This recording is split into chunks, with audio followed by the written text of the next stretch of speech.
is your Premier Challenge champion. I can have a champion in Emily Golan. Fantastic play with her favorite Palkia team. Check that off the bracket. John Check is your repeat champion this weekend. And Brady Smith is your 2019 Daytona Regional.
Welcome out, everybody. It is 2025, and we are here live in Oviedo, Florida, with the first League Cup of the Florida VGC season, ladies and gentlemen. My name is Joe Carlino, and I am joined by my friend Adit Selvaraj. And Adit, we're here, man. I know, it's crazy. 10 years of VGC in Florida. Absolutely insane. I can't believe how much this season has shown up. I can't believe how much VGC has grown in the state. We have some of the best competitors in the world just in our borders. Absolutely. This has been such a crazy time to be involved in VGC in Florida, especially since at NAIC 2024, we had our very own Patrick Connors take home the championship title. We did. We had Patrick Connors piloting that Calyrex Ice Rider with the Raging Bull, the Rillaboom, the Pelipper. Honestly, I still remember where I was when that happened. I just had dinner on Sunday, and I'll be fully honest, Adit. You know how Twitch has the predictions where you can do predictions and put your channel points in to try to win? I went all in on Patrick Connors, but I accidentally locked it onto Aurelian Sula, and I felt so bad because I felt like I just did a disservice to Patrick. But then I'm watching how he won game one, and he just dominated game one. Game two comes, Aurelian makes the perfect adjustments to force that game three, which for a finals, that's what you want. Right, you don't want to, I mean, it's nice to have a 2-game set in the finals because then, it goes quick. But you want that third game where it's like, okay, it's for all the marbles here. And then in game three, Patrick goes U-turn on that Rillaboom, and we see in the back, we see the bird. The Pelipper. We see the Pelipper, and the place erupts. And you were at NAIC, weren't you? Yes, I remember that. The wide guard lock into that Choice Specs Terapagos, absolutely phenomenal play by Patrick. It was just incredible. And unfortunately, we couldn't see the nickname, and I hope that Pelipper's nickname was mine.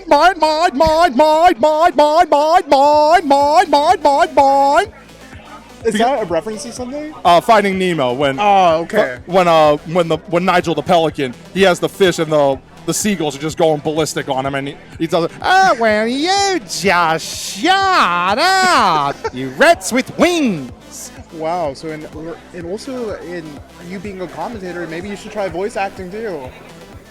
We can always see what happens on that one, my friend. But in all fairness, we are having a great start to this season, Adit. We are on the road to Worlds. We're back in Regulation G 2.0. But everybody wants to be one of those Worlds competitors. And as you can see on the screen, Adit, only the top 75 players in North America for championship points will get an invite. Now, in the event you win a regional or an international, or you top 4 in international now with the new system, you get an automatic invite to the World Championships. So that adds on to the overall number of invites. But even then, you run the risk of some of those individuals maybe taking one of those championship point spots, and then it goes down the list until all 75 championship point slots are taken up. Right, and so this is the season not to be complacent if you are trying to be one of those 75 players getting a Worlds invite this year. Exactly, and just in general, I mean, not only the fact that NA players, it's not just us, it's us and Canada. So we're part of the Canada championship point system as well. So Canadian players have some of those positions, and we have some really good Canadian players. Yeah, like we have out there. Marcus Dion, we have Fiona, we have Olivia, Ryan Lossetto. Aditya Subramania. I forget his. Oh no, he's in Texas. Oh, he's in. Okay, then I messed up. But with today, ladies and gentlemen, because this is a League Cup, it is a league. So there are two types of locals. There's a League Cup and a League Challenge. A League Challenge was essentially a regular local, and a League Cup was essentially a mid-season showdown from previous generations, previous iterations of the season.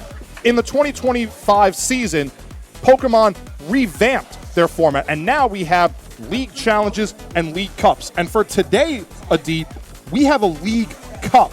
So the champion gets 50 championship points, and with how many players we got, we actually have a top 16 payout. Right. That's incredible. So 20 championship points is about as much as you get for winning a Premier Challenge. So this is going to be a very fruitful event for anybody who places in the top 16 or above.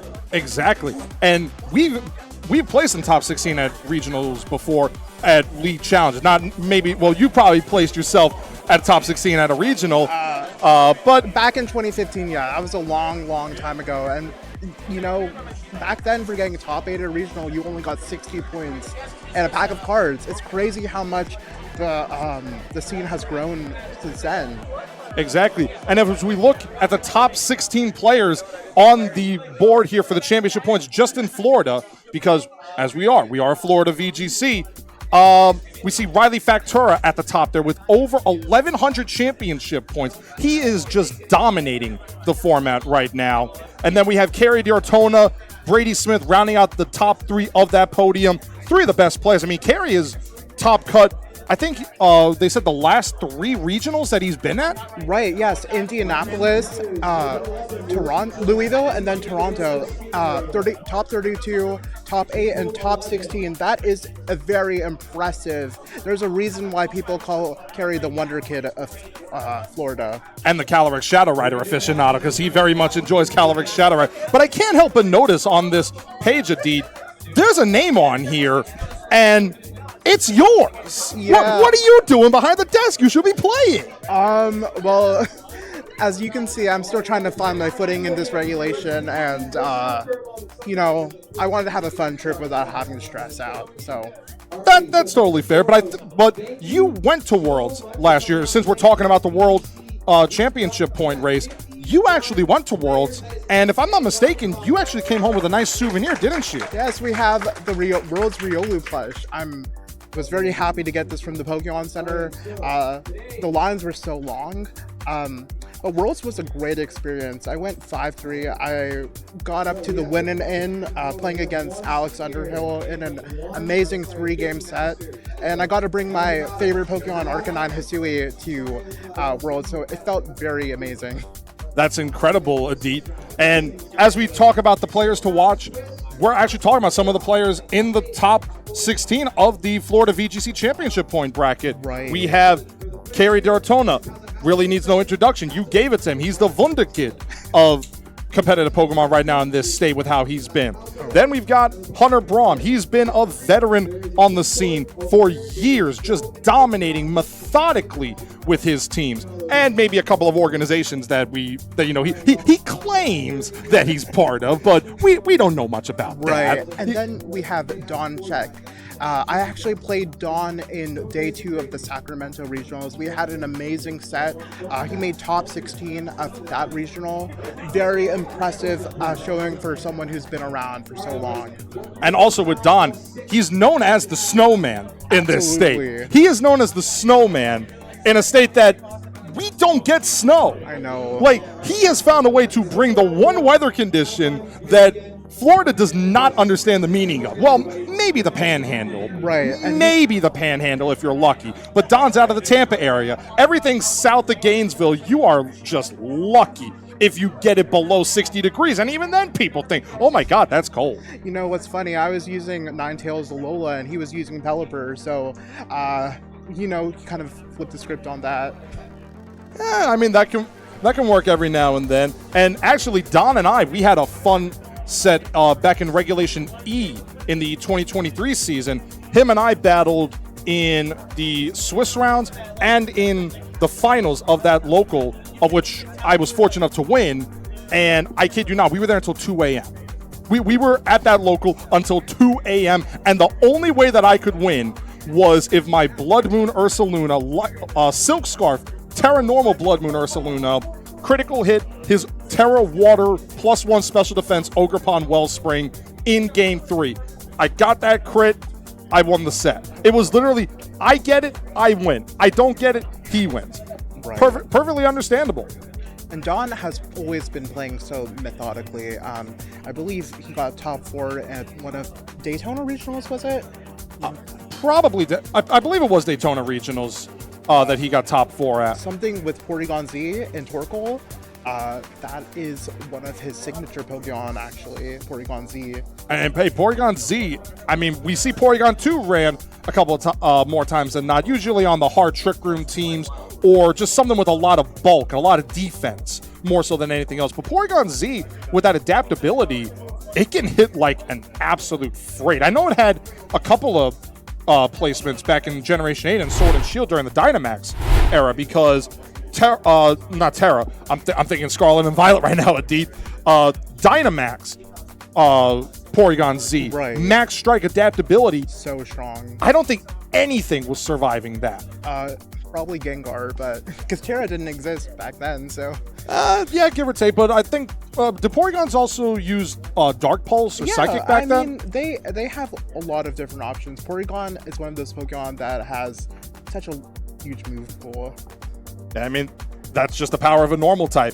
They just enjoy the ability to have so many opportunities to attack you that they're like Mew without them being Mew. Right. And you know what's funny? Mew is one of the Pokemon that is banned in Regulation G. Unfortunately, it is a mythical Pokemon. This is true with mythical Pokemon. They are unfortunately not allowed in competitive Pokemon play. Rest in peace to Sword and Shield Series 13 when Mythicals were allowed and Magearna was running roughshod on everything. I'm really sad because I really like Petron. I think it's a very cute Pokemon. I really hope that we can use maybe use it in VGC one day. I like Jirachi too. That movie. Oh, Jirachi Wishmaker. What a great movie. But you brought up Petron, and I have to say, Petron with, I believe it gets poison gas, correct? Right. Poison gas, we've seen it with Weezing right now. It's very uncommon that Weezing runs poison gas, usually Toxic Spikes and Strange Steam, maybe Dazzling Gleam or Sludge Bomb. But poison gas hitting both targets, that would then activate Petron's Poison Puppeteer ability and confuse their opponents on top of poisoning them. Right, that just sounds like it would be so great with Dondozo. And right now it seems like we have confirmation of our first round. Landon Story versus Jonathan Martin. Ooh, this is going to be a good first game, AD. I mean, Landon Story is one of the up-and-comers in this state, as is Jonathan Martin as well. And Jonathan, well, when we get to team preview, we're going to have some fun with this because right. Jonathan, ladies and gentlemen, is running a very, let's call it unique for now. Let's call it unique because of what he had to do to get this team in the first place. Yeah, it makes you wonder if Twitter likes are worth it after all. I don't know, but I mean, they are private now. They are private, so we don't know who likes them unless it's from our vantage point. Right. If we're the one who liked it, okay, we can see that we liked it, and then it shows up on our feed, hey, we liked it. But we can't see who else liked it. Absolutely. Which is understandable. That's completely here or there. But But when it comes to this is going to be just absolutely crazy to think about with Landon and Jonathan. And honestly, I mean, Landon's been on the casting team a couple of times here, and he's done a really good job at casting, much like yourself, Adit. Thank you. It's an honor to be on a team with you, Joe. I appreciate the kind words, my man. But honestly, I think it's about time that we get started with talking about these teams, because they are just absolute. I mean, one is common, one is a little unique. Right, and we can see the trainers on the stand. We have Landon Story versus Jonathan Martin. Now, Landon's team seems to be a very prototypical Calyrex Shadow team, as you can see here with Heart Flame and Raging Bolt. Now, on Jonathan Martin's side, there is that Dodrio. Wait. What? Huh? I had to do a double take here. There's a Dodrio? Yes, that is Dodrio.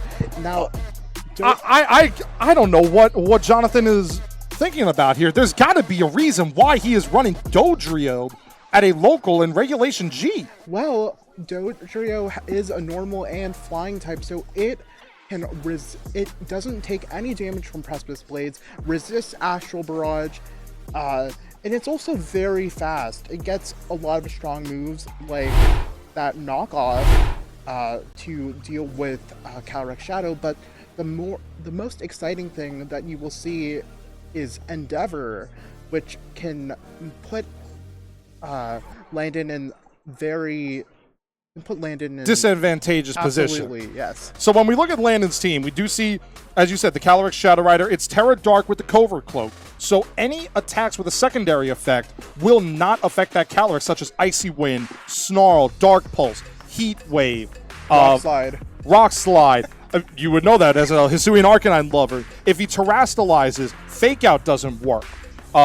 He's got Rillaboom and Incineroar. He's got 2 Fake Out users. Alongside with that Incineroar, it's got Knockoff and Helping Hand. Helping Hand is an incredible utility move. And of course they gave it to the best Pokemon in the game in Incineroar. And it's also Wolf Glick's favorite Pokemon too. I've heard rumors that Wolf Glick very much loves Incineroar. Yes, I've heard those rumors. We can confirm them. We'll have to hear it from him himself. Most likely, but we do also see the Ogerpon Hearthflame with the Hearthflame mask, Terrafire, Spiky Shield, Ivy Cudgel, Grassy Glide, and Follow Me. A nice complacent point to Rillaboom with Grassy Surge. Right, and holding that Heartflame mask, that +1 attack, if it chooses to Terra, is going to pay dividends with that priority attack. And with Helping Hand, too. And look, we see the Dodrio on Jonathan's side, but we also see Iron Treads. Ooh, this is interesting. You don't usually see Iron Treads very much, but it makes sense if you're running Miraidon that you're going to be using a lot of the future Paradox Pokemon, since Miraidon's ability Hadron Engine sets up the electric terrain and thereby activates Quark Drive on Iron Treads, Iron Hands, Iron Bundle, Iron Crown, Iron Leaves. You know, rest in peace to Iron Leaves, because Iron Leaves doesn't really see much, unfortunately. Right, and I believe Iron Treads is 8-1 at the Rio de Janeiro regional, or the regional that's happening right now. Oh, in Birmingham? No, the Latin American. Oh, in Latin America? Okay. So, very exciting. We saw it used at Worlds by Gabriel Gotti, and I believe it also got second place in the juniors division with Zamazenta. So, it's going to be really interesting to see how Iron Treads performs for Jonathan here. And also, we have to keep in mind with Jonathan, he does have Araquanid too. Araquanid right now, the fact that it has Wide Guard as a move, that can shut down the Calyrex Shadow Rider if it goes for something like an Astral Barrage, especially after a nasty plot. Now, it doesn't want to take a Size Shock from the Calyrex Shadow Rider due to it being a single target attack, but it sure would like to prevent Astral Barrages from getting onto Jonathan's side of the field. Right, absolutely. I actually think Dodrio is matched up very well into Landon's team, having access to flying type attacks and so many grass types on Landon's team. It will be interesting to see if Landon does bring that Raging Bolt to try to deal with that Dodrio. It would actually be interesting if he does bring it. I do feel like it has an advantage, not only by the super effective, but the Hadron Engine. Just because it helps future Paradox Pokemon, it helps Raging Bolt as an electric type. Absolutely. So that will be very exciting to see. And we're going to get into game 1 here. We're going to see Jonathan lead off with that Dodrio. Dodrio is here! I know. It's Dodrio is so here exciting. alongside Grimmsnarl versus Calyrex, Shadow Rider, and Rillaboom. This is a good lead for Landon, but at the same time, we see a Dodrio on the screen, Adit. We made it! This is, I mean, I haven't seen Dodrio since Generation 3. I don't think I've seen Dodrio at all. Maybe, like, you try to catch it in the Safari Zone, but... So we see Rillaboom lock in U-turn on to Dodrio, and we see a Protect from Calyrex Shadow. Now, this is going to be really interesting if Jonathan has decided to go for a Terra, maybe trying to avoid a potential fake out. But we'll have to see how this turn plays out. I think overall it's a very safe turn by Landon, and if Jonathan can punish that passive, the passive play, we'll see. So Calyrex goes for the Protect. And it does prevent damage for this turn. Meanwhile, Grimmsnarl going for that Light Screen. Very important to go for Light Screen here to half the damage of special attacks. We do see a Drill Peck come out and does So well much over damage. 75% onto the Rillaboom, but Rillaboom going for that U-turn into Dodrio, and most importantly, it broke the Focus Sash on the Dodrio. So now, if Raging Bolt comes, as we do see it is in the back here, there's a Thunderclap that can come out right into that Dodrio slot. And and this creates a perfect pin. Thunderclap with that booster special attack on Raging Bolt. Dodrio is so frail. A Thunderclap is going to knock it out no matter what. Now, Calyrex is going for that Terra Dark, potentially trying to avoid a knockoff from the Dodrio. But we will have to see how this turn plays out. But it seems right now Landon has created a great pin on Jonathan's side. I believe you are correct, especially with, like you said, because Raging Bolt just got its booster energy off on its switch in, and it boosted its special attack by 30%. So Thunderclaps are going to hurt. Right now, they were going to hurt no matter what, being priority move. But you add in the potential of the Miraidon in the back for Jonathan, and suddenly Miraidon is boosting the power of a booster energy Raging Bolt Thunderclap. Right, and we see that Terra Dark on that Calyrex, so the Terra has been committed on Landon's side. And we see a Protect coming out on the side of Dodrio, probably calling that Thunderclap spot here, Adit. And there is the Thunderclap.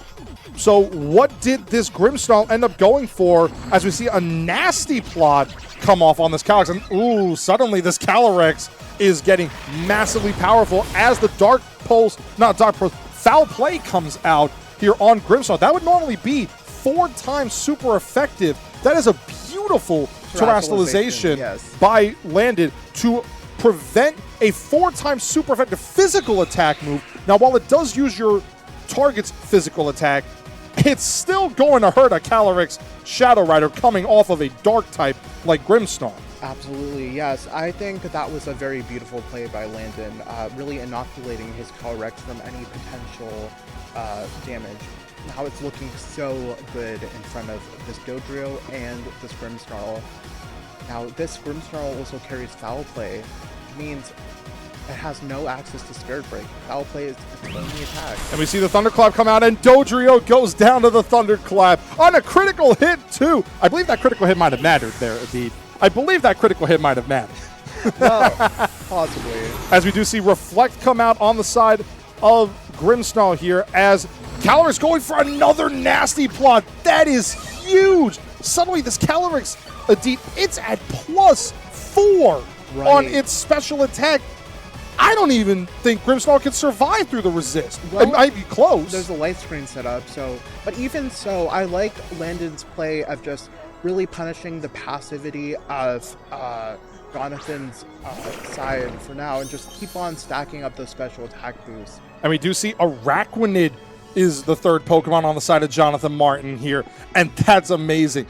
Araquanid, we do note that it has Wide Guard to prevent the Astral Barrage from coming off here. But again, Calyrex has Size Shot, which is a special attack that does physical damage to your opponent. So the boost stayed to Calyrex, but it's a 165 base special attack into whatever defense base stat is on Araquanid, and honestly, I don't know that off the top of my head. Yeah, Araquanid's defense is actually not very great. It has some decent special bulk, but the Size Shot should be doing so much damage.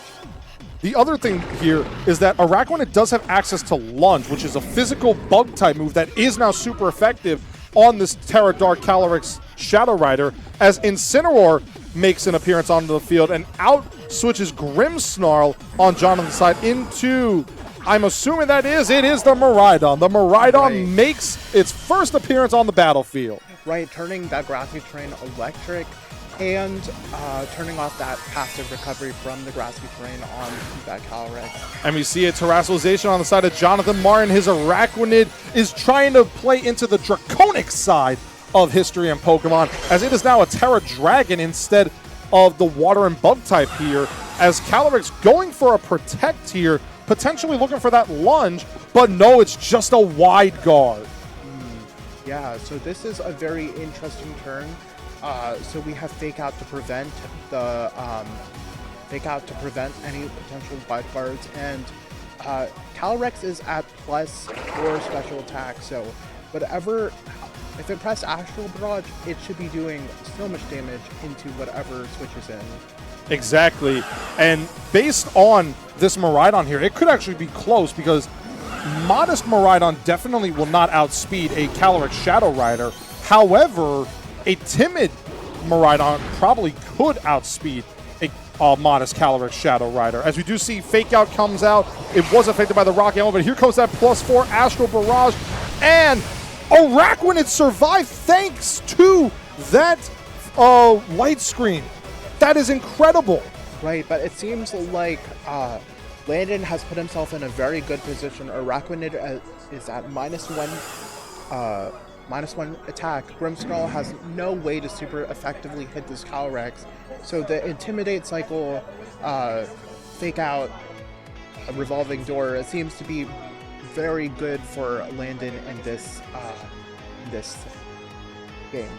It does seem like Landon has the advantage right now due to that Intimidate cycling, because Incineroar has done its job. It got the Fake Out off to prevent Araquanid from being able to click Wide Guard on that first turn. Now, Jonathan could have, in theory, clicked Protect to scout for that Fake Out, but it was the potential of Fake Out coming into either slot. He didn't really have a choice on which one to get faked out. Right, and that is why that Miraidon had to switch out.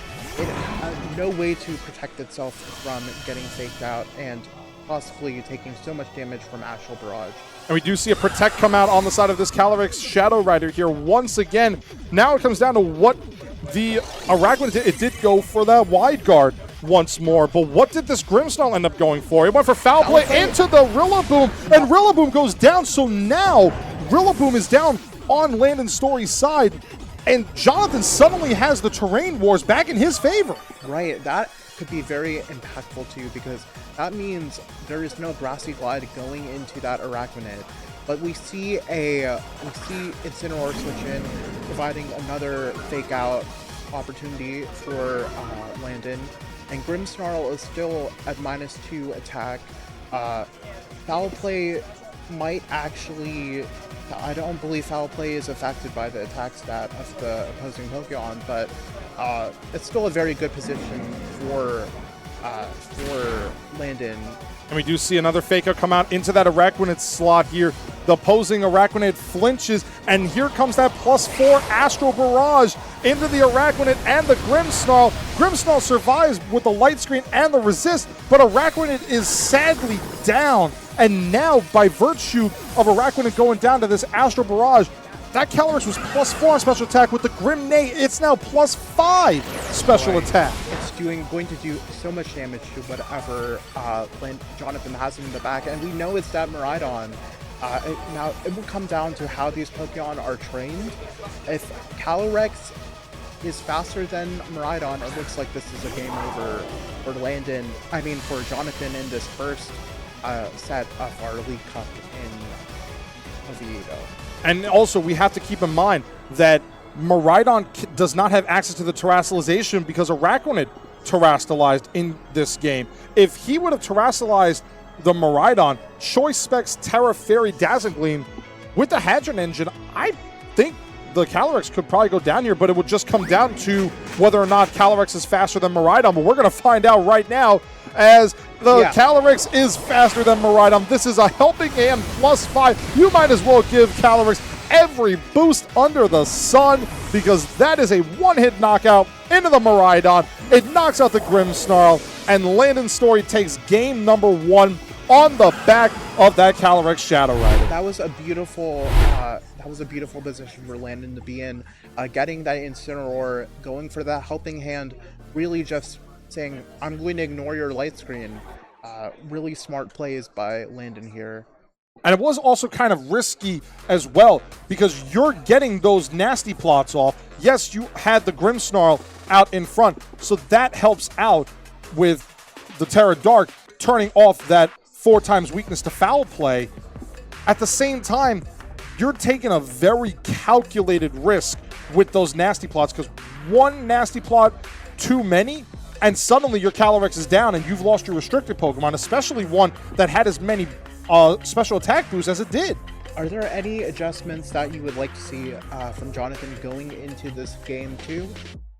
You know, this is going to be a little, how would I say it? Unorthodox is a good word of putting it. Look at this Iron Treads. It has Steel Roller on its move set. Steel Roller is a base 130 power move that removes terrain. Now, while it removes the terrain, it does big damage on that turn. In theory, Iron Treads can come out, use Steel Roller on something like the Rillaboom or the Calyrex slot, and get rid of that grassy terrain. Then you bring on Miraidon, and suddenly you have the terrain with a Steel Roller. Right. That is a very interesting application that this Iron Treads can do. Note that Steel Roller only works when the terrain is up. It's a very strong attack, but you can only use it once depending on how the game state is. So we'll have to see if Iron Treads actually comes in. I personally would love to see Thunder Wave on Grimmsnarl, really punishing Calyrex for playing so passively and getting that speed advantage. So that Terra Fairy Miraidon can really shine in the late game. And it's also important to note, Adi, because we didn't mention that in game number 1. Grimmsnarl does have Thunder Wave. That's what the Terra Dark is for on the Calyrex Shadow Rider. By virtue of Generation 7's changes to Prankster, Prankster status moves do not affect a Dark-type Pokemon, as we do see a switch-up on Jonathan's side. He brings the Iron Hands for game number 2 alongside the Grimmsnarl's Elite, and it's Rillaboom and Urshifu Rapid Strike for Landon Story here. Right, and I think this lead from Jonathan Martin looks very good here. We do see that Rillaboom will be faster than Iron Hands typically, but we also see Urshifu having access to Taunt instead of the usual Aqua Jet. Now, this should be very interesting if Urshifu will be able to shut down Grimmsnarl right off the bat.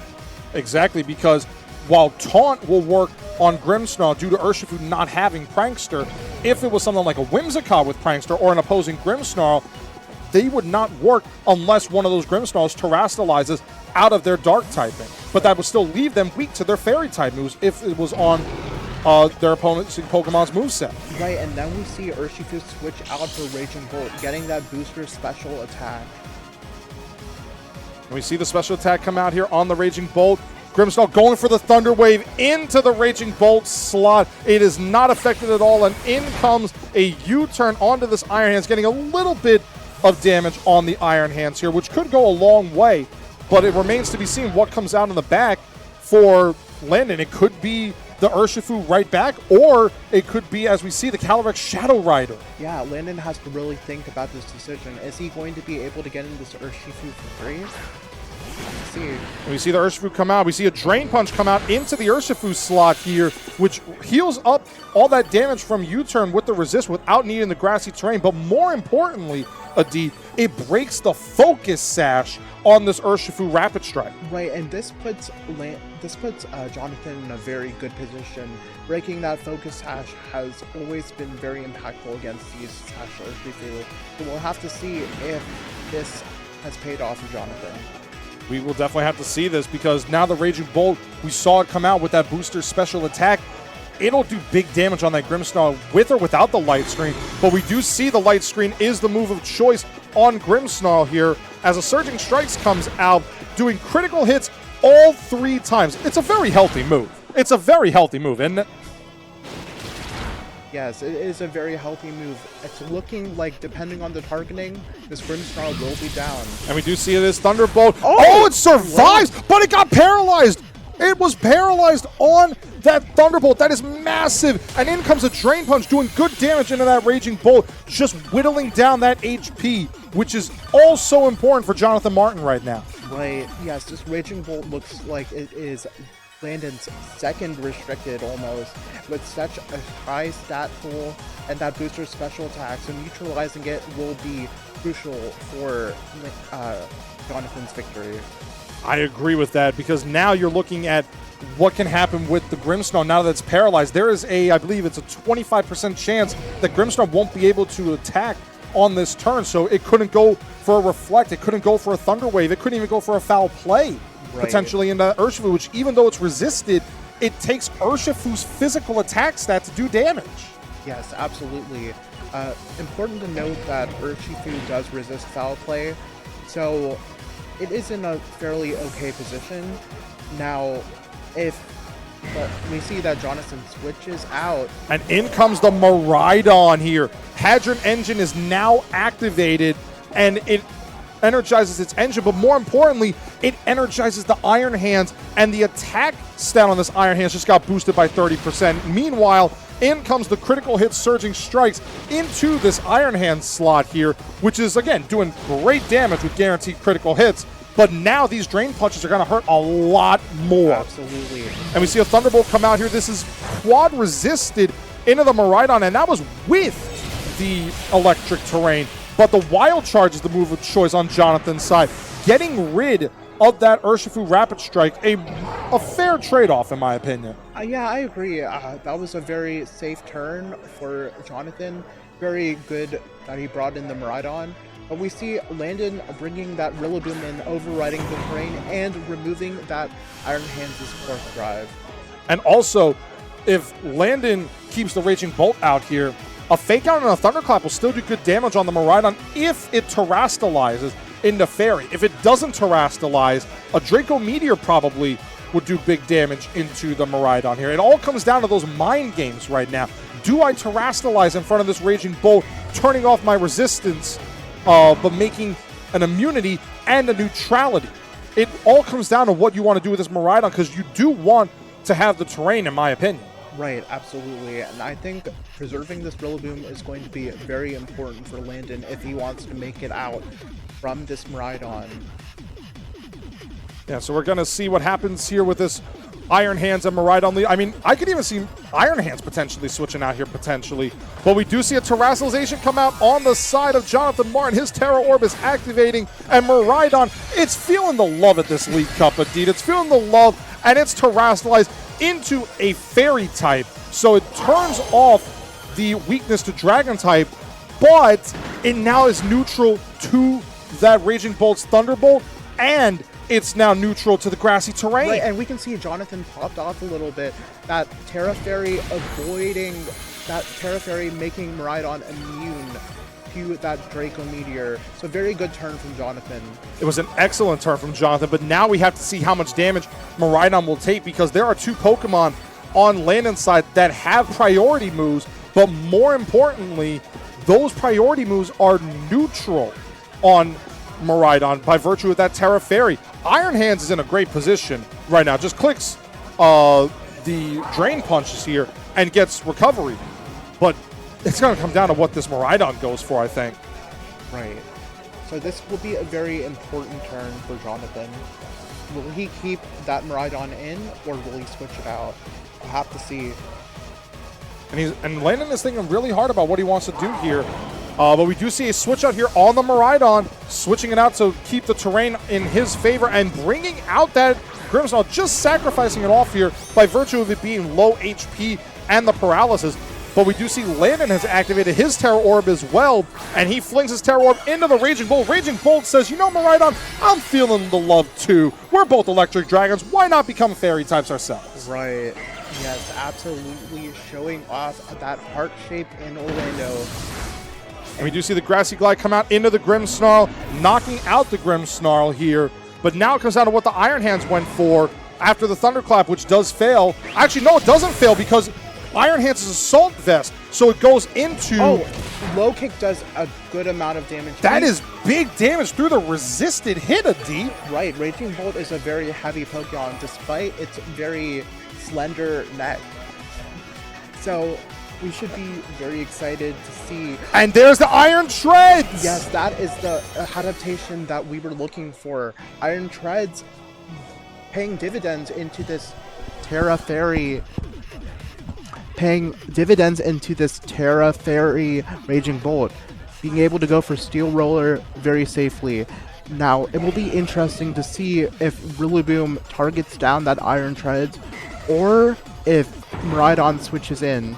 And we see a Protect come out on the side of Iron Treads here, just protecting itself for one turn here. A U-turn comes out, and it fails into the Iron Treads slot here, keeping Iron Treads alive for another turn. A Draco Meteor comes out into this Iron Hands booster energy, and it does nothing with that booster energy. And Drain Punch doing a good amount into Rillaboom, getting some passive healing off. Plus that grassy terrain, it's looking like Iron Hands and Iron Treads are in a very great position here. Two of the future Paradox Pokemon really showing why they are great on these Miraidon teams. You are definitely right on that, Adid. And now with the Steel Roller on the side of Iron Treads, you could go into either slot here, but it's all about which side, because Raging Bolt will fall to the Steel Roller here, not only because it's a super effective attack now, but because this Iron Treads is carrying the Life Orb, which boosts the power of damage by 30% at the cost of 10% of your Pokemon's health. So here's the Steel Roller. It comes into the Rillaboom slot, and it knocks out Rillaboom. So once again, Jonathan is saying, I want the terrain control in this battle. Right, great play by Jonathan taking out the grassy terrain. And we see a Draco Meteor, but it misses. The 90% miss affects the Raging Bolt here as a Wild Charge neutral hit. Does good damage in a Raging Bolt. It does take a little bit of recoil there, but I think that's a fair trade-off. Oh, absolutely. This is a great... Jonathan is in a great position. We'll have to see what this Calyrex and Raging Bolt deal with the rest of Jonathan's Pokemon. Exactly, because now Jonathan still has Miraidon in the back. He can bring out Miraidon here and activate Iron Treads' Quark Drive. And if this Iron Treads is fast to get the speed boost on Quark Drive, it'll be faster than this Shadow Rider, and it'll do big damage in a Calyrex. Right, and we see that there are still 2 turns of Light Screen by virtue of Grimmsnarl's Lake Clay, so it's still paying dividends even after it's fallen. And that's the beauty of the Light Clay. By getting those extra 3 turns, now you put Landon in a position of, do I attack or do I try to set up and sweep afterwards? Right, and we see the switch out of that Iron Hands into that Miraidon.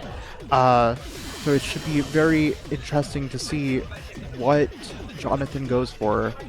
We see the electric terrain activate, and it is a Speed speed boosting. booster on the Iron Treads. Iron Head comes out, a 30% chance to flinch here after the HP on the Life Orb. There is no flinch. Meanwhile, Psyshock coming out and doing respectable damage into this Miraidon, but this is -2 with the booster special attack. Good damage into Miraidon through the light screen, I would think. And most notably, Steel Roller is active again for this Iron Treads, giving Jonathan a more stronger option. That is true, but I don't know if he would click that and risk his Iron Treads being slower than the Calyrex Shadow Rider, unless he switches out the Miraidon and goes for Steel Roller. We Right. do see Calyrex protect itself, Raging Bolt also protecting itself, just to see what Miraidon wants to go for here. As Iron Tread, it did go for Steel Roller. Right. I really wanted to target down into that Calyrex, and I think it's a safe play if Jonathan wanted to go for that. So we'll have to see. And we see Electro Drift was the move of choice, but again, Iron Treads is faster. Steel Roller will come out, and that'll do big damage while removing the terrain. But even still, I mean, this is a choice specs Miraidon here. As we Right. do see a switch out on the side of Jonathan, bringing that Iron Hands back out here. He just was trying to scout, it looks like, on what Landon was going to do here, because now he's going to go for the Steel Roller here, once again into this Calyrex Shadow Rider most likely. But the Thunderclap comes out, and it fails into Miraidon, and in comes that Steel Roller. Big damage, Calyrex goes down. Right. That is what I wanted to see. Iron targeting down that Calyrex. Excellent play by Jonathan. That was a beautiful play. Going for that Steel Roller, removing it from the battlefield, and now it's a Raging Bull with under 50 HP, and Landon seeing the writing on the walls. He is going to lock in the surrender, and we are going to a game 3. Very exciting way to start off the Split Cup. Two very exciting teams to play, but it seems like Jonathan has really found his footing in this match. We'll have to see if Landon can make adjustments for the adjustments. I mean, do we see the Dodrio come again, do you think? I want to, but its performance was not very inspiring in that game 1, so we'll have to see. We'll have to see. Yeah, it would be interesting to see if Dodrio comes back, because as we saw, Miraidon with the 2 Future Paradox Pokemon having Grimmsnarl on the back too. I mean, Grimmsnarl took a booster energy special attack, Thunderbolt, through the light screen with the electric terrain, and it still survived. Now, it did get paralyzed for its troubles, but still, you don't think a Grimmsnarl would be able to survive that with all of those extra damage multipliers on Yes. top. I think that could be an indication on how Jonathan's Grimmsnarl is trained. So very good allocation of stat points on Jonathan's side. That could definitely be an option for what Jonathan did. Playing around moves that do massive damage, but having just enough bulk with just enough offense to do what he wants when he needs it. As we saw with the Iron Treads. And again, Iron Treads, it really shuts down a lot of Landon's team, with the exception of that Urshifu Rapid Strike. Right. I think Iron Treads is a very excellent call from Jonathan. So we'll have to see how Landon adapts to Iron Treads. It definitely will be interesting how he adapts to it. I could see maybe Ogerpon making an appearance here, because I mean, Ogerpon, we enjoy our Queen Ogerpon around here. I'm personally a Cornerstone fan. I don't know about you. I love Wellspring, but I think Heartflame is pretty great too. I love all the Ogerpon forms, but Ogerpon is very good into Miraidon by virtue of being a grass type. If it locks itself into an electric type move, it should be able to resist. Now, there's always that chance of Draco Meteor, but that's a risk you're going to have to be willing to take. You always have to assume that risk when you're playing Pokemon, especially with moves that are less than 100% accurate, because if a move is not 100% accurate, it feels like it's 50% accurate. Right, absolutely. Yeah, don't get me started on Heat Wave. Don't get me started on Heat Wave. Or Precipice Blaze. So we're in a game 3, very excited. You can see the pressure on Jonathan's face. And we see Landon kind of having a bit of fun. And we see another switch up on Jonathan's side. He's leading Grimmsnarl and Miraidon game 3. So he led Grimmsnarl all 3 games in this set, but he brought his restricted out first. And we see Calyrex, Shadow Rider, and Rillaboom on the side of Landon. And by virtue of the speed tiers here at Deep, the Miraidon's Hadron Engine will activate first with electric terrain, but Grassy Surge will override it, and we have grassy terrain instead. Right, so this is going to be very interesting. Will Jonathan reshuffle his Pokemon by Volt Switch, or be switching it out, or will he keep in this Miraidon? A very exciting turn. It definitely is going to be a very interesting turn, to say the least, because Landon is considering this Terra Dark on the Calyrex once again to avoid a Prankster Thunder Wave and ensuring that Jonathan's Miraidon will be faster than his Calyrex Shadow Rider here. However, he could maybe save the terrestrialization is what Jonathan is hoping. Right. I think the terrestrialization is going to be very impactful in this game. And we see the terrestrialization onto the Calyrex Shadow turning into that Terra Dark. And it is going to be a little bit more evil than it already was as a Calyrex Shadow Rider. Right, but more importantly, inoculating it from Grimmsnarl's Thunder Wave. So we see Fake Out and a critical hit Fake Out to boot. But there's that light screen. So now it comes down to what's going to happen with this Calyrex afterwards, because Calyrex just got to +2 on that nasty plot. But it's now weak to Miraidon with Dazzling Gleam. Right, I think we're going to have to see if Miraidon is feeling the love. It's going to be very interesting to see what Miraidon ends up going for here, if it goes for something like a Dazzling Gleam or maybe even a Volt Switch to regain the terrain control. Meanwhile, that Grimmsnarl, in theory, could just go for a Reflect potentially and get more defense raises on Jonathan's side of the field here, as we do see Rillaboom switch out for Incineroar. Yes, it's a revolving door of Pokemon, and the Fake Out roulette keeps on spinning. And we see Calyrex going for the Protect here. And it is going to protect itself.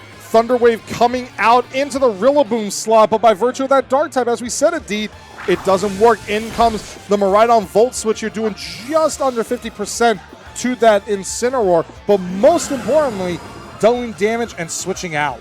Right, I think that was an excellent turn by Jonathan, but also an excellent turn from Landon too, because Incineroar, having that Fake Out pressure, allows Landon to decide, do I want to go on the offensive or do I just want to set up another nasty plot?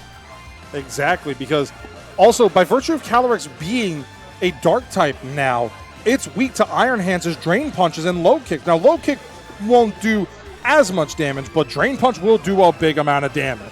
Right, and we'll have to see how... Oh, we see that Iron Treads on the field.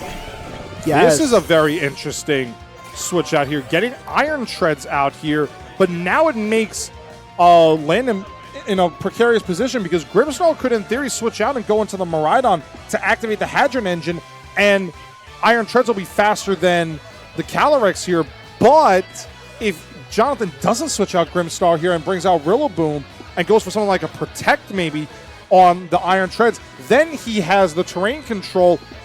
But at the same time, he has to worry about the potential of a Fake Out into the Iron Treads and an Astral Barrage. Right, this terrain mind game is going to be so impactful. On the one hand, that Rillaboom in the back is huge. This mind game is going to be huge. If Landon doesn't time his switch perfectly, that booster speed on that Iron Treads. And then we see the nasty plot, though. That was a great read by Landon. He saw the Fake Out, he saw the Protect coming, and he gets his Calyrex to +4 again. We saw how much damage it did in Game 1, Indeed. This is going to be really scary. Right, and I think at +4, this is going to take out Iron Treads no matter what. Just a very passive turn. And we see Parting Shot for the option to manually switch out. So this should be very good for Landon. I think it comes down to what Jonathan attacked, because he does have high horsepower on this Iron Treads, and Iron Treads is at neutral attack right now. If Jonathan went high horsepower into this Incineroar and hits, this will be major. But it is the Steel Roller into the Calyrex Shadow Rider, which protects, and now Incineroar gets to go for a Parting Shot here into that Iron Treads. Right. Now, I think that there's a play... Landon is in a great position right now.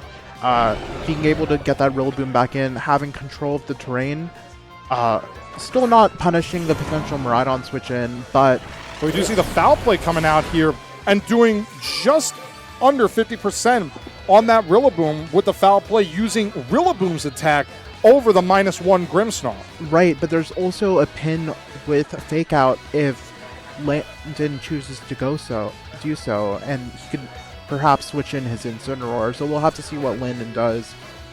We will have to see that, because in theory, Jonathan could go for a protect once again, but at the same time, Jonathan does have that ability to control the terrain for at least one turn.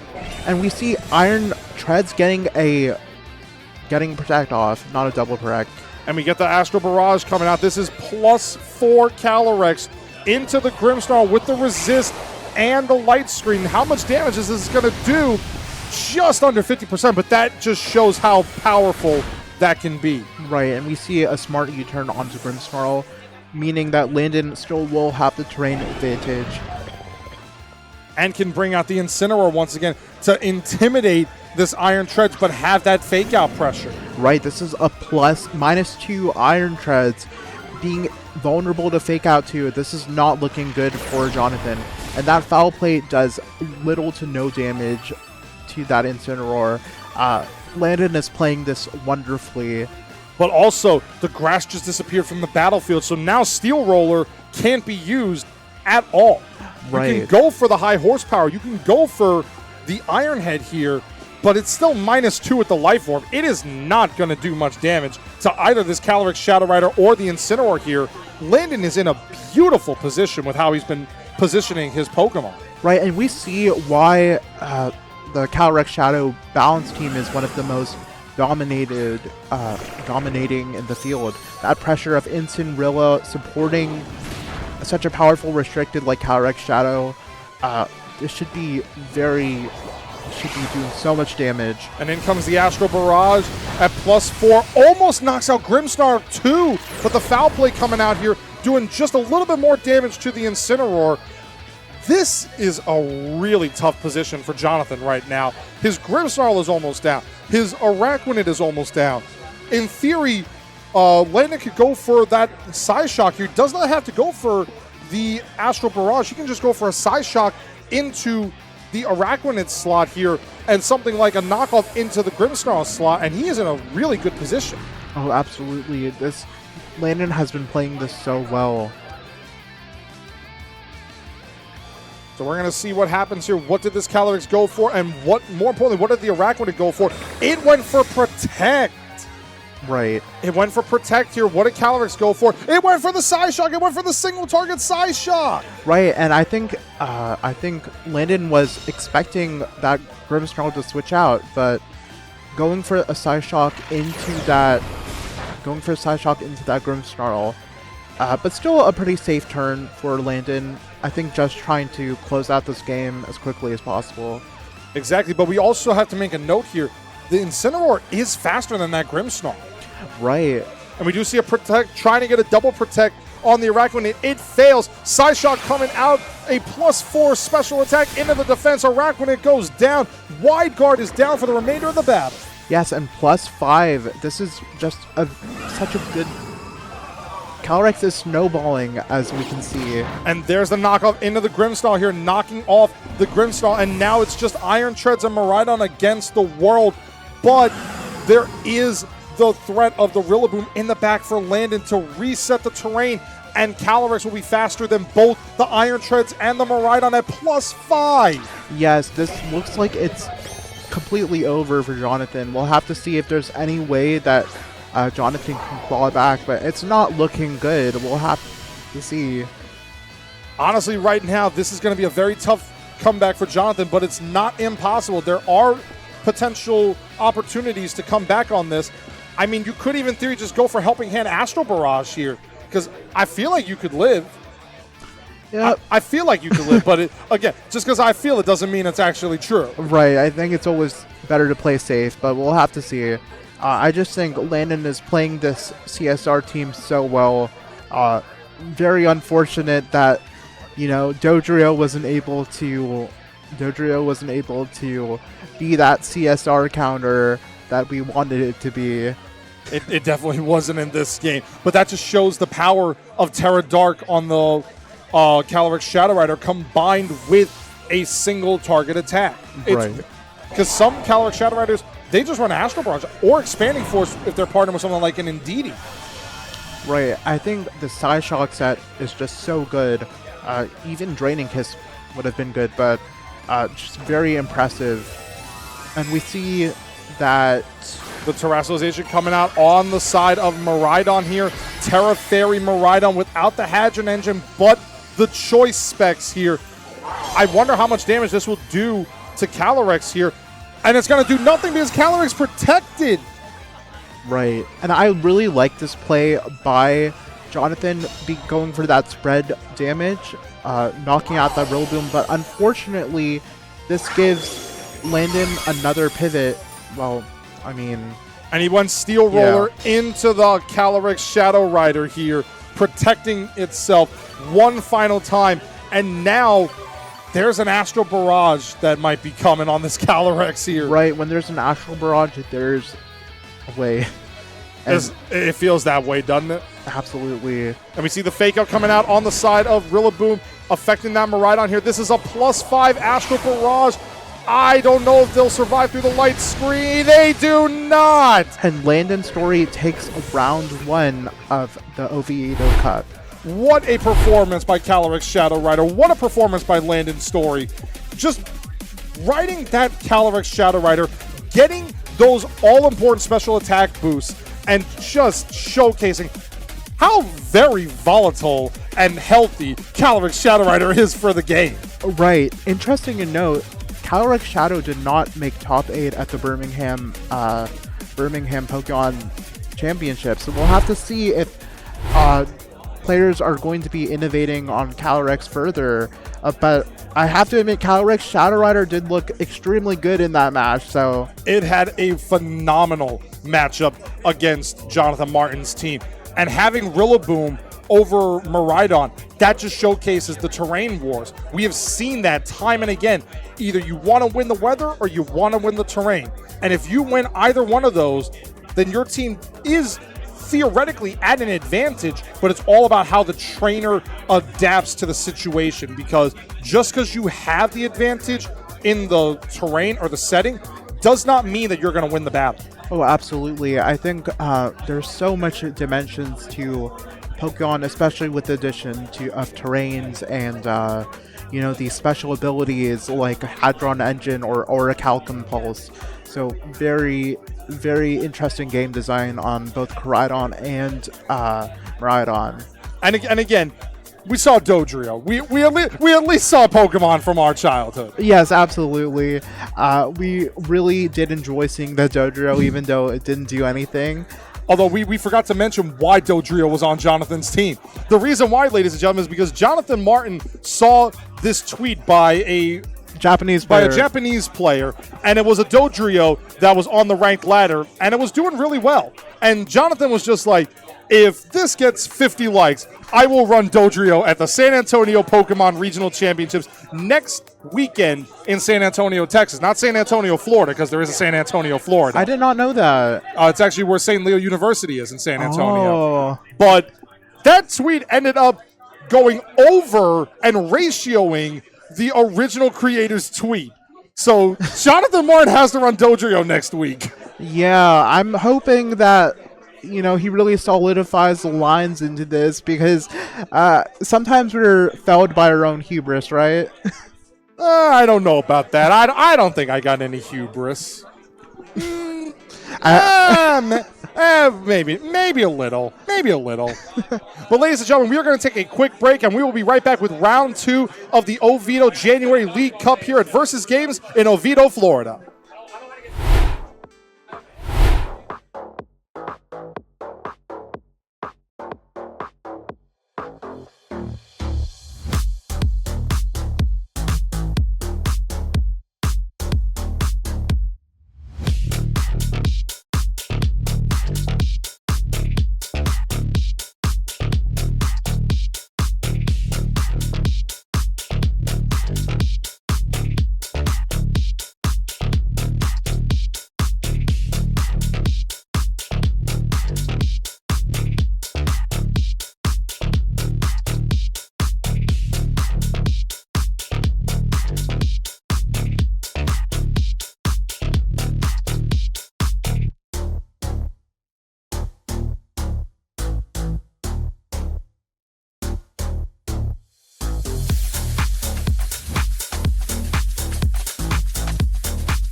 Welcome back, ladies and gentlemen, to the Versus Games January League Cup here in Oviedo, Florida. We are getting set for round number 2 here at the Versus Games. I'm Joe Carlino, once again joined by Adit Selvaraj. And Adit, we just had a really fire first round for the stream for a 10-year anniversary celebration. I know. If you told me that I would be seeing Dodrio on a VGC stream, I would probably have to get you in for a CAT scan. possibly, yeah. Maybe a CAT scan, a Baker Act, maybe a straight jacket. Some things there. But we saw it. We did see it, and then it was gone.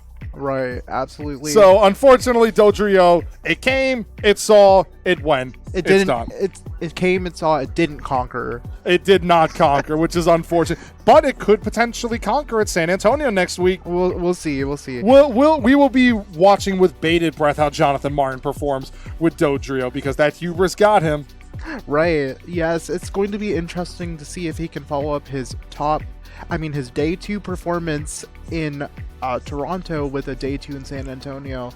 We'll have to see. That would be impressive if he day 2's back-to-back regionals, because honestly, as a Worlds competitor who has gone before, what is your goal in terms of competing? Do you want, naturally winning is the ultimate goal, but do you have like a set goal? Like, do you have like a record that you always want to go for, or is there anything else that you want? You mean like me as of now? I want to make day 2 always whenever I go. I mean, right now I feel like Worlds invites are really for the people who are like, they're very dedicated. I mean, 75 players is it's considering how much people play, it's an interesting bar, but you know, it's something that we as a player base we have to deal with. And you know, Worlds is still a fun experience even if you do not qualify. I would highly recommend anybody to go as a spectator. I honestly wanted to spectate this year, but I have a wedding and I need to save these. I mean, a wedding I have to attend and I have to save these vacation days, but I highly recommend anyone who's interested to just go spectate Worlds. It's such a fun experience. It might even motivate you to try reaching that level. I know whenever I spectated Worlds 2014, I got my first top 8 at a regional in 2015. It really just lights that fire in you. And that's all you can hope for as a competitor. Like, for somebody like me, I've yet to day 2. I've been right on the cusp in those winning in rounds in 3 of these 6 events that I've actually competed in. And it happens, you know, because those are the best of the best that are trying to get to day number 2. Right. It's a great feeling when you day 2. And for what it's worth, I think you're going to make it into day 2 very soon at the next event you go to.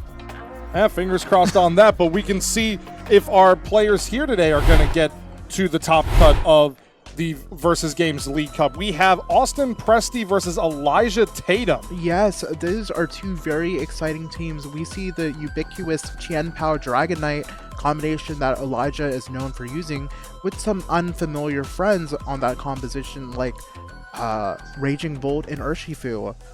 Austin Presti looks like he's using the prototypical Zamazenta team, popularized by player Tomoyuki Yoshimura, also known as Snow, but replaced the Amoonguss with a Grimmsnarl.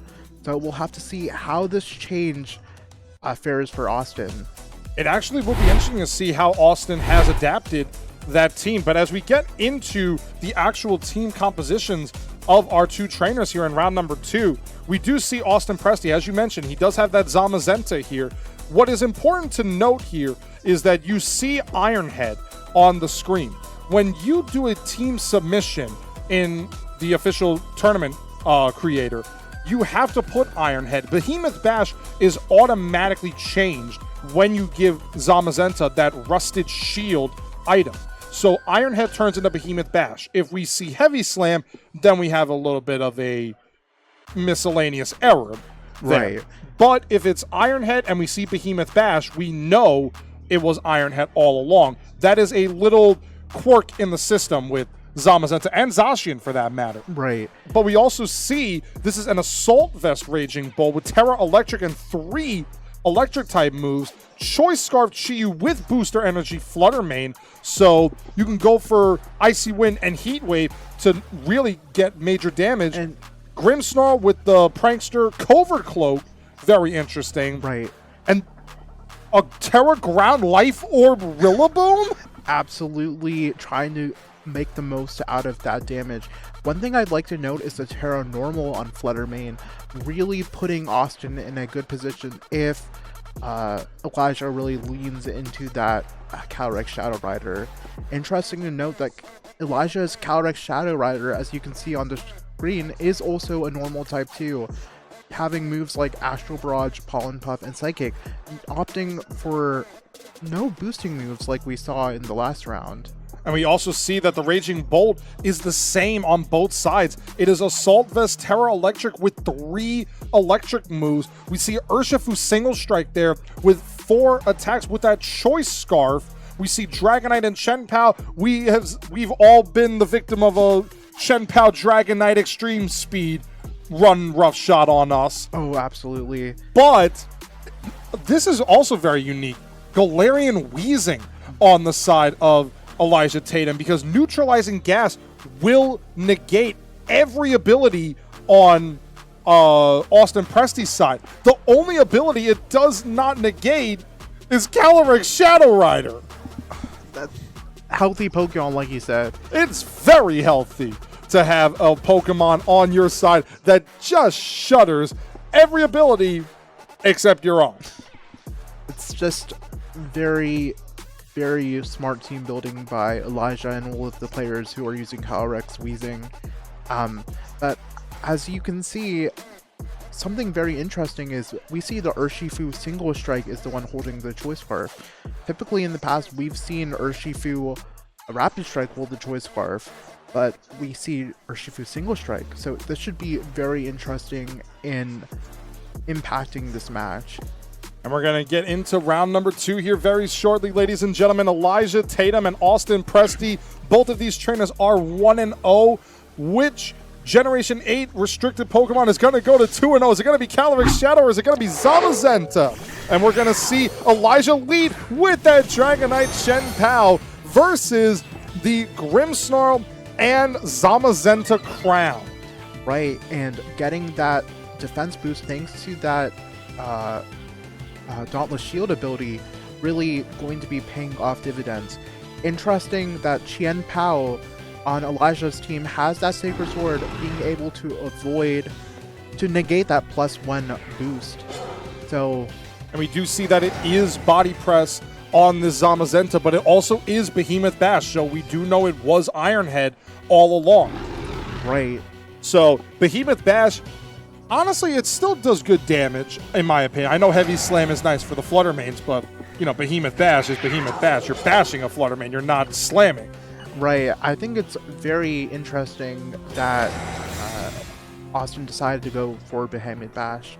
We do see an Extreme Speed Choice Band into the Grimmsnarl. That did big damage, but in comes that Thunder Wave into Dragonite, paralyzing it for the remainder of this battle. And what did this Chen Pao end up going for? It went for Sacred Sword into this Zamazenta, which protects itself and keeps its defense boost for this turn. Because, as we know, Adit, in the change between Generations 8 and 9, between Sword and Shield and Scarlet and Violet, Zamazenta and Zacian's abilities of Intrepid Sword and Dauntless Shield, they used to activate every single time they went onto the battlefield. Now, the second that Zamazenta switches out, it loses that boost, but we do see the Dragonite gets paralyzed while trying to go for that Extreme Speed. Reflect comes out, and in comes Sacred Sword into the Chen Pao. Good damage through the Reflect into Zamazenta, but more importantly, the Body Press, and that did just about 50% Adit. Right, and what's interesting is that Sword of Ruin does not affect Zamazenta's the damage from Body Press. It still keeps its own defense stat. Wow, that's actually something to note. But it remains to be seen what happens here as Extreme Speed comes out on Dragonite. It will knock out the Grimmsnarl through that Reflect due to the Choice Band on the Sword of Ruin. But in comes the Chen Pao once again with that Sacred Sword. Super effective damage once again into the Zamazenta and bringing it just above 25%. But more importantly, in comes a Body Press. 4 times super effective into the Chen Pao and bringing it down to its Focus Sash. With a critical hit, not that it mattered anyway. It might have mattered a little bit. Maybe a little. And we see Austin's back to Pokemon are Fluttermane and Raging Bolt. So we'll have to see what happens here.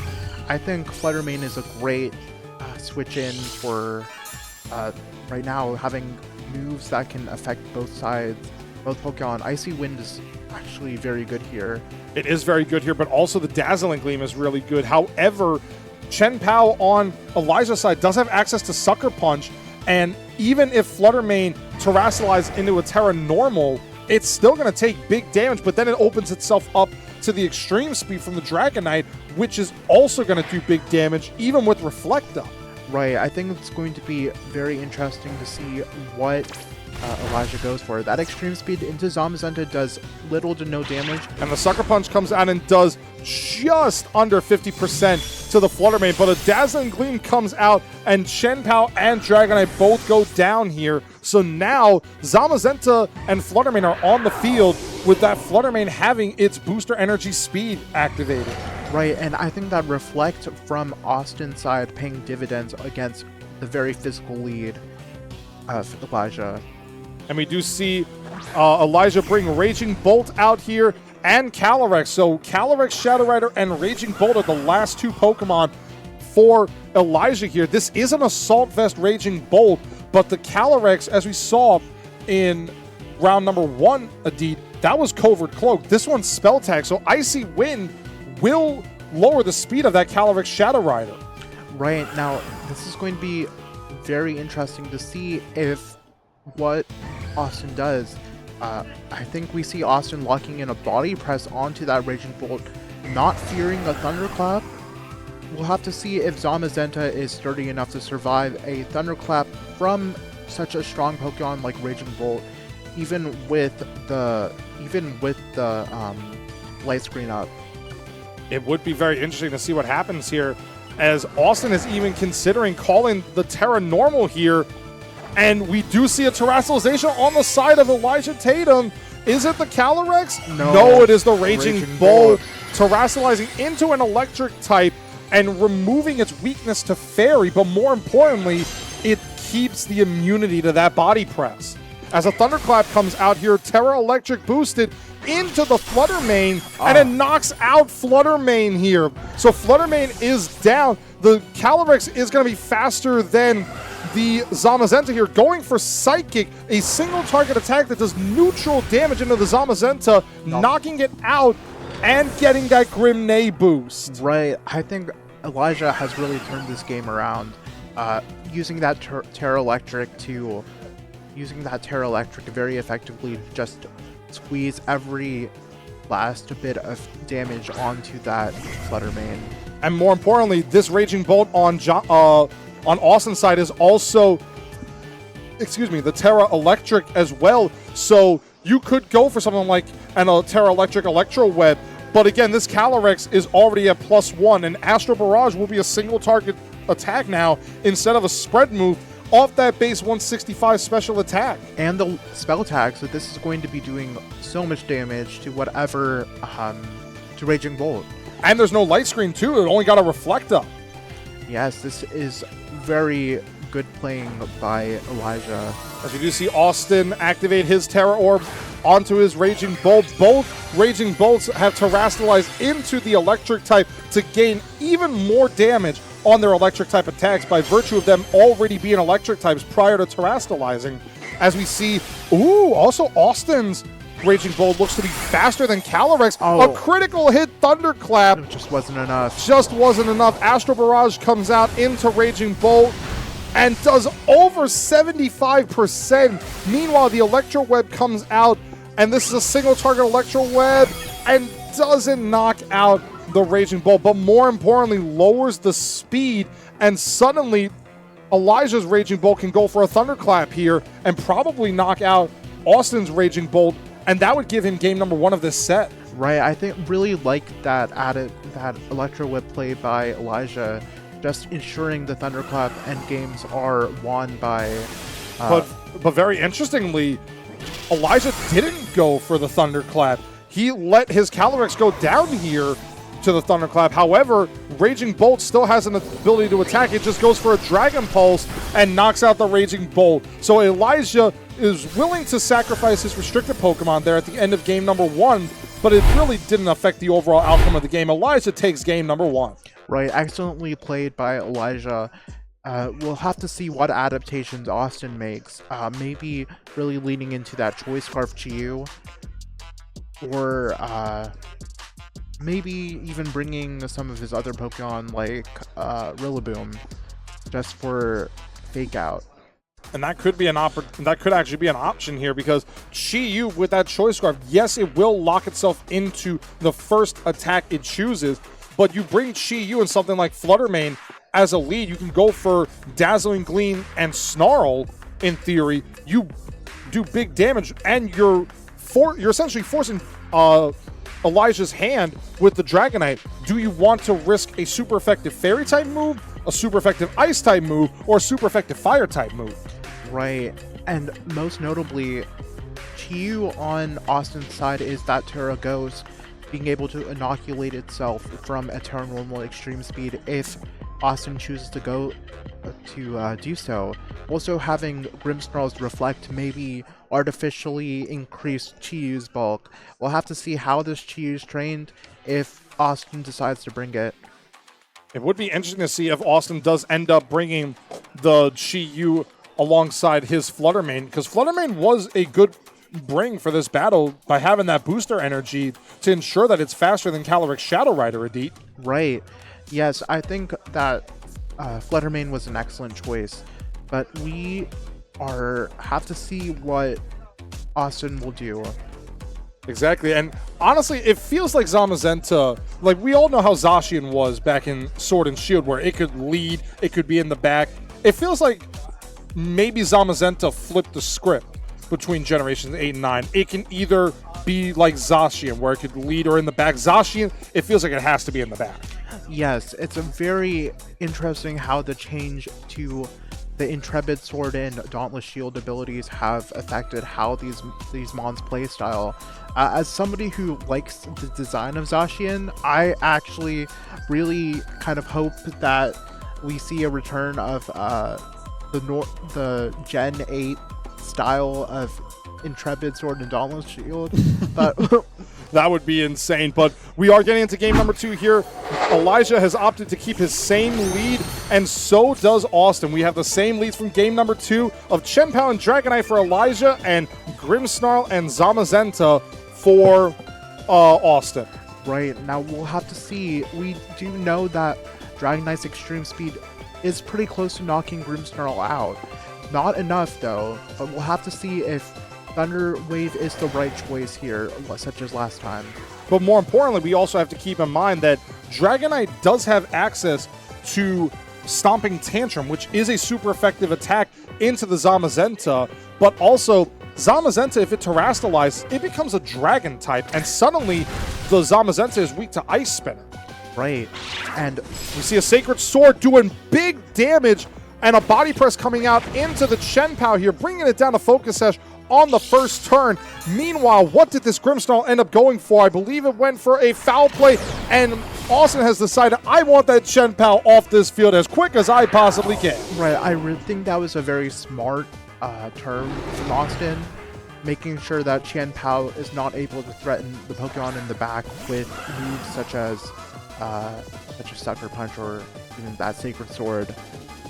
And in comes the Calyrex Shadow Rider here for Elijah, and now it puts Austin in a very unique position here. Do I go for the Wide Guard for the potential Astral Barrage, or do I go for something like a Behemoth Bash into the Dragonite, or do I go for the Behemoth Bash into the Calyrex and get something like a Light Screen up here?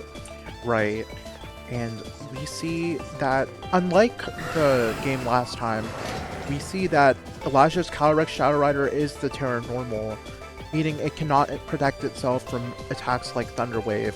So we'll have to see if Grimmsnarl can make it through this turn.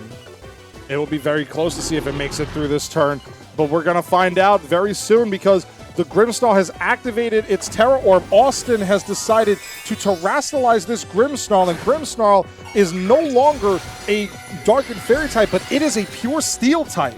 Right, that seems like it will do very well into Elijah's Choice Band Dragonite. We'll have to see if it is able to hang on.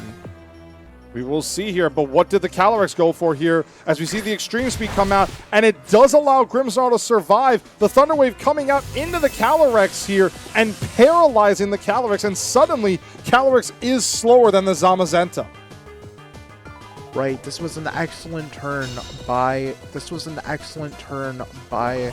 Austin. And meanwhile, in comes the Astral Barrage here, and it does knock out that Grimmsnarl. So even though Grimmsnarl got the paralysis off and managed to use the terastallization, it goes down, and Calyrex is now +1 special attack with the ability of the Grim Neigh. However, Austin's still in a good spot here because as we see, Fluttermane comes out here and activates that booster energy. Fluttermane, even without the paralysis on Calyrex Shadow Rider, it is now the fastest Pokemon on this field with Dragonite locked into Extreme Speed. Right, this is just such a great position for Austin to be in. We'll have to see if he can really take advantage of this board position. It's going to be very unique to see what happens here because the Fluttermane is in a very advantageous position because by virtue of it being a ghost type, it is immune to those extreme speeds from Dragonite. And even with the choice band, Dragonite doesn't do the greatest amount of damage to a +1 Zamazenta.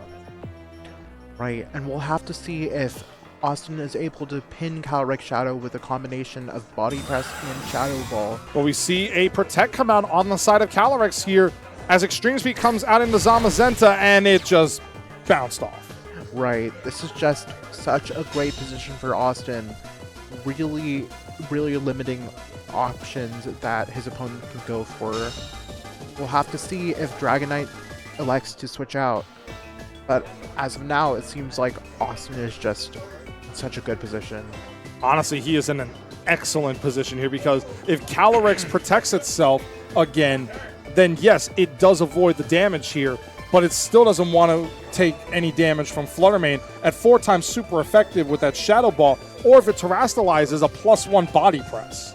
Yes. This is why I really like Austin's play right now. Really just putting that Calyrex Shadow between a rock and a hard place. Now, just keeping Flutter Mane immune to any extreme speeds, having a Zamazenta that can resist and maybe take like 2 or 3 more extreme speeds. But we see Dragonite switch out into Raging Bolt. So Raging Bolt is the Pokemon of choice here as the Flutter Mane gets that Shadow Ball off here. This is 4 times super effective into the Calyrex Shadow Rider, and Calyrex goes down to the 1-hit knockout. Right, and that is so huge, getting rid of the opponent's restricted. Body Press should be doing a lot to this Raging Bolt too. Well over 50%.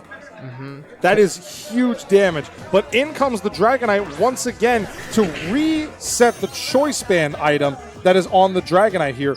And now it puts Austin in a very unique position alongside that Flutter Mane because in theory, Dragonite can Terra Normal and go for an attack, but Raging Bolt has access to that Thunderclap, which is a neutral target right now on the Zamazenta by virtue of Electric on Fighting and Steel. If the Zamazenta terastallizes into a Dragon type, suddenly that neutrality turns into a resistance, but Extreme Speed becomes a neutrality. Yes, it's going to be very interesting to see. But we see that Grimmsnarl has already used the terastallization though. So, oh, I forgot about the terastallization on Grimmsnarl there. So now Raging Bolt terastallizes into an Electric type here and goes after a Flutter Mane tries to opt for a Protect here to try to scout what the Dragonite ends up going for as Thunderclap comes out, and it did target the Zamazenta, so Zamazenta goes down. And we'll just have to see what this Dragonite locks into. And it locks itself into Stomping Tantrum, a good choice, so it doesn't have to worry about being immune to Flutter Mane's attacks here. But even more importantly, it does big damage into Raging Bolt. Yes, I think that was a very smart lock-in. It covered for both Chi-Yu and Raging Bolt. And also, key point to note, Indeed, by virtue of Stomping Tantrum going through the Protect, that doubles its power to 150 on this next attack with that Choice Band. Right, going for that Icy Wind, doing so much damage into the Dragonite. It's going to be interesting to see if how Austin's Raging Bolt is trained. It is a Dragon Pulse into the Raging Bolt. Raging Bolt survives, though. Stomping Tantrum Choice Banded damage. And the Raging Bolt survives. And in comes the Electro Web. And it missed the Flutter Mane. This is absolutely huge for Austin. Oh my god, it missed the Flutter Mane. That was huge. It looks like Icy Wind will be able to pick up this Raging Bolt. And do massive damage into that Dragonite, and we look like we're going into a Game 3. We do look like it is going to be Game 3. This Thunderclap comes out into the Flutter Mane and does over 50%, but in comes that Icy Wind once again. It is super effective on the Dragonite, knocks out the Dragonite. Raging Bolt does barely survive. However, the Dragonite goes down, and Raging Bolt on Austin's side goes for that Dragon Pulse and will knock out Elijah's Dragon Pulse, and we are going to a Game 3. Yes, this is very exciting. I will be very interested to see how Elijah adapts. Austin's adaptations felt correct.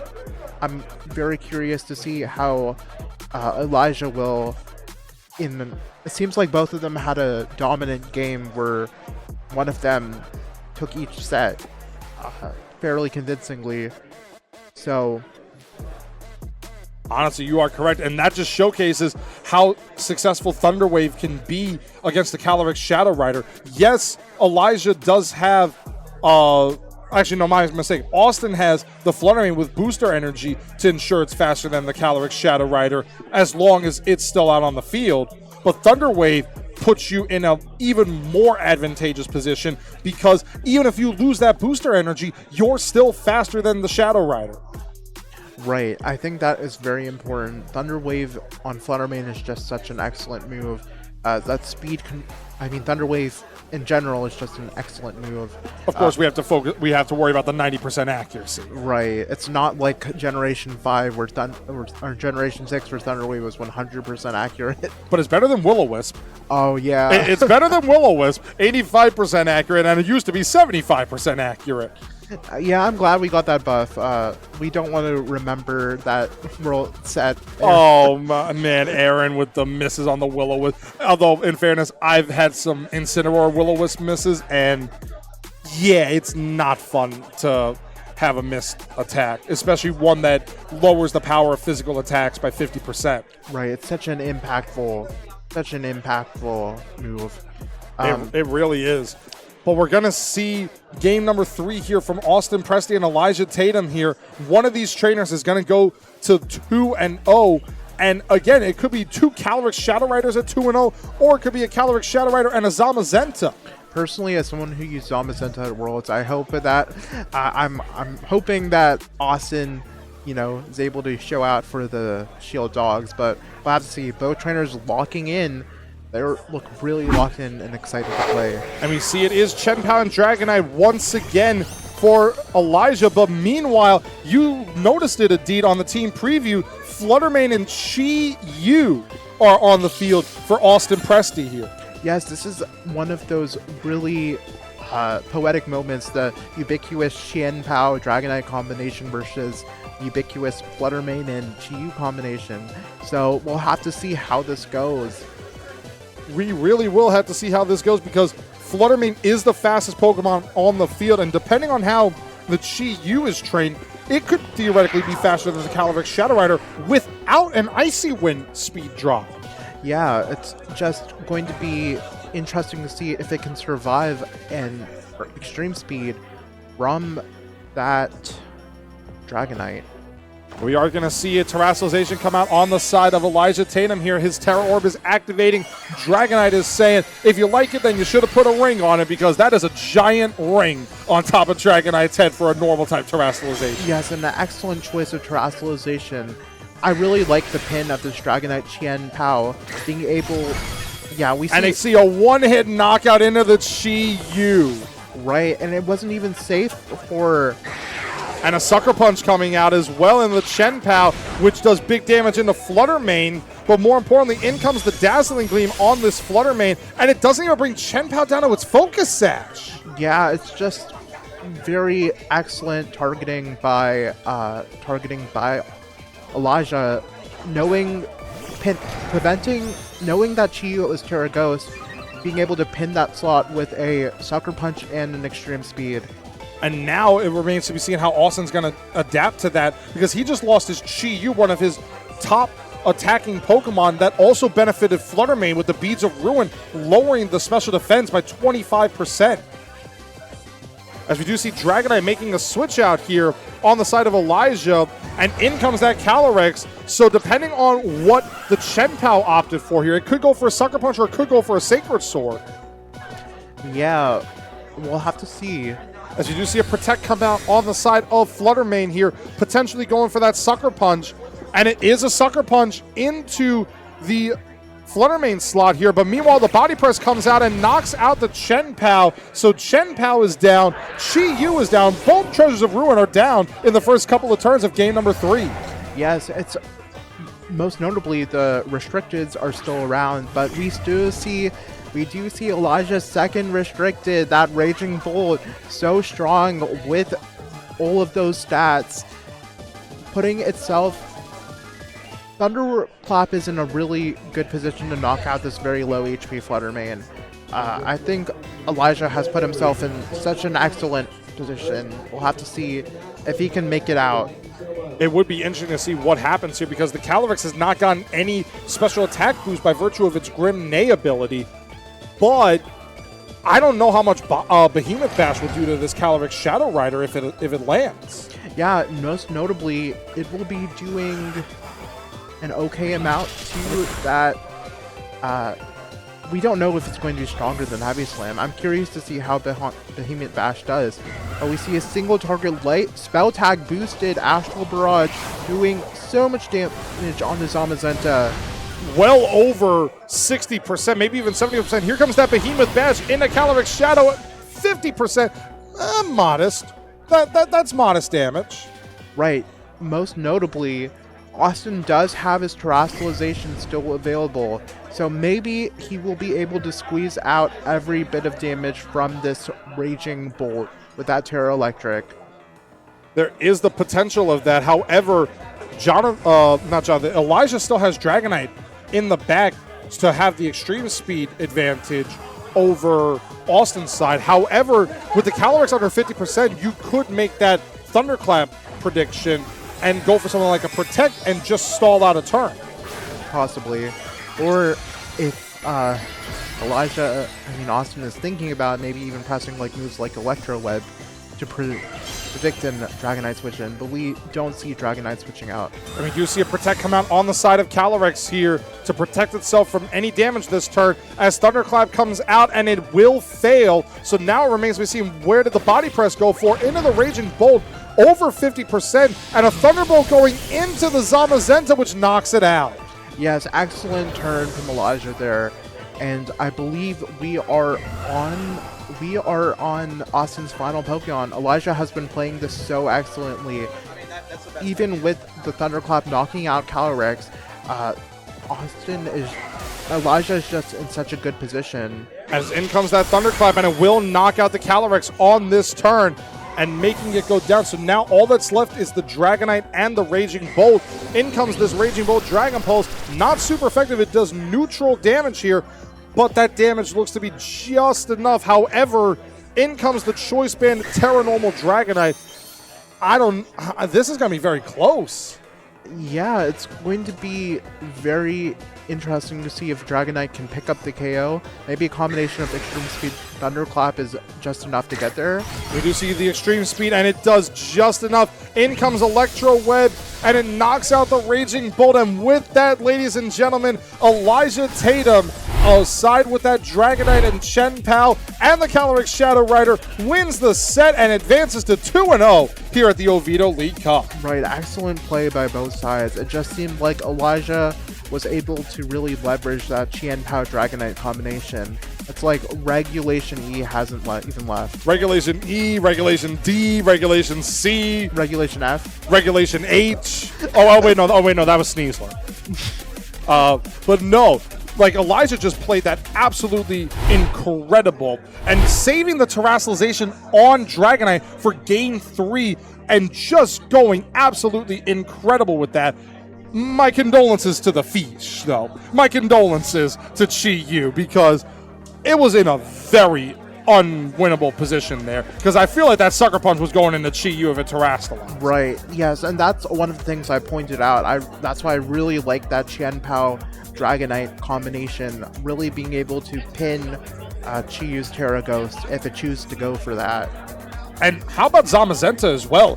Going for that Behemoth Bash. It did over 50% to Calyrex Shadow Rider, but now it remains to be seen.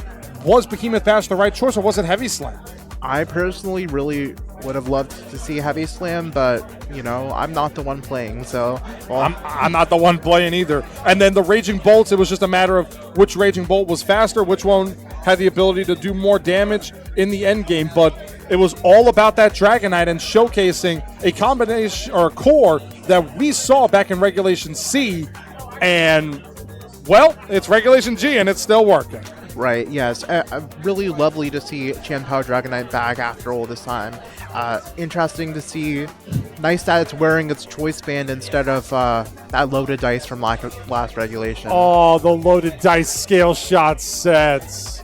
With haze, too. Some of them ran haze. Yeah, or Tailwind like me. Or Tailwind. I really like Tailwind, but... Yeah, I mean, Tailwind's fun because you get the +1 Tailwind, so it's almost like a prankster. Oh, yeah. It's like we had Tornadus at home. Oh, yeah, I forgot about Tornadus at home. And I'm actually curious if Tornadus is being used in this tournament. We'll have to see the usage stats. I know Tornadus did win the first Regulation H Victory Road... No, the third Regulation H... sorry. I'm sorry. I have not played this game in a serious capacity since Regulation H, but Well, we survived Sneasler. We survived the Dire Claws. I mean, no, that's what I was trying to get to. The team that won the third Victory Road championships, you know the Hoge brothers, right? Yeah, Frederick and that. Yes, he won with Tornadus and Gunk shot Sneasler. yes. So that just goes to show you, Dire Claw bad, Gunk shot good. Right, and I believe we saw that on Birmingham stream yesterday with Anthony Liuzio from France battling Adrian Zoro from Spain. Unfortunately, Anthony did not make it into day 2 of the competition, but you know, Adrian did, and even though Anthony won that match, it's still really interesting to see how Sneasler was able to pin a lot of pieces of that Kyogre balance team Adrian was using. Exactly, and you actually mentioned it, Adi, that you like using Zamazenta. I've been Koraidon main. I'm actually curious how many of each of those restricted Pokemon are in this tournament today. Right, I'm really excited to see what restricted is coming up on top today. I've actually been a huge fan of Koraidon lately too, and we see the usage stats here. Calyrex Shadow, 25%, a quarter of the players are running Calyrex Shadow Rider. Right, that's just so interesting. We see Calyrex Shadow Rider, Zamazenta, Kyogre, Miraidon, Terapagos, Groudon. 2 Ice Riders and a Cura. Oh. White Curum? Wow. So we actually just got that from our production team, ladies and gentlemen, that we have 2 Ice Riders and a White Curum. And something tells me I know what's being paired with that White Curum. I think it's an Abomasnow. Really? No, everybody knows it's a Alolan Ninetales. Oh yeah, no, we love Alolan Ninetales. In all fairness, I prefer Alolan Ninetales to Cantonian Ninetales. Oh, you know, I like them both, but you know, we haven't had Ninetales in VGC since 2013, like the regular Ninetales. I believe it got top 8 at the German Nationals in 2013 by a player who unfortunately doesn't play anymore, but he got top 8 at Worlds in 2015, Lajo. A really great German player. But I think something that's really interesting is Florida, really well-known Florida players known for using Calyrex Ice, and we do not even see it on the usage graphic. We don't see it, but we do see 2 of the weathers that Florida is known for. Extreme sunlight and heat in Groudon, and heavy rain in Kyogre. And like you said, Tornadus is being used at that tournament, at this tournament with 17.31 usage. But look at who is at the top. Fluttermane. The queen herself, Fluttermane. Rounded out by the Urshifu Rapid Strike, Rillaboom, Incineroar, and Raging Bolt. Wait a second. Are we doing the Wolf Worlds video right now? Are we doing the Wolf Worlds video? Because I mean, there's Urshifu, there's Rillaboom, there's Incineroar, there's Raging Bolt, Calyrex Shadow Rider is the leading restricted Pokemon, and a Farigiraf. Yeah, we just need to move Farigiraf a little bit. We just need to move Farigiraf where Fluttermane is, and then we have the Wolf team in top usage. That would be absolutely incredible if that were to happen. I mean, Farigiraf probably could maybe pass a Moongus. Yeah, possibly. And if you haven't watched the Wolf video yet, highly recommend it. Even worth watching it with your VGC friends. Maybe even make a night out of it. It's 2 hours and 30 minutes of excellent production. Just excellent I would agree. storytelling. His team did a phenomenal job. of that. We're not going to spoil anything about that video. All we're going to say, ladies and gentlemen, is if you have not seen it, go give it a watch, because it's a good tournament video. I mean, all of his tournament videos are good, but our tournaments are just as well. Yeah. Just major respect to Wolf and his team for putting out such strong content. There are other VGC, this has never been. This has been the best time to get in the VGC I've seen ever. Exactly. And ladies and gentlemen, we're going to take a quick break, and we will be back with round 3 here at the Versus Games League Cup in Oviedo, Florida.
Welcome back, everybody, to the Oviedo League Cup here at Versus Games in Oviedo, Florida. We've been through 2 rounds so far, Adit, and now we're going to send into round 3.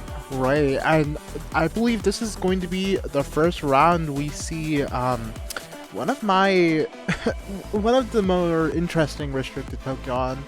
Interesting restricted Pokemon. I gotta say, my interest is now peaked. Yes, I believe we will be seeing Terapagos. Ooh, we get to see the turtle? Yes, Terapagos is a very interesting Pokemon as it was released in Pokemon Scarlet and Violet.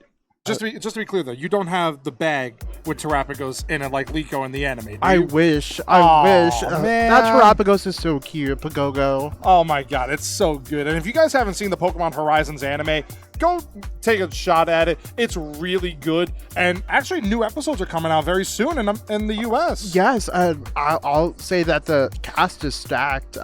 It's a very fun watch, actually. The music could be a little bit better, though, in our neck of the woods. But that's just an opinion. Oh, no, you're absolutely right. I really think the Japanese Pokemon anime themes I really enjoy them, but the dub does a good job, I think. Sometimes. Oh no, they do a great job. And like you said, we're going to see Terapagos in this battle. We're going to get into round 3 here between Matthew Laughlin and Elise Johnson. Yes, Elise is one of my locals, so I am very excited to see her make her stream debut.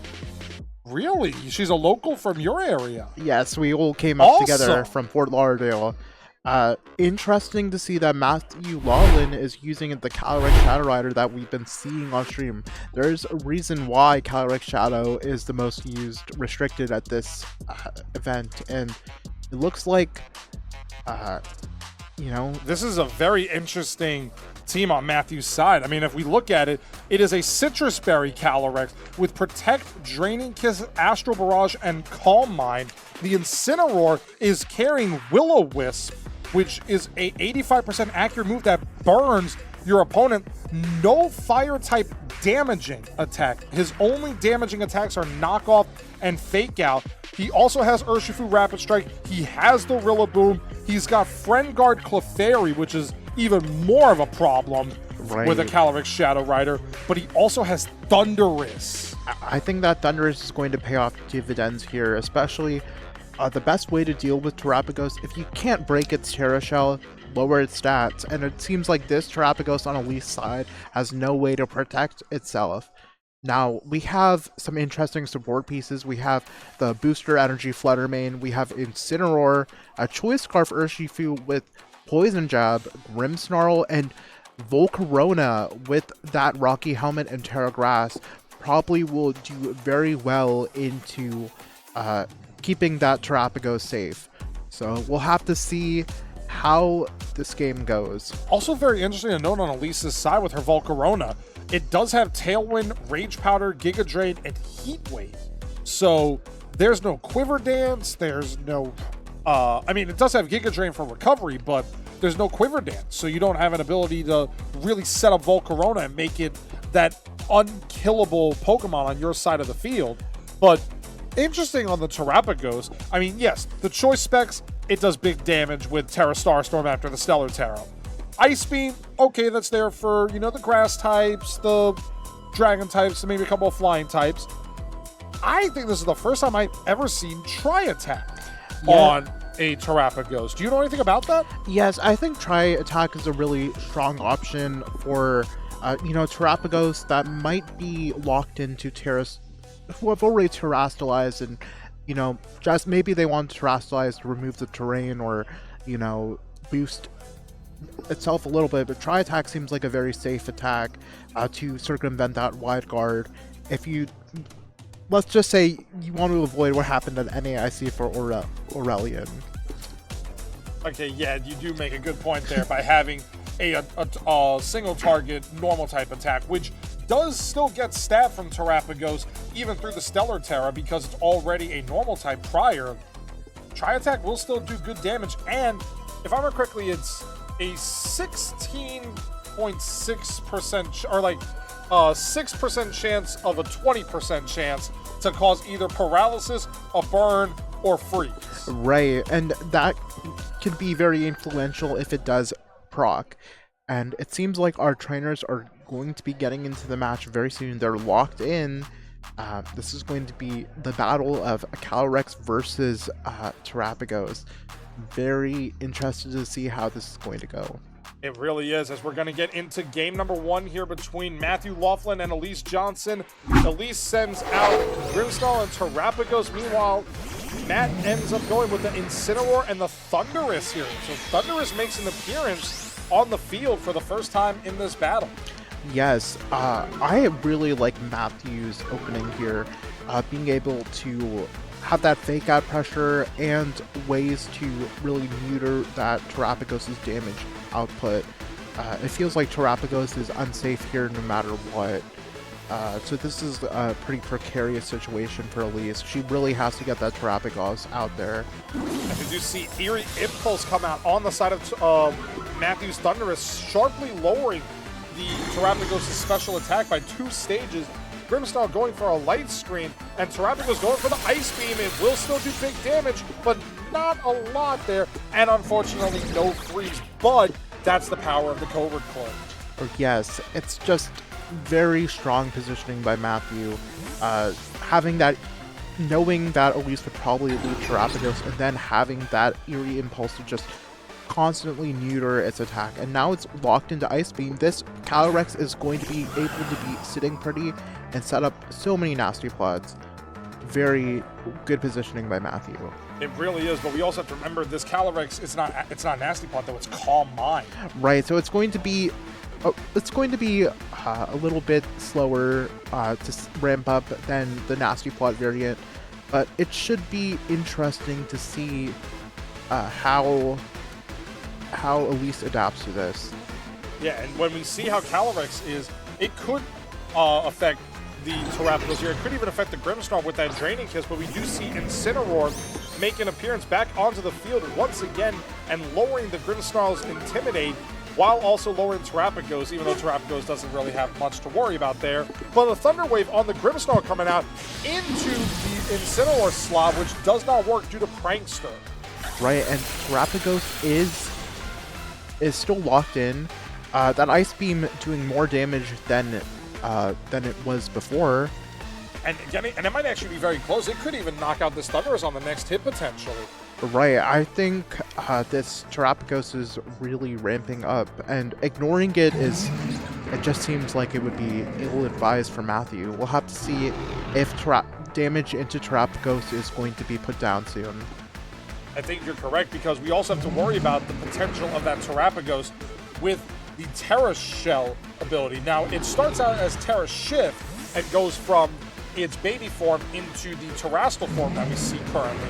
Any first attack will always be not very effective here, as we do see a Fake Out come into the Grimmsnarl slot here and a Thunderbolt, so a double up into the Grimmsnarl, doing decent damage, but more importantly, getting a flinch off. Right, and Volcarona is sitting pretty, being able to maybe knock out this Thundurus with a Heat Wave. It should be, and also if Matthew decides to switch out, it's also going to be able to support this Terapagos in the later stages of the game. You are exactly right here, because Grimmsnarl is in a good position for Elise as this Thunderbolt comes out and does good damage into Grimmsnarl and gets a paralysis. Once again, a Grimmsnarl gets paralyzed on a Thunderbolt indeed. But right. But here comes the Heat Wave. Oh. Survived. The knockoff comes out and Grimmsnarl survives. Does it say paralyzed? We're going to find out here. It does not, and Thundurus goes down. Yes, this is a really good position for Elise. Having Volcarona and Terapagos online at the same time. Now, we do see this Urshifu here with that Terra Stellar and Focus Sash, similar to what Landon Story was using round 1. Terra Stellar is very good at dealing with Terapagos, basically being able to knock it out even through its Terra Shell, depending on how that Terapagos is trained. It looks like Matthew's going to protect his Urshifu and try to reshuffle. Potentially try to call a Thunder Wave into that slot, I would think. And it does not matter because Grimmsnarl is paralyzed, but it does give the appearance that it was going for that. Right, and then we see Tailwind from Volcarona. This is a very very smart play from Elise. Being able, More importantly, lowering the special attack on Volcarona. right, yes. This is just excellent positioning. We see Incineroar go for that parting shot onto Volcarona, but it will have to be seen how impactful that is. It will be very interesting to see because now the Volcarona will be faster than this Calyrex Shadow Rider and the Urshifu, but the Urshifu is able to do big damage alongside the Grimmsnarl here. The Grimmsnarl does have access to potential Thunder Wave, but has to watch out for an Aqua Jet from this Urshifu as Urshifu switches out here back into Incineroar to keep on resetting that Intimidate and Fake Out pressure on Matt's side. Right. And I think at this point, Elise wants Grimmsnarl to go down here. It's already done its job. It's set up. But we see Matthew going for that Protect. And we do see a Rage Powder coming out on the side of Volcarona, potentially trying to call a Surging Strikes to activate Flame Body. Right. And Thunder Wave goes into Calyrex Shadow. Matthew smartly calls the Protect. And we have the Fake Out pressure on this turn. We also see that there are 2 more turns left of Light Screen on Elise's side by virtue of that Light Clay here. So now it comes down to if a Terra comes out, it does not. And Elise has opted to let Grimmsnarl go down here to at least make sure that Volcarona gets some damage. We see Calyrex avoiding the Heat Wave. Oh, Actually, no, it was Incineroar who avoided okay. it, but the Calm Mind comes out. Right. This could be very problematic if Calyrex is left unchecked. And we do see the Calm Mind raise the special attack and special defense by 1 stage. However, Elise does not have a Pokemon that can handle Elise's Unnerve, which would prevent Calyrex from using its Citrus Berry on her side of the field. Right. So now it remains to be seen what this Calyrex is going to opt to go for here, because Incineroar does have access to knockoff on her side of the field, and this could be very interesting what goes on. Right, and I think the important thing is the sequencing of the terrestrializations. It looks like Calyrex protected itself. And a knockoff comes out on Elise's side, and it does not do anything to the Calyrex. Meanwhile, a parting shot coming out on the side of Matt's Incineroar to switch out his Incineroar while lowering the power of Elise's Incineroar. Yes, it's a revolving door of Pokemon, as they like to say in Pokemon Stadium. It'd be a five-star classic right there. 5-star classic, because they keep on parting shotting each other. Right, but I think the important thing is Elise does not have Fake Out pressure, and Terrapagos is looking very vulnerable here. So both It is, but at the same time, Elise does have access to the Stellar Terror on Terrapagos, and a Choice Specs is essentially the same as a +1, so it'll be doing normal damage to that Calyrex here, and it just remains to be seen what is going to happen here, because also, if Calyrex terastallizes, even though it's +1, Choice Specs Terra Stellar is super effective. right, but we see the double target into Terrapagos. But I think this was a really good switch in for Elise, given what Matthew was locking into. Exactly here, because we do see Matthew activate his Terra Orb, and he is going to fire it at his Calyrex Shadow Rider, and we saw Calyrex be a little bit evil a few rounds ago with the Dark Terra. Now it's going to be a little bit more lovey-dovey and play into the season with the Fairy type. Yes. So we see that Draining Kiss go into Volcarona. Important to note, Draining Kiss is a physical move, physical contact move. So it will be taking damage from Rocky Helmet or even getting the burn from Flame Body. We see the Rocky Helmet, but no Flame Body, and in comes that close combat. Will we see Flame Body this time? Well, first we're going to see the defense drops. Right. And there's the Flame Body! This was exactly what Elise needed to close out the game, potentially. And Urshifu was hurt by the Rocky Helmet, which does break the Focus Sash as a parting shot comes out into the Calyrex here. A very smart move by Elise to negate the power of the special attacks and get Incineroar out. Right, I think this is going to be an amazing position for Terrapagos if Terrapagos decides to Terrastalize, being able to do so much damage, and also having its own Intimidate pressure in the back. Maybe preserving this Volcarona would be important on Elise's side, but overall it's looking amazing. Like, this is an amazing position for Elise. I would say so, because Terrapagos, like we said, it can Terrastalize here, and instead of it being normal effect on Calyrex, it's super effective, and Elise appears to be doing that play. Terrapagos is Terrastalizing, and in comes the Stellar Form Terrapagos, which not only is going to make Terra Starstorm a spread move, it gets extra HP. Yes, and also redirecting any attacks into preventing close combat or even surging strikes from going into that Terrapagos. But we see that Calyrex goes for a Calm Mind, and surging strikes goes into Volcarona, taking damage from the Rocky Helmet, making it not long to this world. So we'll have to see. No, it is not, but the critical hits come out. Volcarona will go down here, and honestly, Terrapagos might pick up Urshifu with the lower defenses and the Stellar Terra and the choice specs. It really comes down to how much Terrapagos is going to do to this Calyrex at +2 special defense. So we're going to find out right now. It's going to do a good amount of damage. It will take down the Urshifu, but Calyrex is going to have the Citrus Berry proc here and regain 25% of its health. Right, this is a great position for Elise right now, but also it will also come down to whose Incineroar is faster.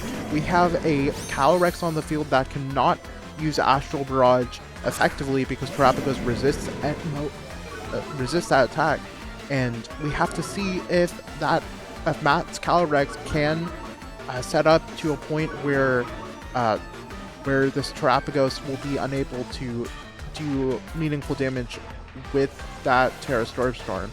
Easier said than done. Easier said than done, but we also know Elise's Incineroar got the Intimidate off first. That could be, in theory, a sign that Elise's Incineroar is faster, or it could just be a speed time. Okay, we see the fake out into Calyrex. And a fake out into Terrapagos. So a null and void turn. Yes, it's looking very... This is just an excellent turn for Elise's side, considering no progress was being able to be made on the opponent. Now, we'll have to see what Matthew locks in for. Well, here, Matthew opts for the Protect here on the Calyrex to at least keep it around for one more turn. And the Terrapagos goes for the Terra Starstorm. This is going to be choice specs boosted, so it will do good damage to Incineroar here. It really comes down to what Incineroar did on Elise's side. And we're going to see Incineroar goes from 172 to 59. That is big damage. And in comes a Flare Blitz, but it went into the Calyrex Shadow Rider, potentially calling a Draining Kiss into that slot. And in comes a Parting Shot, actually, to lower the power of Terrapagos. So now Terrapagos' attacks will be a neutral damage instead of a +1 with the choice specs. Right, and we can look at a Matt's screen for a second, and we see it's a +2 special defense and +1 special attack.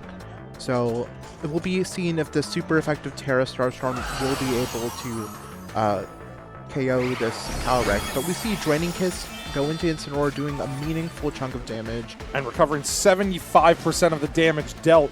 Meanwhile, the opposing Terrapagos on Elise's side uses the Terra Starstorm here. It'll probably send Matt's Incineroar back into its Pokeball with no HP. It does. So now it comes down to what did Elise's Incineroar go for? Did it go for the Flare Blitz again? Did it go for knockoff? It is that Flare Blitz into the Calyrex Shadow Rider, and Shadow Rider survives! Yes, this Calyrex looks to be very bulky. Note that it was a -1 Incineroar, but it looks like Elise has this game locked up.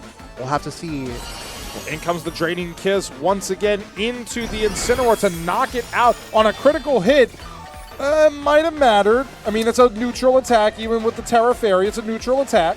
Right, but this single target super effective Terra Starstorm is looking to send Calyrex back to the Glue Factory. Oh, not the Glue Factory. But in comes the Terra Starstorm from Elise. Terrapagos picks up game number 1 here. What a performance by the Turtle. Yes, a very impressive play. Really nice to see Terrapagos kind of. Well, we know Terrapagos has a positive matchup into Calyrex, but it's really nice to see this more unconventional team composition. This really unconventional team composition from Elise be able to kind of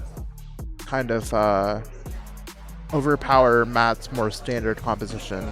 Exactly, because Matt was trying to get those Calm Minds off here, and he was succeeding, at least from a defensive backbone of his team. He just couldn't get enough special attack boost because Elise's Incineroar managed to get some parting shots off at the precise time. And also Grimmsnarl was trying to get that Thunder Wave off once again, but it also brings to mention Matt tried that Thunderous strategy and it didn't work. Yeah, maybe Thunderous would have been better in the back, but we'll have to see what adjustments that Matt is going to make. Maybe bring that Clefairy to try to use that Friend Guard ability to boost Calyrex's bulk. And it will be interesting to see if Elise will make any adjustments going into this. I honestly wonder what kind of adjustments she can make. I do believe that we could see the Rillaboom, maybe even the Clefairy come out, because we have played against Clefairy with Calyrex Shadow Rider. And if you thought that it was difficult to knock out a Calyrex Shadow Rider after 1 Calm Mind boost, try knocking out a Calyrex Shadow Rider after a +1 Calm Mind boost with a Clefairy. Right, and it doesn't help that Elise's restricted is a special restricted, so it is not going to be enjoying taking that +1. It's not going to be enjoying dealing with that boosted Calyrex. And we do see Grimmsnarl and Incineroar lead from Elise, and meanwhile it is Incineroar and Calyrex for Matt once again. Right, I really like both of these leads. One, so this seems like Matthew could go for a fake out Calm Mind, or Elise's Incineroar is faster, so we'll have to see how this goes. But we do see the Clefairy in the back for Matt, so we'll have Clefairy will be, protecting itself from. Will be able to protect that Calyrex from any status conditions by using Follow Me. And we do see the Clefairy come out. Meanwhile, the Calyrex goes for Protect here. It remains to be seen. Maybe Elise called it, but we do see the Fake Out come out into the Clefairy slot. Does not much damage, but that Thunder Wave comes out into the into the Calyrex Shadow Rider here. Now, what's important to note is that with this Clefairy D, it's not Terra Ground, it's Terra Grass. So while it would be theoretically immune to something like Spore, it's not immune to Thunder Wave. Yes, it is just, it's very interesting. Elise doesn't have any Pokemon that would theoretically be able to lose. Theoretically would want to. Sorry, Matt doesn't seem to have. Elise's team doesn't seem to have any Pokemon that would really care about the Terra Grass beside that Urshifu, but we see Clefairy go for Follow Me and Calyrex go for a Calm Mind, setting up to kind of just make this Calyrex an impenetrable wall. Exactly, because in theory, we do see that this Clefairy does have Helping Hand, and Helping Hand does major damage to your opponent or your partner Pokemon's attack into the opponents, and something like an Astral Barrage or Draining Kiss through the light screen with the +1, this Calyrex will be doing major damage. Right, and important to note, Terrapagos cannot hit Calyrex as long it cannot hit Calyrex with normal Terra Starstorm unless it terastallizes. So Elise is going to have to make a decision. We do see the attack drop on the Grimmsnarl on the Terrapagos here, and Elise opts for the terastallization into her Terrapagos here, once again making the Stellar Terra Terrapagos come out onto this field, and, well, now we're going to see how much damage it does. Yes, we see Matt locked in the Protect, so... And he gets a double Protect on the Calyrex here, I believe. I believe it was Calm Mind last turn, but right. But he went for the Thunder Wave. It doesn't affect. In comes that Terra Starstorm. Now, because it is now a Stellar type attack, it would affect Calyrex as a Yes. Ghost type. That is the important thing and why that Terastallization had to be spent. We see that Terra Starstorm do a significant amount into Incineroar. Now, we see Fake Out go into the The Grimmsnarl slot here. yes, this is just seems to be predicting Elise to switch out, or yeah, so Potentially, but we do see Draining Kiss come out, and it does good damage into Grimmsnarl there. But in Right. comes the Terra Starstorm, and again, it might be +1 on special defense, but this is essentially a neutral attack, and it's going to do good damage into Calyrex, but more importantly, it is not super effective. And now, Clefairy can theoretically come back in and go for Helping Hand. right. And I think the more important thing for Matt to really do is figure out how he's going to weather this Terapagos. He has Follow Me pressure, but he also, I think he just really wants to knock out this Grimmsnarl. We do see Grimmsnarl make a switch out here, and in comes Siva, which is that Volcarona once again. So Elise is trying to get that Flame Body activation on Volcarona with the Calyrex here. And really good prediction into knowing that Grimmsnarl would be the priority for Matt to take down. And we do see the Rocky Helmet damage come out here. Is there a Flame Body? There is no Flame Body, but this is going to be Friend Guard on top of that +1 special defense here on the Terapagos and the Clefairy, bringing Calyrex down really low, but that was big damage into Clefairy too. Right, and this seems to be just a great position for Elise, having that Tailwind pressure, that Rage Powder pressure. Just excellent. Excellent. It really is, because you could, in theory, do what Matt is trying to do. He was going for that Helping Hand at +1 special attack with the Light Screen, and he went Astral Barrage. This does not affect Terapagos, because Terapagos is still a normal type in terms of defensing, but it's a Stellar type in terms of Oh, offense. a critical, and a hit critical on hit! the Volcarona! Oh my god, Volcarona is down! Oh, that is going to be massive. It really comes down to how much damage Terapagos is going to do here with Terra Starstorm. We'll have to see. And it's going to do how much damage here? It could maybe knock out the Clefairy as well. It doesn't knock out either! Yeah, I think Elise is in a great position right now. But we see her switch in Incineroar, and with a combination of Helping Hand, Draining Kiss, possibly being able to recover to a point where Terra Starstorm will not be able to knock out Incineroar. It's possible, but at the same time, Matt's in a precarious position here, because if he doesn't Terrastallize, he's in a problem. If he does Terrastallize, he's in a problem, because super effective Terra Stellar or knockoff, but instead it's a Fake Out into the Clefairy to remove the Clefairy. That is a huge play. Right, and we see that Urshifu in the back for Matt. This actually, I think that critical hit really turned the tide of this game.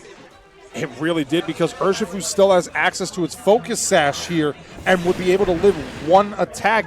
And, I mean, a close combat and a Draining Kiss probably would do enough to knock out Terapagos here. I think so, and that seems like what Matt is going to be locked into. I mean, the other option here is you could, in theory, go for something like a knockoff or a parting shot into the Calyrex here and risk your Urshifu from going down and bringing in the Grimmsnarl to allow Terapagos to come back out. Yeah, I really like this Terra Fairy here, protecting itself from a knockoff. The Draining Kiss is going targeted into the Terapagos. It does a another critical hit. Okay. And that's going to recover so much damage here on this Calyrex. A close combat comes out and does end up knocking out Terapagos here. And a critical hit to boot. 2 critical hits on the turtle. Yeah, it just seems like they're tired. They want turtle soup for dinner, so... Turtle soup? yeah, it's just... No, the turtle is so sexy to eat. that knockoff doing no damage into Calyrex, even And on a critical hit. Yeah, so with those critical hits, Matthew was able to turn the tide of the game very quickly. Very, very, very unfortunate for Elise. It is unfortunate because now it is this Calyrex, which is +2 special attack, and it is just in a perfect position to close out this game. Right, and we see the writing on the wall. Elise forfeits as we go into Game 3. And once again, we're getting a 3-game set here at the Oviedo League Cup, Adit. Yeah. This is incredible. I'm really happy with the quality of the games we've been getting. I think we're doing a really good job picking that production has really been leading us to the right direction. I would agree with that 100%. Like, we're watching two of the best trainers in Florida, Matt from the Tampa area, Elise from the Fort Lauderdale area. They are just playing phenomenal against each other, not really giving much of anything. But I think you identified it correctly. I think that critical hit might have mattered because it went through the light screen that Grimmsnarl set up. Right, and we don't know if that Volcarona is holding a Rocky helmet, so maybe its special defense is not as invested as its defense, but it is holding that Rocky helmet and having Rage Powder, so maybe it is meant to be diverting those physical attacks. So maybe the Helping Hand Astral Barrage was enough to knock it out. We really will never know because of that critical hit. We really will never know because anything is possible when you play competitive Pokemon. You can have the greatest lead or the greatest core in the back, and it still couldn't be enough. Yes, but that's why we have this best out of 3 format, because there's always a chance for redemption. There's always a chance to go back. There really is, and we're going to find out here. One of these two trainers is going to go to 3-0 here. Will it be Matthew Laughlin or will it be Elise Johnson? Let's find out. We're going to game number 3, and we're going to see Grimmsnarl and Volcarona as a lead for Elise, and Clefairy and Incineroar for Matt. A little bit of a change-up on both sides. Right, this feels like a very passive lead on both sides. This Clefairy has no way to really impact the flow of this game, having After You instead of the more commonly used Sing, or Heal Pulse. So it's just turn is just looking very passive for both of them. Now we see the Helping Hand to boost the power of the knockoff here potentially, as we do see a Thunder Wave come out into the Clefairy just to make sure that Clefairy could potentially be paralyzed while clicking Follow Me. Yes, now we see Heat Wave doing not very much damage to both of them. Knockoff looks like it's going to be doing a lot of damage into Volcarona. Well over 50% there with the Helping Hand boost, but more importantly, it removes that Rocky helmet. Right, I think Matthew correctly identified Volcarona is very problematic, and knocking it out is very important for his end game. And Clefairy opts for a Protect here, while Grimmsnarl opts to set up a Reflect on the first time instead of a Light Screen here, as Volcarona goes for a Tailwind. Yes, I really think that was the correct thing to do. Parting Shot into Volcarona, getting Incineroar off the field, replacing with something more favorable. Exactly here, because Incineroar switches out, but Volcarona is now -1 on its special attack, so even through the Friend Guard, Volcarona is not going to be doing much damage to any of Matt's Pokemon without switching out. Yes, and I think that Matt is in just a very good position right now. Having that redirection to redirect any Thunder Waves from Calyrex, just allowing it to set up. And with the Friend Guard and the -1 special attack on Elise's side, it looks like this Volcarona is not going to be doing anything impactful. Not really, but at the same time, you have to wonder if a Follow Me comes out and fails, you could, in theory, be at the mercy of a Thunder Wave into your Calyrex. Right, so at least had to go for that Thunder Wave. Hopefully, we'll see if it pays off. But we see the Volcarona switch out into the Urshifu. So we see Urshifu for the first time. This is very interesting because it is the Choice Scarf, and also Matt is opting to activate his Terra Orb here, and suddenly Urshifu on Elise's side has access to Poison Jab, a super effective move on now the Clefairy and the Calyrex. Right. So we see the follow me does not fail, and we see that It's a light screen on the Grimmsnarl here. That is very good. However, Calyrex goes for the Calm Mind, and it's now a +1 special attack, +1 special defense. But again, there is a poison type move potentially on the battlefield. right. We'll have to see if that does more damage than a. We'll have to see if that does more damage than a Surging Strikes, but you know, we see the Grimmsnarl switch out. And go into the Volcarona once again, just resetting the special attack drop here. Clefairy couldn't move. The paralysis comes into effect here, and the Urshifu goes for the super effective poison jab into the Calyrex Shadow Rider. Does it get the poison? It Yeah, does! it does. Oh my god, that's massive. Now Calyrex is taking big damage after every turn, and even through this Draining Kiss, which goes into the Urshifu and actually knocks it out with that +1 on the Terra Fairy and brings it back up to full health, not allowing the poison to activate the Citrus Berry, but more importantly, it gets a special attack boost. Right, this is just an excellent turn from Matt. Sometimes you have to really think about if those non-super same type attack bonus moves are worth running. Maybe Surging Strikes would have been a better payoff. It depends on what Elise's strategy was.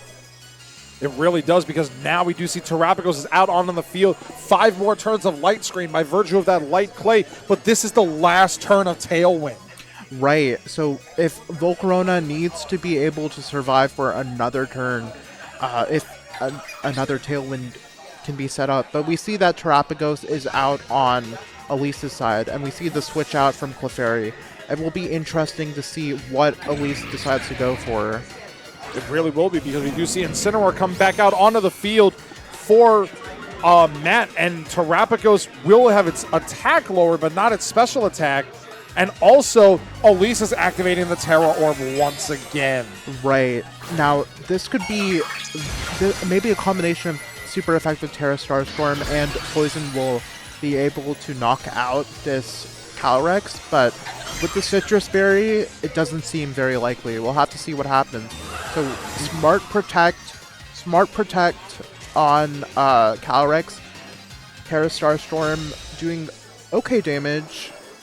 It's gonna do good damage onto this Incineroar here, and it might bring it down once again to under 50% health, might be even under 40%, Oh, okay. or even get it close to under 20% health, but in comes the Heat Wave that Calyrex protects itself from, and how much damage will it do to the Incineroar here? Not enough. Not enough, but there's the poison. And Right. now, Elise is in a very interesting position here, because if she takes the fake out on Terrapagos and leaves Volcarona out there, Volcarona goes down to an Astral Barrage. Yeah, this is just looking very unfortunate with Volcarona not having enough health to be able to probably hang on from this Astral Barrage. Unfortunately, it will not here, as Volcarona goes down to that Astral Barrage, once again proving how healthy that move is. Absolutely. And Calyrex Shell getting another Grimne boost. Now, with the Terra Shell broken and Draining Kiss's same type attack bonus from this Terra Fairy, it looks like Terrapagos is not going to be in a very good position. Not really, but at the same time, we have to also keep in mind, Calyrex is poisoned now. It cannot be paralyzed, so Terrapagos will always go after the Calyrex's attack. Right. Yeah, this is just looking so unfortunate for Elise. And we do see Incineroar switch out here, and once again bringing out that Clefairy to activate the Friend Guard.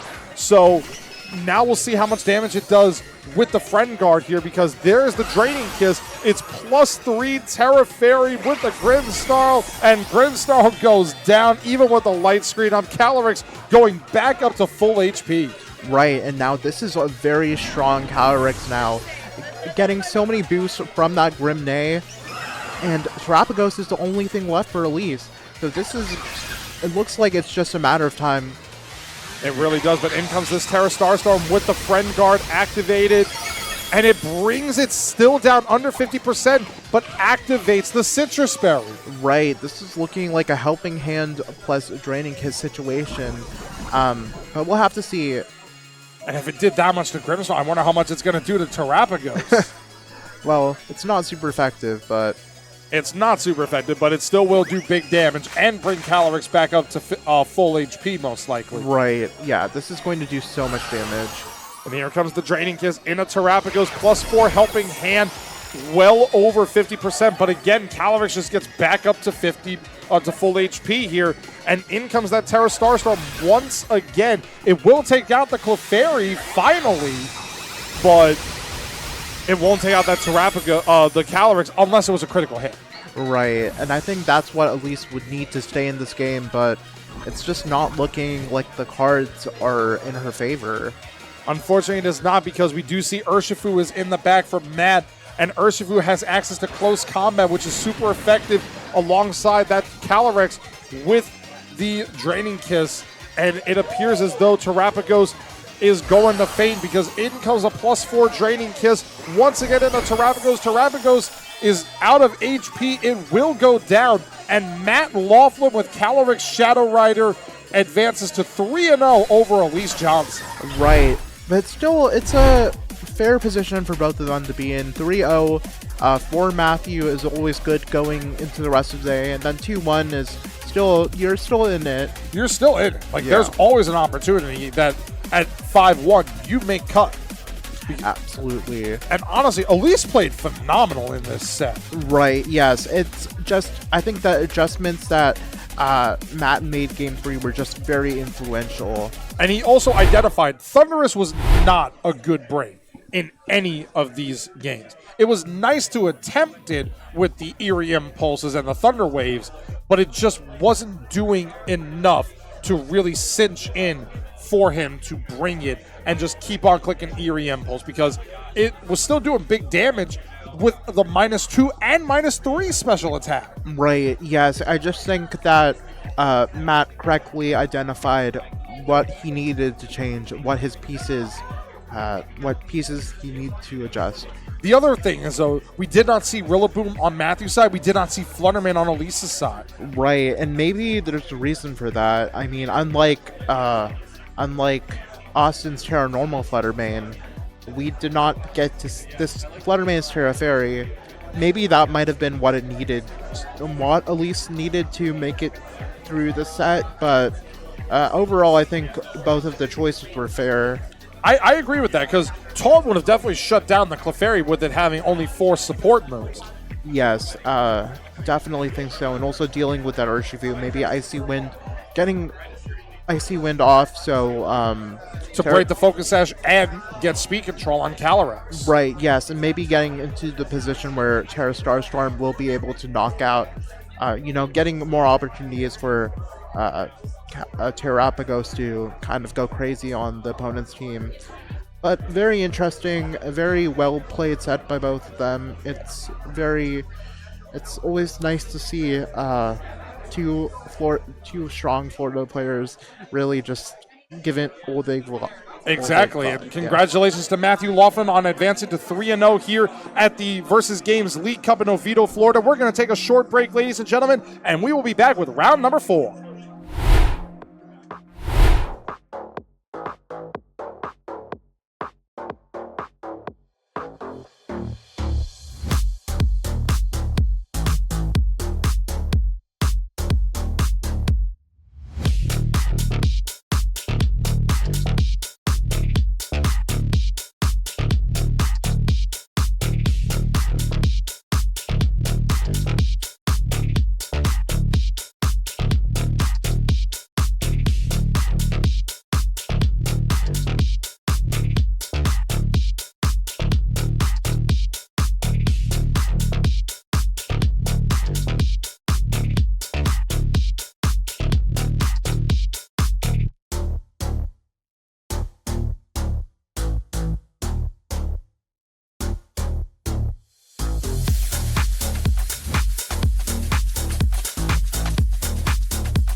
Welcome back, everybody, to the Versus Games Elite Cup here in Oviedo, Florida. We are halfway through our Swiss rounds here in Oviedo, Adit, and now it's time to really lock in. Yeah, looks like it's going to be a really exciting match against two players of 3-0. We have Riley Wilcox versus Javon Texiera.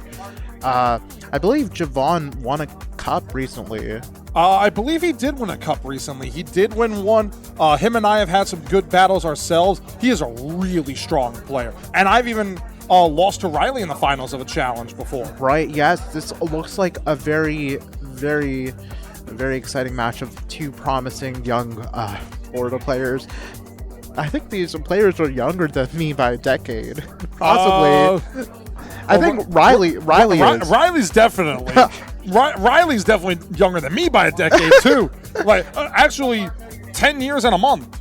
Oh wow! 10 years, 1 month. He's younger than I am. But Joven is, Joven's a 2000s baby. Right. Yeah. I mean, like, it's kind of crazy. Like, this is how much VGC has like grown. These players have aged up into the Masters division, but like, back like whenever Thunderous and Terrakion were around, like for VGC 2013, they probably would have been like 7 years old and like, what's a Pokemon beside Pikachu? But exactly here. But we see our trainers have gotten up to the stream table right now. It's Joven Teixeira and Riley Wilcox. Both of these trainers at 3-0, and they are using some of the more common restricted Pokemon that we've seen. Right. Let's start with Joven Teixeira real quick. Like I said, Joven is a very underrated player right now. He is bringing the Zamazenta Crown Shield with Heavy Slam over Behemoth Bash like we saw previously, But like Elijah, he is bringing that Chen Pao and Dragonite. However, I believe the difference is Elijah's Dragonite did not have aerial leads. Yes, it had Giga Impact instead. I like this change. Amoonguss and Fluttermane ran out this core pretty fairly. Sometimes people use Entei over Dragonite, but it seems like Dragonite is our local favorite this time. Speaking as an Entei fan, I do enjoy me some Entei. But meanwhile, let's look at Riley Wilcox. What do you got on him? So basically, this team looks like it's the team we saw round 1 but with a different booster energy Pokemon, Roaring Moon. Ooh, we get to see a Roaring Moon on stream. Right, and if some of you who were watching the 2024 World Championships might have recognized Adam Sharafu on stream using the Calyrex Balance team with Roaring Moon. It was Calyrex, Clefairy, Rillaboom, Incineroar, Urshifu, Roaring Moon, and I think that's a really interesting adaptation for the mirror. And I did play Adam Sharafu at 5-1 at Worlds, so that was pretty fun. I lost, as you can see, but very, very interesting adaptation onto those teams. So I'm really excited to see how this is going to work out for Riley. And we also see the Terra Normal Calyrex Shadow Rider. So this team is really well equipped to deal with the mirror. And the Covert Cloak too, which actually turns off any Icy Winds. Yes, I think that's just a really good adaptation for Riley's team. The important thing to note is that Terra Normal, while it looks amazing into Javon's Fluttermane set, it does mean that it's weak to Body Press. So, and also to note, on Joven's side, Chen Pao does not have Sacred Sword. Yes, but I think in this case it's going to be a lot less impactful here. Having 2 Dark-type moves to cover where Zamazenta does fighting coverage is completely fine. It's good. Yeah, I would agree with that. But we're about to get into game number 1 here, ladies and gentlemen. Joven Teixeira, Riley Wilcox, one of these 2 trainers is going to start off 4-0 today. And we're going to see for Riley, he is leading Roaring Moon and Ogerpon Hearthflame versus Chen Pao and Dragonite. Yeah, I really like this lead from Riley. Are we really back in Regulation C? I'm kind of hoping we are, you know. But we see the Photosynthesis activating on Roaring Moon, getting the speed boost, meaning that it will be the fastest thing on the field. Now, with Chen Pao and Dragonite, there is always a way for them to be the fastest thing on the field with something called a priority move. So that Sucker Punch Extreme Speed, always an option. But we see Roaring Moon go for the Protect. And an Ice Spinner coming out into the Roaring Moon slot. So Riley's Roaring Moon does not take any damage here. And Ogerpon goes for Ivy Cudgel into the Chen Pao, bringing it down to its Focus Sash here. But Dragonite locked itself in a Choice Band Outrage, and it went into the Roaring Moon! Yeah, that's the problem with Outrage. It randomly selects a target. So, yeah, that was just very unfortunate. It was, and now Dragonite has to click Outrage again or switch itself out here. I think the interesting thing is that you can't switch out when you're locked into Outrage. Honestly, you can't. I mean, you can. Oh, yeah. Because you didn't. It failed. Yeah, so. it failed. But Choice Band, right? Yeah. The choice but now it comes down to maybe the Ogerpon went for a Spiky Shield, but it did not. It's going for an attack here. Acrobatics went into Chen Pao, and Ogerpon went Ivy Cudgel into the. It probably went to the Chen Pao slot, really, but we're going to see the Outrage come out, and it does go into the Roaring Moon, and Roaring Moon is down. Yeah, it seems like Roaring Moon didn't get any mileage. It just protected and whipped Acrobatics into a Protect. That's probably not a good sign for Riley. Personally, maybe some other move like Tailwind or even focusing down on that Dragonite might have been the impactful play, but as of now, we see Dragonite at half HP, and we have Ogerpon, Heartflame, and Urshifu. And we do see that Urshifu is the Pokemon that came out on Riley's side here. Meanwhile, Chen Pao can switch out. Dragonite is locked in because of Outrage. Yeah, so this is going to be just very... Let's see what happens. And we see an Ivy Cudgel come out into the Dragonite, another resisted hit, but that looks to be a critical hit. Yeah. And it was a critical hit, and Urshifu goes Surging Strikes into Dragonite, a double up into the Dragonite, takes it down, and prevents that Choice Banded Outrage from doing any further damage. I really like that targeting by Riley. Very, very smart. I like that turn as well. By getting rid of Dragonite, you avoid any major damage on either of your Pokemon, or potentially a knockout on Ogerpon there. Right, yes. That is just, Ogerpon seems to be the piece that Riley needs to break through the Zamazenta.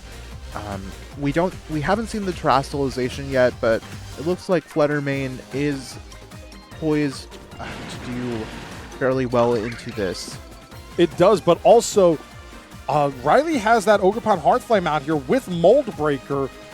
It could still Terastallize and get the embody aspect of +1 attack into the Zamazenta. And suddenly, that's a +1 attack, super effective into a +1 defense. And it's essentially, as if neither of them had boosts.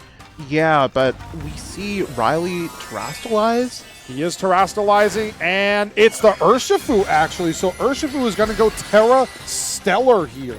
Yes, very interesting choice of Terastallization from Riley. We see Follow Me from Ogerpon, keeping that Urshifu safe from the single target attacks. And actually, Fluttermane went for Shadow Ball here. Very interesting choice. You get the Shadow Ball off and the Body Press at +1. Ogerpon goes down, but now it remains to be seen, what did Urshifu attack with? It is close combat into Fluttermane!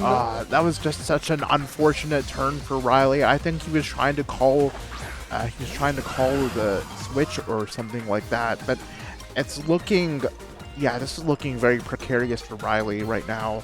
Having Wide Guard to protect, and then having Icy Wind or Shadow Ball to neuter this Calyrex. And we do see Urshifu opting for a Protect here, as Fluttermane going for that Icy Wind to at least break the Focus Sash, but again, Calyrex cannot have its speed drop due to that Covert Cloak, and in comes an Astral Barrage! Yeah, I'm really... but Fluttermane survives. And a critical hit on Zamazenta too, as Zamazenta went for the Body Press into the Urshifu, which protects itself and at least survives. But now, Urshifu is in a great position here to click Terra Stellar Aqua Jet into the Fluttermane and a Psychic into the Zamazenta. Yeah, this is just... I can't believe this, but Riley just turned it around thanks to the positioning of his opponent.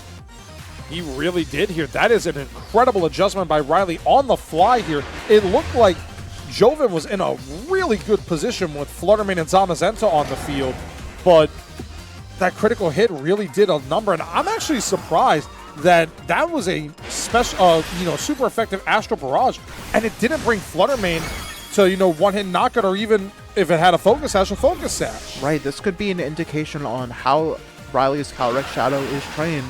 Perhaps maybe a little bit more bulky than some of the Astral Barrage sets, Calyrex Shadow sets that we've seen before.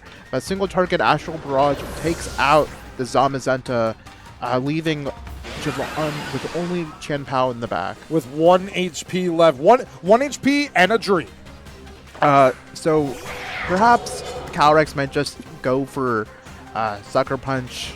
I don't think, And seeing the writing on the wall, Joven has decided we're going to move on to game number 2 here. But what a comeback by Riley Wilcox there to get that win. Right, especially after those first couple of turns, it looks like Riley was losing a lot of grounding, especially with that Roaring Moon being knocked out so quickly. Very happy, very exciting for him that he was able to turn around the tides. Now, of course, we do have to also mention Dragonite. It locked itself into Choice Banded Outrage there, and it got the unfortunate choice in terms of Outrage, which, in all fairness, that might be something that they could look at in a future game. Just allow Outrage to choose your target, but if you choose, then maybe you lower the damage output or whatever, even with the Choice Band, like do something with it. Right, yes. And we see that Riley and Javon are locking in for their game 2. So it will be interesting to see what if the leads have changed or if any adaptations have been made in the set. We're going to find out here. Game number 2 is about to go live. Riley leading the same with the Roaring Moon and the Ogerpon Hearthblade, and it's the same lead of Chen Pao and Dragonite. Yeah, I'm really interested to see how Riley, if Javon decides to make a different choice in his attacking move this time. Maybe going for something like an aerial ace instead of a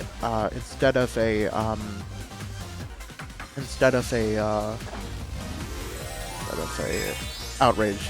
It's possible here, but we do see Joven is opting to terrestrialize his Dragonite. He saw the Dragonite earlier, fell in love with it, and is giving it a giant ring. Yes, that just like Elijah before him, he is giving a ring to that Dragonite. Follow me, redirecting any attacks away from this Roaring Moon. But in comes that extreme speed with the Choice Band and the Sword of Ruin, and that is a one-hit knockout. Yeah, that's just very unfortunate. We see knockoff That doesn't did even good damage, but it knocks off the Choice Band here. But in comes the Ice Spinner into this Roaring Moon, another super effective hit, and it knocks out. So on turn 1, Joven is immediately up 4-2. Yeah, this is just a very unfortunate position for Javon. Having a Calyrex that is, if he Terras, then he's going to take so much from Extreme Speed. But if he does not Terra, he's liable to get Sucker Punch. Yeah, this is just a very, very unfortunate situation. I think they're going to have to really, I think he's really going to have to try to think about how he's going to get out of this. I think you're right here, because Dragonite can still go for extreme speeds with the Terra Normal, which just doesn't get as much damage with the Choice Band on it. But you still will hurt any of your opponent's Pokemon here. Now, Calyrex does have access to Nasty Plot on Riley's side, which could allow it to just snowball on its attack power. And in comes actually Zamazenta making an appearance here. So it remains to be seen what happens here as a Dauntless Shield activates, and Urshifu goes for a Protect, actually. Yeah, I'm liking the Protect on Urshifu. Maybe Riley aiming to knock out this Dragonite. That is definitely a possibility here as a Psychic comes out and you called it. Dragonite goes down here, but Calyrex gets the +1. Yeah, that could be impactful for future turns. We'll have to see. But getting a +1 to its special attack stat should be important. It really could be, because in comes Chen Pao now, and Chen Pao activates the Sword of Ruin. It weakens the defense, but because Dragonite used the Terrestrialization, Zamazenta is in theory weak to a close combat with the Sword of Ruin. Right. And Riley going for that Terrestrialization here, and he is opting to Terrestrialize Urshifu once again with the Terra Stellar, and with the Sword of Ruin and the Terra Stellar, this will be very close. Yeah, but we see the double target into Urshifu, a combination of Sucker Punch, doing an okay damage. We'll have to see how much Body Press does. But Aqua Jet into Chen Pao to break the Focus Sash here. But more importantly, the Astral Barrage comes out. And how much damage will this do to Chen Pao at +1? It will knock out Chen Pao. Ooh, suddenly we are in a really good position here. Okay. Because now the Grenade, it's +2 on special attack. Body Press comes out. It doesn't have the Sword of Ruin, but it does not matter because Urshifu goes down. Right, but this is still looking like a very bad position for Riley, considering that Terrestrialization has been spent and Javon's Fluttermane does have that Shadow Ball. It does, and Shadow Ball is a 4-time super effective hit into the Calyrex here. So this is very close. Right. I think either way, Javon really has pinned Riley here. Being able to punish a Terra Normal with Body Press or, defeating Calyrex with a Shadow Ball to take advantage of its Dark and Psychic typing.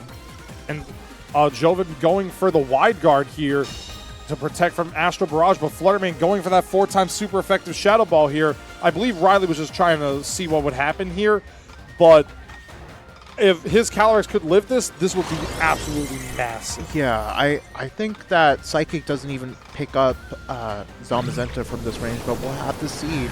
A Shadow Ball knocks out Calyrex. Okay. A one-hit knockout into Calyrex Shadow Rider, and we are going to Game 3. We're very fortunate to be having so many Game 3s on, every game going to a Game 3. This cup, I think we were just...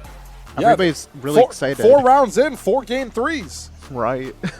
Like, it just shows how good Florida is. I mean, we have the best local scene in the country. I don't give me anything about, like California or New York or New Jersey. It's Florida, baby. We got the NAIC champion. We got a young kid who is top cutting regionals left and right. We've got you, a world's competitor. We've got Brady Smith. We got Riley Factura. Florida is the best local scene, and we are seeing it at this cup. Yes, it's very, and thank you for the kind words, Joe. Florida, I'm really thankful to be, I think everybody here, they're very thankful to be forged in the fires of Florida. Forged is one way, fire definitely, because it's Florida. I'm hearing people complain about the heat up north, and I'm like, the heat up north? You want to say it's hot up there? Try waking up at 7 a.m. in this state, and you're sweating before you get out of your garage. Yeah, absolutely. But we're getting into game number 3 here, ladies and gentlemen. The heat is on with this set. One of these trainers is going to 4-0. Who is it going to be? So we see the same lead from Riley Wilcox going for the Roaring Moon and the Ogerpon, and Tian Pao and Dragonite from Javon. So both trainers not switching up the lead. But we do see the booster energy once again activating here and getting that speed raised. Now Riley has an interesting position here because we did see how much damage the Terra Normal did to Ogerpon. I'm not sure. I didn't really do calcs before about Terra Normal Choice Band and Dragonite would sort of ruin into Roaring Moon. Yeah, this is going to be really interesting to see what happens. And a lot of these trainers adopting Terra Normal Extreme Speed with Tian Pao might be interesting to see how far this combination goes in the metagame. I believe one of this combination got day 2 at Birmingham Regionals, but... And we see the Protect come out from the Roaring Moon. The Extreme Speed went into the Roaring Moon, so we're not even going to see that. We see the pop-off by Riley, so maybe an Ivy Cudgel into that Dragonite? Possibly, but we do see the Ice Spitter. A critical hit, though, into the Ogerpon. The Ivy Cudgel, it's a neutral hit. Okay, hit, one-hit knockout! Yeah, when there's Ivy Cudgel, there's a way. Okay. So Dragonite is down. The Terra is down. And oh my god. This is just such a good position for Riley. Even though Ogerpon took so much damage, it still will be around to redirect one more attack. It will be, but Zamazenta is the Pokemon that comes out on the side of Joven, getting that Dauntless Shield up. And it really just remains to be seen what Riley will do here, because Riley's in an advantageous position by virtue of getting Ogerpon to knock out Dragonite there. But with Chen Pao on the field, it really is interesting, because you could go for a Sucker Punch here, calling an attack, or you could just go with the Follow Me. And we see the Terastallization being used by Riley, and Roaring Moon is turning into that Flying type. With its booster energy consumed and this Terra flying, its acrobatics is going to do a hefty amount to anything that may target it. And we see the Follow Me come out here, like you said. In comes that Sucker Punch. It will fail on the Ogerpon here. What did the Roaring Moon go for? It went for Tailwind. That is a huge play by Riley, because now, even with the booster energy, Calyrex is the fastest Pokemon on the field. Right. The only negative about it, though, is that as long as Chen Pao's on the field, you're in a problem. But we see Riley bring that Urshifu Rapid Strike, possibly trying to attempt breaking KOing that Qian Pao. So it should be very interesting to see if a combination of Heavy Slam and Sucker Punch knocks out Roaring Moon. It would be very interesting about that, but also, I don't know if a combination of close combat and Terra flying acrobatics with the Sword of Ruin can knock out Zamazenta. But we see the Protect into Urshifu. We see Javon not looking very happy about that. So a Sucker Punch and Body Press aiming to knock out that Urshifu, but we do see the acrobatics on the Roaring Moon. It went into the Chen Pao and doesn't bring Chen Pao down in Focus Sash. That is a very bulky cat. Yeah, or perhaps this Roaring Moon may not be trained very much in physical attack, but we'll have to see. It could very well be, and this is a very bold strategy here, Captain. Let's see how it pays out. Protecting in front of an Urshifu. Yeah, we'll have to see. And we see the acrobatics comes out into the Zamazenta. This does modest damage, but the Surging Strikes comes out, and Chen Pao is down. Right, and I think Riley has been setting himself up to really have a strong Calyrex endgame. With that Qian Pao gone, it's free reign for Calyrex right now. Now, unfortunately, it looks like Zamazenta its Heavy Slam is not doing a lot of damage into Roaring Moon. Roaring Moon is a very heavy Pokemon, I can imagine, because it is carrying Riley's team right now. So, its burden is very heavy, so we'll have to see. However, that's an important note. This is the last turn of Tailwind here. Acrobatics coming out into the Roaring Moon, into the Flutter Mane. It does not knock out the Flutter Mane. A Surging Strikes comes out, though, and Surging Strikes knocks out Flutter Mane, and suddenly it is the Zamazenta against the world. Yeah, I think Riley's targeting was very intentional, very smart. Just very clean play. And the Body Press comes out and brings Urshifu down close to its Focus Sash. But Joven, seeing the writing on the wall here, has opted to cancel the battle. And Riley Wilcox, alongside Calyrex Shadow Rider, is 4-0. Yes, very well played by both trainers. A very exciting back and forth set. But, Riley just came out on this one. Very well played. Honestly, that was an incredible set by two of the most underrated players in Florida. And we saw in Game 3, it really turned the tide for Riley, getting that one-hit knockout on Dragonite. Yes, I think that identifying that Dragonite was the problem Pokemon for him, just very smart. And also, the fact that Javon's targeting, he targeted Roaring Moon. That Protect and keeping Roaring Moon safe for later, very, very, very smart. I think you're exactly right. And also, by not going Follow Me, he kept Ogerpon around. And even with the critical hit, too, a critical hit Ice Spinner. That is so unfortunate. And it almost knocked out Ogerpon through the neutrality there. Right, yeah. It's going to be interesting to see how Ogerpon was trained. Well, maybe I'll have to ask Riley about that. I know some people run very bulky Ogerpons, and this was, critical hit does ignore a lot of the bulk investment, so we'll have to see. But that was really a clutch survival. And shoutouts to Roaring Moon. Roaring Moon is now 4-0. Yes, so we can no longer call it Roaring Mid. No, we reserved that for a different ancient Paradox Pokemon. I believe it's called Walking Wake. Yeah, no, that one is not a very good Pokemon. Even in the sun, where it's supposed to be, it's not that strong. I beg to differ. I've been on the receiving ends of beatdowns from Walking Wake, Torkoal, Lilligant stuff at my locals last year. Okay, that's Lilical, so we'll throw a caveat there.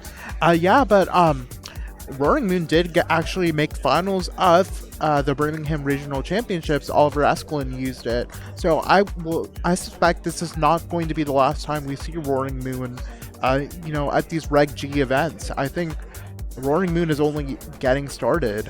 I think you're exactly right there, Adit. Ladies and gentlemen, we are going to take a quick break. We will be back with round 5 of the Orvieto League Cup here at Versus Games, so don't go anywhere, and we'll see you with round number 5.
Welcome back, ladies and gentlemen, to the League Cup here at Oviedo, Florida in Versus Games. We have gone through 4 rounds of Incredible Swiss. We got 2 rounds left to deed.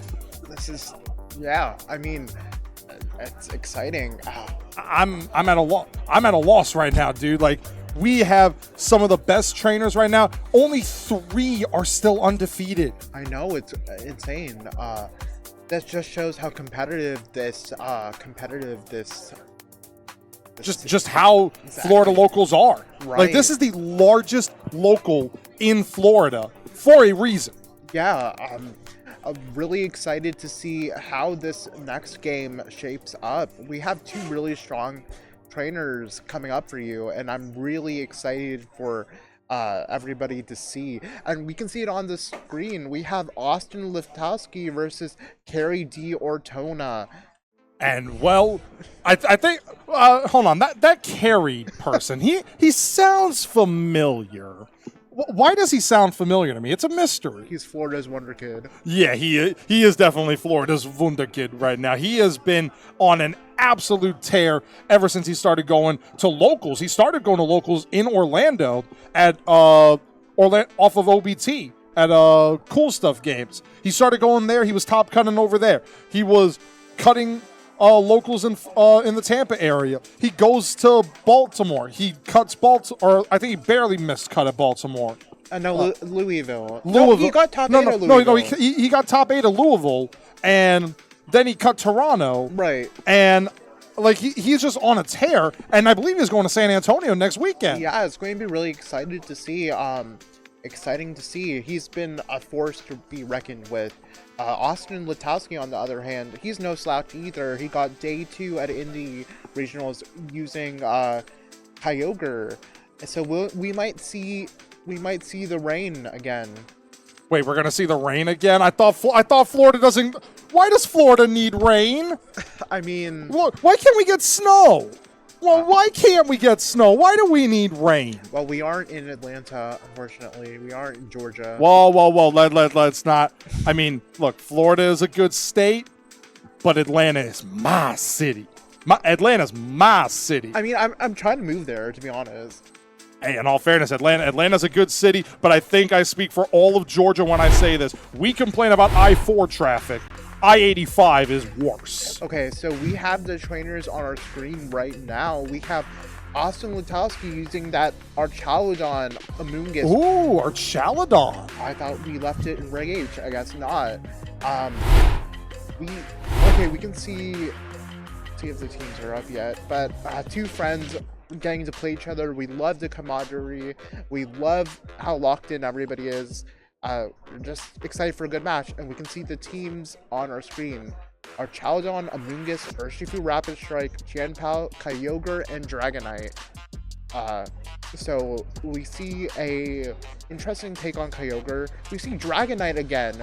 We see the Dragonite Chen Pao once again, but again, seeing Kyogre, Kyogre, I don't think we've seen on stream yet. Oh no, we haven't, but Kyogre has been ramping up in some of the events coming up. It will be interesting to see if it does well in San Antonio. And meanwhile, the Wunderkid, Carrie D. Ortona here. Look, we're looking at his team.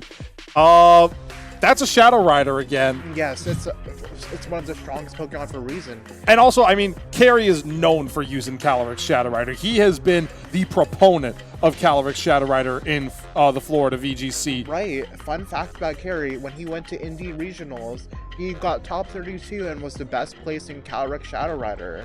And that's where I think people started to take notice of him, was Indy with that Calyrex Shadow Rider. But he rounds it out with the Rillaboom, with the Incineroar, with the Urshifu. He has the Booster Energy Raging Bolt and Ogerpon Hearthflame. And in all fairness, it kind of looks like Patrick Connor's NAIC team, just with the wrong Calyrex. Yeah, and maybe we dropped the Pelipper for Ogerpon Hearthflame. Yes, it's a very strong balance core. But technically, there is still rain in this battle. Yeah, I mean, we're not giving up on rain so easily. We're not giving up just yet here. But also looking at some of the team sheets, I mean, it does look like standard sets on all of these. Ogerpon having Grassy Glide with Ivy Cudgel to partner with the Rillaboom, and Rillaboom also having Grassy Glide. Calyrex being Life Orb, though, we've seen Spell Tag, we've seen Covert Cloak. We have not seen Life Orb. We've even seen Citrus Berry. Right. So I think Life Orb is really aiming to amp up the damage potential for this Calyrex. And it's going to be really interesting to see what Austin and Carrie lock into. It really is. And even on Austin's side with that Archaludon, it's Terra Bug. Right. I think trying to protect itself from Pokemon like Iron Hands with that low kick. That is a possibility there, because then it's not only not very effective, it gets the stamina boost on top of it. Right. It's going to be really interesting to see if Carrie's team, with so many grass types, can handle this Archaludon. We'll have to see if Calyrex Shadow is going to be the one who can carry through this match. Well, we'll see if that happens, but we're going to get into game number 1 here of round 5. One of these trainers is going to make cut after this round with 5-1. Carrie leading off with Urshifu, Rapid Strike, and Raging Bolt versus a familiar sight on stream this time in Chien-Pao and Dragonite. Yeah, I'm wondering if all the Chien-Pao players were like, we're just going to use Dragonite today. This is just very interesting. It's a possibility that they all decided on that, but it's a very effective strategy because inner focus Dragonite, you don't worry about Intimidate, you don't worry about Fake Out. Yeah, really nice to see that back after so long. It really is. So now we're seeing whether or not Carrie will have an advantageous position here, because we do see that Austin has Kyogre in the back. He would suddenly make Urshifu Surging Strikes go really big in damage. Right, and I think also the smart thing that Austin is doing is not terastallizing that Dragonite, keeping it resisting all of Urshifu's attacks. And we see a double up into the Raging Bolt, ends up knocking out the Raging Bolt right off the bat. And Urshifu going for the Surging Strikes into Chien-Pao. This might be close based on the damage output here. It's got a 57 to 5. No, it barely survives. But it's now in range of an Aqua Jet potentially. Right, we'll have to see what Austin does. Could this be a Sucker Punch Extreme Speed? Oh, but we see Ogerpon smart to bring that redirection. It is, but we have seen, though, that Extreme Speed on the Dragonite, if it's Terra Normal, it can knock out an Ogerpon in one shot, as we saw with Riley Wilcox and Joven Teixeira. Right, it's going to be interesting to see if the training on these Pokemon has any bearing on that calculation. It really will. And also now with the Extreme Speed being the Choice Banded locked move, now you have Ogerpon going for Spiky Shield here, potentially trying to get an Ice Spinner or a Sacred Sword from Austin, but instead it's at Extreme Speed into the Urshifu and a Sucker Punch, but Urshifu survives by the skin of its teeth and gets that Aqua Jet and knocks out Chien-Pao. Right, yeah, so it's looking like a very good position for Austin still. Still having three of his Pokemon in comparison. Well, Carrie has 3 of his Pokemon, but that Urshifu is not long for this world. It is not long for this world, but more importantly, Ogerpon is on the side of Carrie D'Artona here, and Ogerpon could, in theory, terastallize into a pure Fire type, but that would actually make it weak to this Urshifu Rapid Strike, who is also carrying the Choice Scarf, so it is faster than Ogerpon. Oh, and Carrie did not even bring us Restricted to this match. Wow. It's a Rillaboom. He brings Rillaboom instead. No Calyrex Shadow Rider. That is very interesting. So Extreme Speed goes into Rillaboom, doing almost half. And Surging Strikes comes out, which gets 3 guaranteed critical hits into this Rillaboom. It really comes down to what Carrie's Urshifu decided to go for here. It might be a close combat into Urshifu itself on Austin's side here. And that is the move of choice. And it does big damage into Urshifu, but again, on Austin's side, it is Choice Scarf. It has to switch out, or it will go down to a Grassy Glide. Yeah, it's going to be interesting because Rillaboom could either go for a Fake Out or could go for Grassy Glide, but I think Extreme Speed will go first. It's higher in the priority bracket. It is higher in the priority bracket here, but it just remains to be seen what happens because Urshifu will go down to that Grassy Glide, and we see Kyogre is in the back. The Terra Normal Dragonite is still helping, or just Dragonite in general. We see the Fake Out come out and Extreme Speed into Urshifu, which knocks out Urshifu, and Carry is down to his last 2 Pokemon, which is that Ogerpon Hearthflame and this Rillaboom at low HP. Right. The interesting thing to note for Carry is that his Terastallization is still available, and with the Grassy Glide, with the grassy terrain up, Grassy Glide will be able to become a priority attack. It will be. And also we have to remember that Ogerpon has the Terra, which allows its Embody aspect to come out and give it a +1 to its attack, while also boosting the power of Ivy Cudgel on top of that. So even though Dragonite is a resisted Pokemon, this could do big damage. Right, when there's a chance to crit, there's always a way. And we see the Extreme Speed come out into the Rillaboom. It knocks out the Rillaboom. So now it just remains, what did the Ogerpon go for? Did it go for Grassy Glide? It did not. It's just the Surging Strikes into the Ogerpon, which is now super effective. And Ogerpon will go down to the Surging Strikes. And Austin Latovsky gets game 1 against Carry Daytona. Yeah, just really well played by Austin. I'm really interested to see how Carry will make adjustments. That was just very commanding by Austin. Austin played it absolutely incredible. Just locking into Extreme Speed.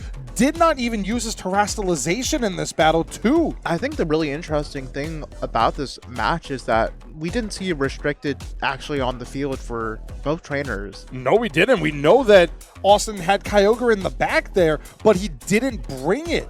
That is very interesting for Carry to not bring Calyrex Shadow Rider even as a threat. Yeah, I'm curious to know why. We'll have to see how, if Carry does make that adjustment. It will be interesting to see what happens here, but also with Carry on that side of things, you have to also keep in mind that if Calyrex doesn't Terastallize, it's 4 times weak to Sucker Punch. If it does Terastallize, it's now getting hit by those Extreme Speeds, and yes, Sucker Punch will still hurt, but it's also weak to Sacred Sword. Yeah, I'm really excited to see the applications of Terra Normal. I mean, I think that Austin's doing a really good job in against the Calyrex Shadow teams because of the fact that, you have to survive Sucker Punch. That's the great thing about Qian Pao. Sucker Punch always will be a good way to deal with Calyrex Shadow, and unfortunately it doesn't look like, apart from Ogerpon and maybe some Intimidate drops, it doesn't look like there's a good way for Carry to deal with Qian Pao. There honestly isn't. I mean, again, Calyrex could do something here, but the real question is what? Yeah, it's just going to have to be seen. We're going to get into game number 2 here. You did say Incineroar could make an appearance here, as it does make an appearance and gets that Intimidate off into the Chen Pao, but not the Dragonite. Yeah, Inner focuses. Wait a minute. That Dragonite just got intimidated. Oh my. That Dragonite just got intimidated. Did it? Yeah, it got intimidated. Oh, that's very interesting. Yeah, that's going to be something to note here. That it got intimidated. So now Dragonite is in a bit of a predicament here because it's neutral instead of that +1 with the Choice Band. Yeah, I'm unsure about what happened here exactly. Maybe it was a team sheet error or something, but regardless, not having Inner Focus is very influential for this matchup. So we see Outrage and whiffs into the Protect. It's amazing how Outrage has not been favorable to Dragonites today. And Knockoff knocks off that Choice Band, meaning Extreme Speed will not be as threatening as before. Now, I'm really interested to see how this Kyogre is trained. Is it going to be faster than Urshifu, or is it going to be more on the bulky side? That is going to be the thing that might decide how this game will pan out. And also, it's important to note that this Kyogre is carrying the Mystic Water, which boosts the power of these Water-type moves by 20%. So, Water Spout is a good move, but if Urshifu attacks, then suddenly you're hitting with, almost like a pool noodle. Right, and we see the Raging Bolt come out, hoping to maybe get in position to click Thunderclap into that Kyogre on the subsequent turns. And we see Close Combat come out into the Kyogre to try to lower the power of these Water Spouts. More importantly, that defense drops happen on the Urshifu here.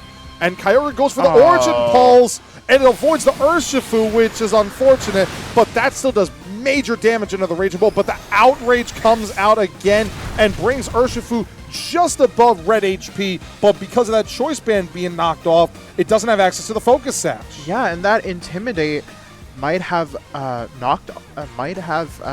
negated that -1 special defense and defense, letting Urshifu survive a little bit longer.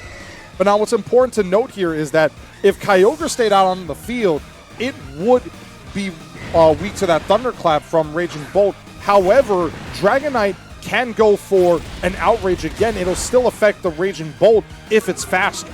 Right, and it's going to be interesting to see how this Raging Bolt is trained. And Raging Bolt is faster, going for a booster special attack Thunderbolt into Dragonite. And there's the Outrage. It's super effective in a Raging Bolt, and it will knock it out. So Raging Bolt goes down. The priority of Thunderclap is down. That is massive for Austin. Right, yeah, and Urshifu doesn't look like it's going to be around much longer. We see another Intimidate go off into Dragonite and Urshifu, and now knowing that the Dragonite is multi-scale instead of Inner Focus means that Austin could go for the Fake Out. He very well could go for the Fake Out here. He also does have the priority Fake Out pressure to stall out one of Austin's Pokemon here. Right. But the real question is, which one do you go for? Yeah, it's definitely an interesting predicament for Carrie. It really is just trying to figure out where the pieces are to the puzzle, because you just lost your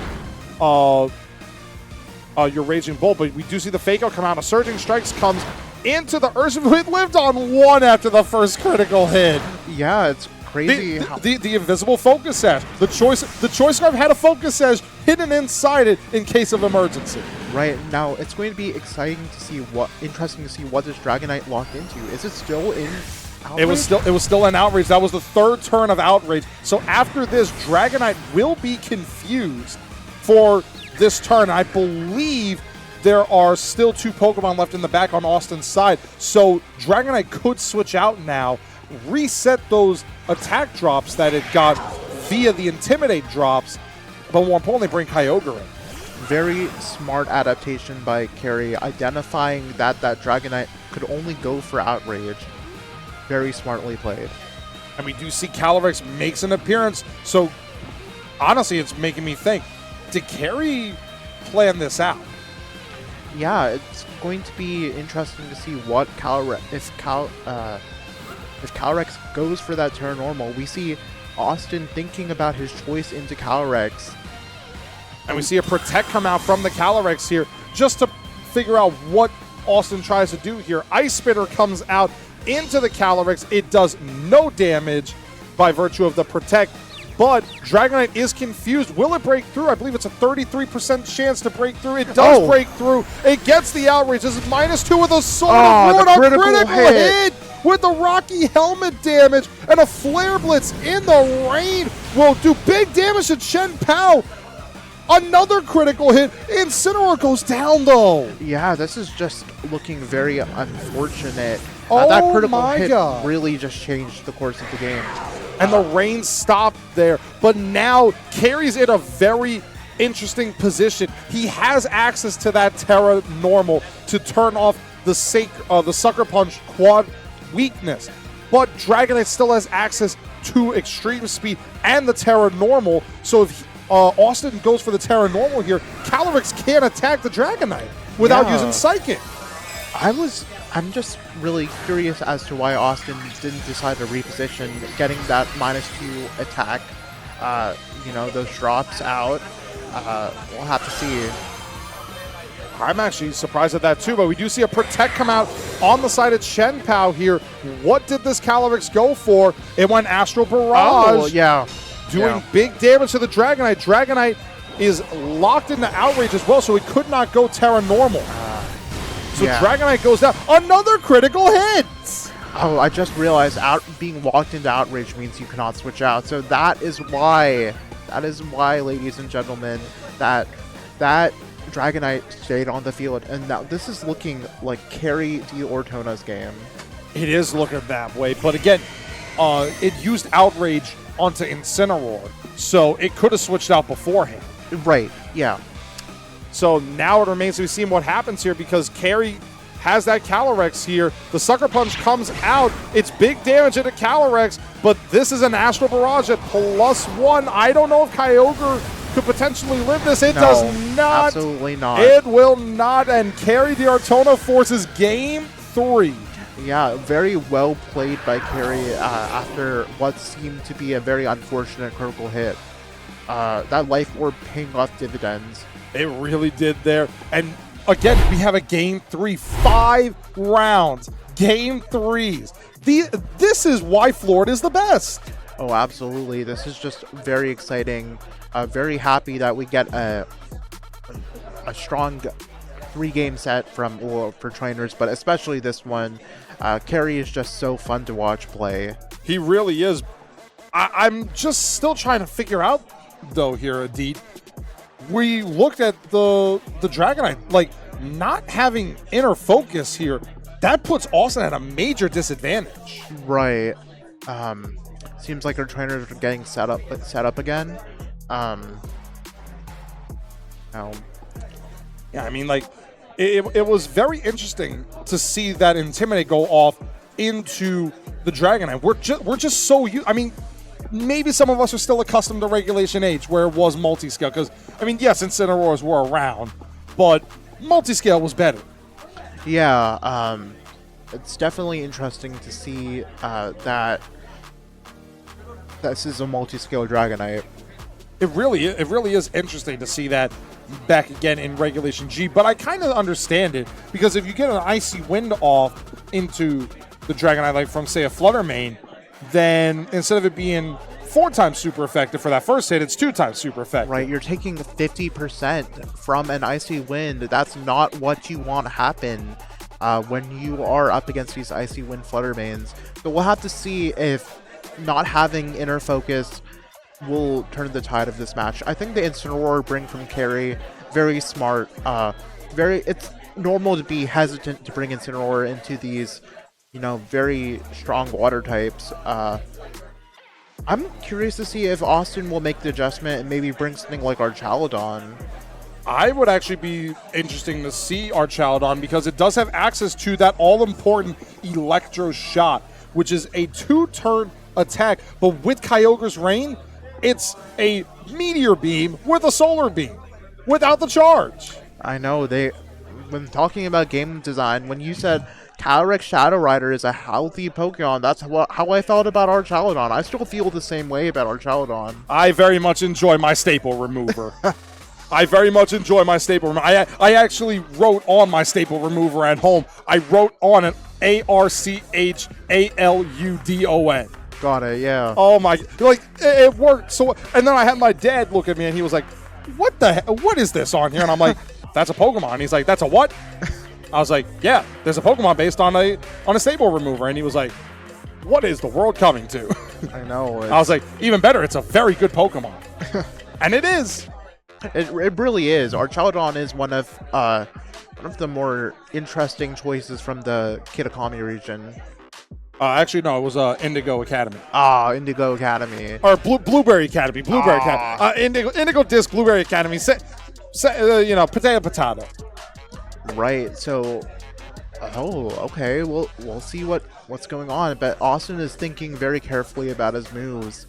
Oh, okay.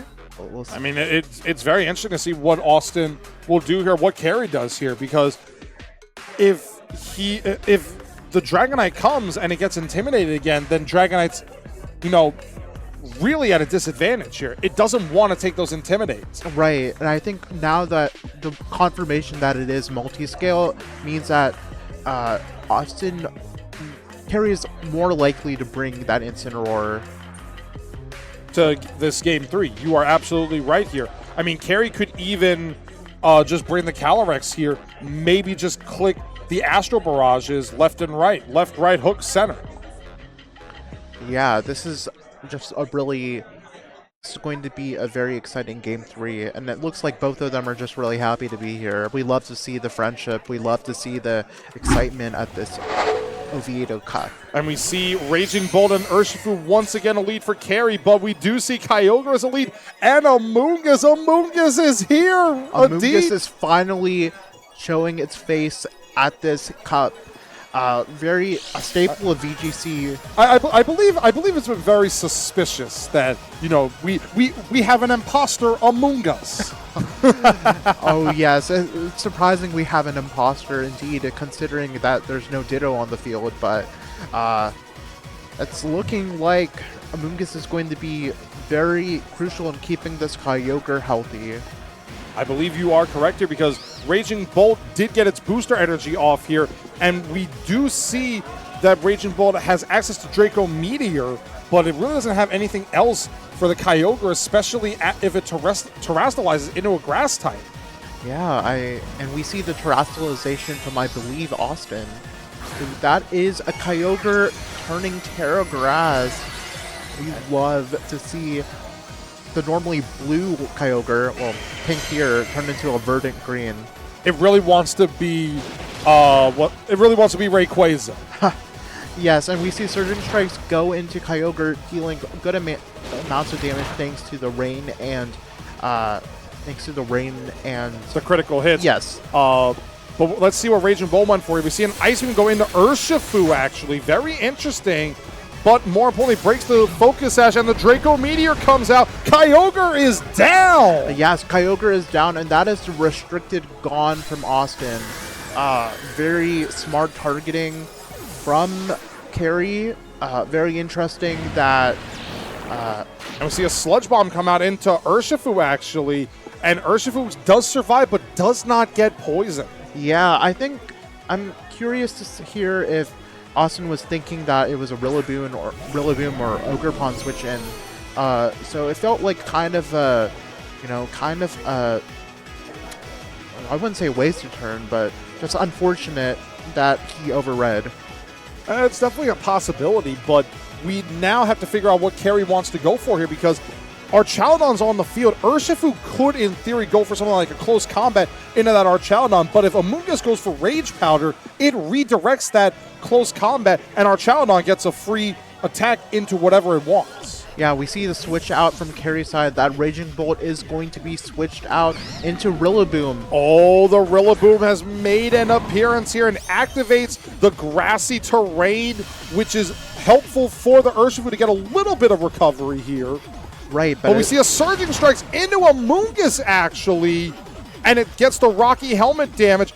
I wonder if that was deliberate by Carry. By going after the Amoonguss, get a little bit of damage on there, but you sack your Urshifu off, and Archaludon has to use its attack into your Rillaboom, which is carrying the Assault Vest. Right, I think that was just very, very smart by Carry. Urshifu has done its job. It has already chipped that Kyogre, putting it in range for that Draco Meteor. Very smart to realize that Urshifu is not going to be impactful for the rest of the game. And we see that Grass Resist, that Spore, just completely whiffing into Rillaboom thanks to being a Grass type. So Carry is in a really good position here. And we do see Calyrex make an appearance here.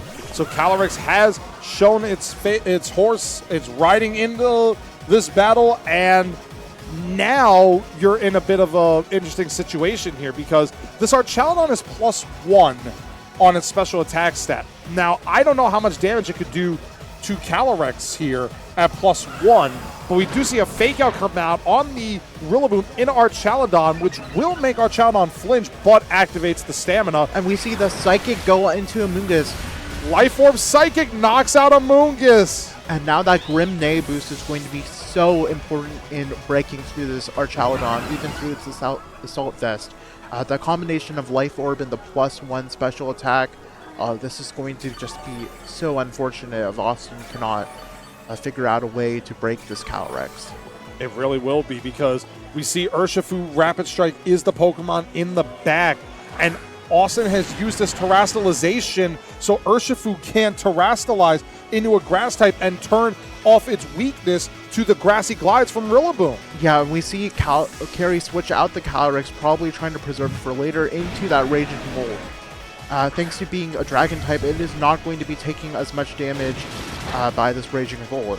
We do see the critical hits coming out on the Surging Strikes. It does opt to lock in to Surging Strikes here, but that also shows that Rillaboom did not go for the Grassy Glide. It's opting for a Wood Hammer into this Urshifu, and it is going to do big damage with the grassy terrain, a one-hit knockout. Yeah, it's just looking like it's going to be Calyrex and Raging Bolt against this Archaludon.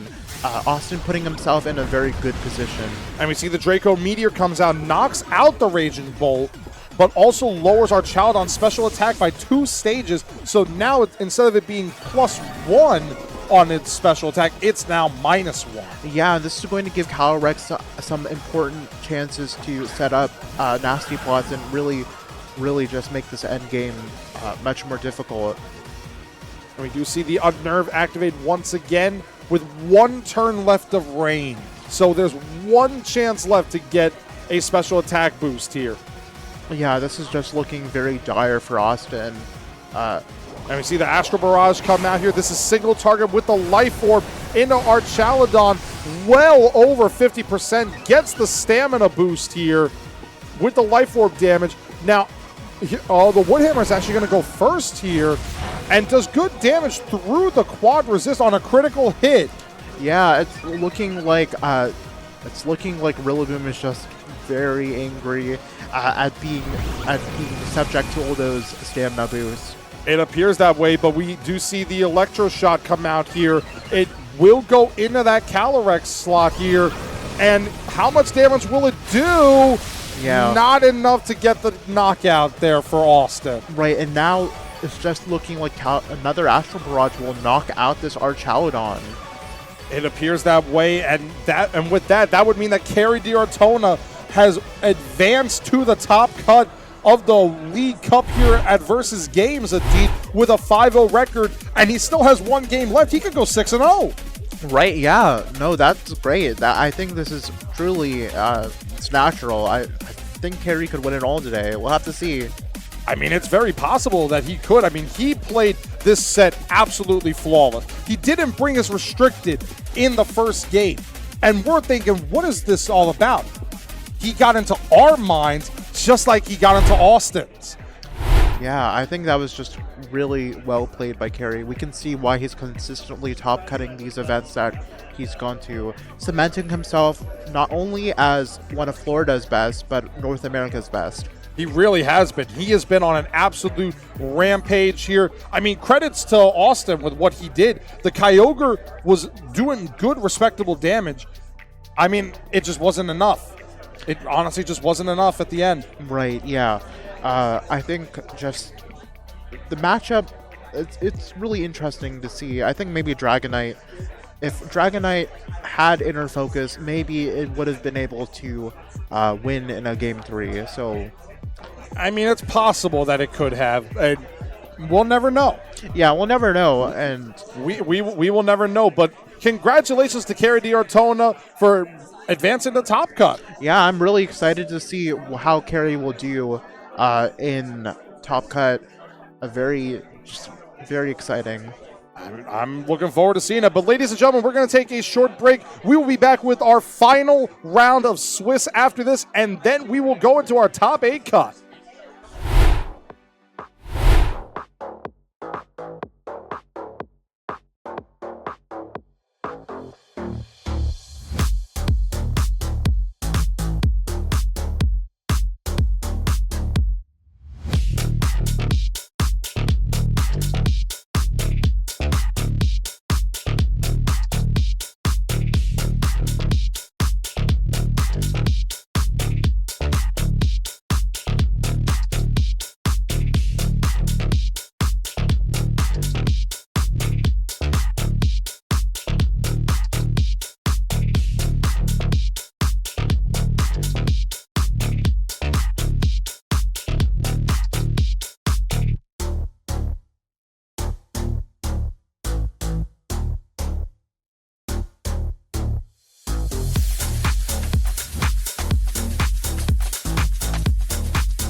Welcome back, ladies and gentlemen, to the final round of Swiss here at the Oviedo League Cup at Versus Games. Joe Carlito, Adit Selvaraj here. Adit, we have made it, dude. We have finally made it to the final round of Swiss. This actually has felt like we've been here since 1, and it's like almost 6. Yeah, Woo!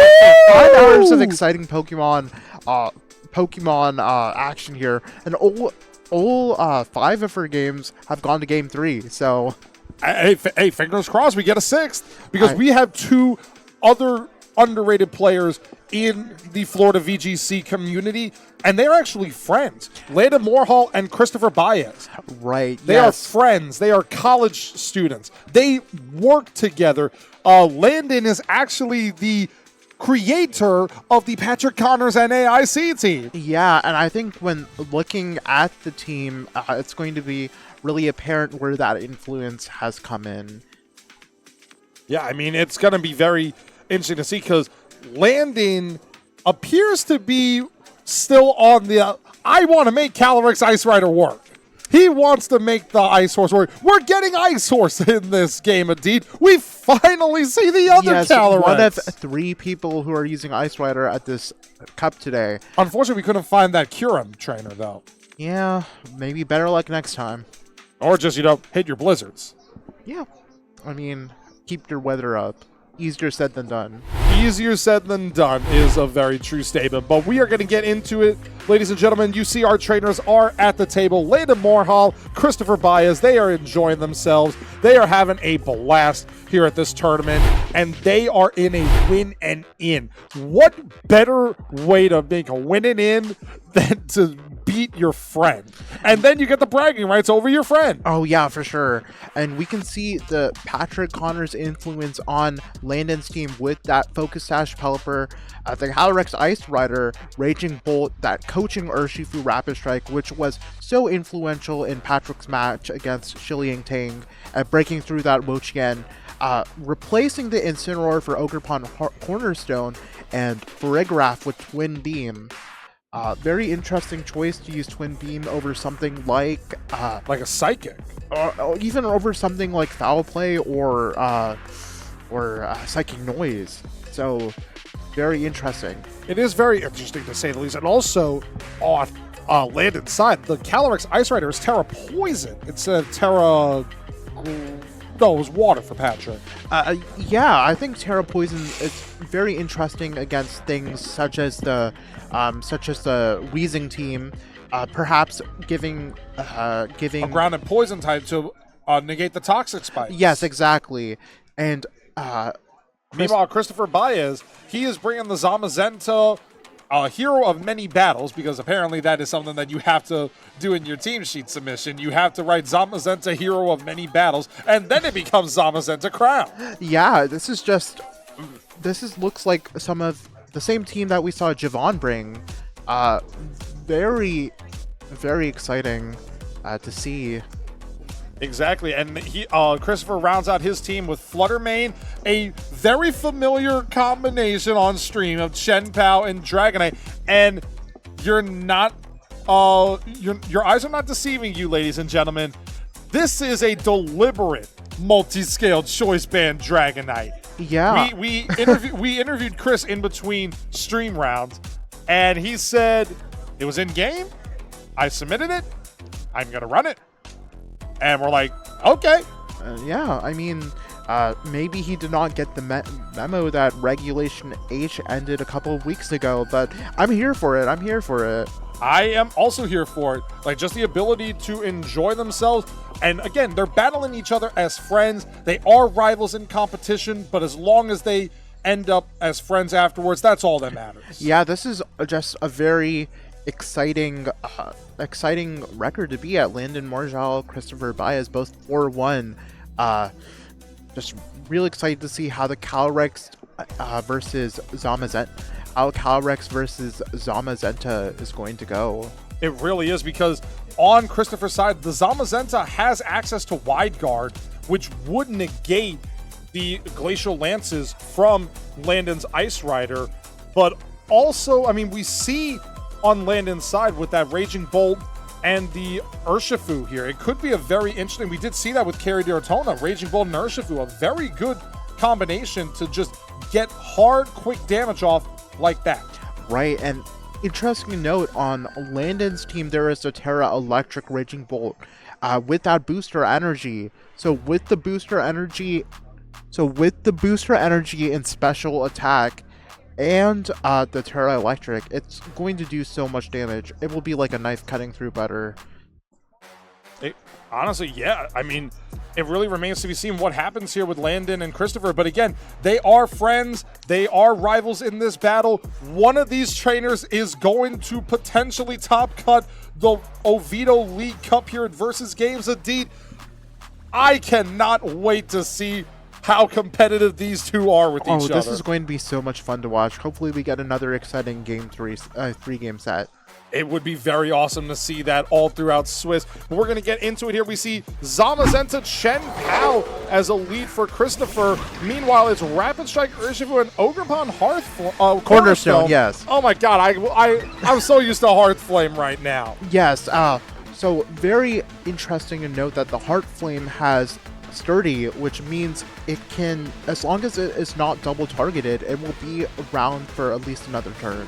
It will be for at least one turn, so that does raise the question about whether or not Christopher wants to attack that Ogerpon Cornerstone right now, because his Chen Pao has the Focus Sash. If he attacks the Ogerpon and it goes for Spiky Shield, then Chen Pao's Focus Sash is null and void. Yeah, so I think it's going to be, I wonder what Landon is going to be doing.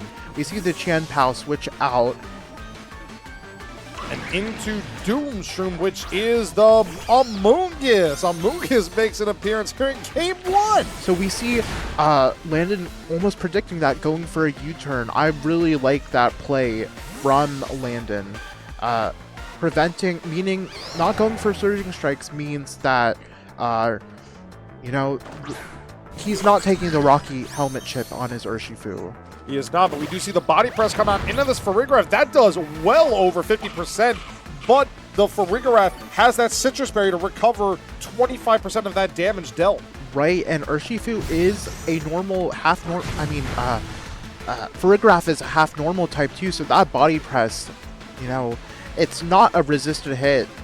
It is not a resisted hit, but also Amoonguss does have access to Spore, which would normally be good against Farigiraf, but Landon's Farigiraf is Terra Grass. If Landon terastallizes Farigiraf, he suddenly becomes immune to Amoonguss' best move. Yeah, so this is just a pretty interesting position for both trainers to be in right now. It really is, because you don't necessarily want to waste your terastallization, but you also don't want one of your Pokemon to go to sleep. Yeah, so we see Christopher switch out his Amoonguss into that's got to be Urshifu, yes. So Rapid Strike Urshifu, another body press comes out. Oh! Farigiraf lives on 2 HP! Oh. And Ivy Cudgel comes out into the Urshifu on Christopher's side. Twin Beam comes out, hits the Zamazenta 2 times by virtue of that signature move of Twin Beam. Right, and it seems like Landon was thinking that Amoonguss probably would have been knocked out by that Ivy Cudgel, and decided to target it into Zamazenta. And now what's important to note here is that this Urshifu, it does have access to Aqua Jet, but it cannot click it while Farigiraf is on the field. However, it could go for something like a U-turn into the Farigiraf, bringing back the Amoonguss, and let the Zamazenta bring down Ogerpon to its sturdy ability with body press. Right, so it's just a very interesting position. So we see U-turn going off into Ogerpon, actually doing super effective damage, yeah, it is super effective. Super effective. Rocket Grass is not weak to buff. yes, which is kind of crazy. Amoonguss comes back out onto the field. You see the Regenerator ability regain 33% of its health. A very good ability. Oh, yes. As Body Press comes out and takes down that Farigiraf, and now priority moves are free on Christopher's side of the battlefield. But meanwhile, this is an Ivy Cudgel, and it doesn't knock out the Ogerpon. Or the Amoonguss, actually. Yeah, so This is just looking like this is Christopher in the driver's seat right now. So we see Calyrex Ice Rider, Florida's signature restricted Pokemon, come out on the field by Landon. Seeing that Terra Poison being locked in. Very interesting Terra choice. This means it resists both of Zamazenta's same type attack moves. And also, Calyrex Ice is fairly heavy itself, so Heavy Slam is not going to be doing a lot. Even with the Sword of Ruin. Oh yes, it's a very smart Terrestrialization choice by Landon. And we do see this Calyrex is trying to be very toxic right now in the world by that Terra Poison. We do see Spiky Shield come out from Ogerpon Cornerstone here, just to let it stall out one final turn. And Amoonguss goes for Protect, actually, trying to see if a Glacial Lance was coming out here. A Body Press comes into Zamazenta, into the Calyrex, not very effective. Glacial Lance comes out. It will not affect this Amoonguss on this turn, but it will affect that Zamazenta. How much damage will it do? Oh my god, that did nothing. Yes, Zamazenta is very bulky, but I think Landon is still in an okay position right now. Zamazenta has to decide if it wants to go for Wide Guard or if it wants to go on the offensive. Keeping that Ogerpon Heartflame will be doing damage to whatever switches in. So it's going to be interesting to see how Christopher adjusts. It really is, because we do see Landon opting to switch out that Ogerpon Cornerstone here, bring back the Urshifu Rapid Strike onto the field, potentially seeing if Amoonguss switches out, which it does switch out again on Christopher's side, and what comes in, it will be the Urshifu once again. Right, that was a great switch out for Landon. For Christopher. And a Body Press with a high horsepower. Good damage into Zamazenta, but not enough by virtue of that Dauntless Shield. +1 defense. Yeah, I think this is the point where Landon really has to get Calyrex into a good position. But we'll have to see how this goes.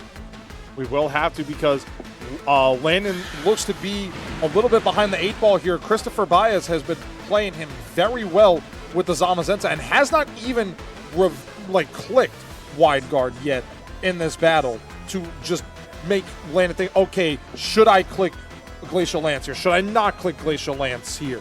He is saving that move methodically, and it is beautiful right now to see. Right.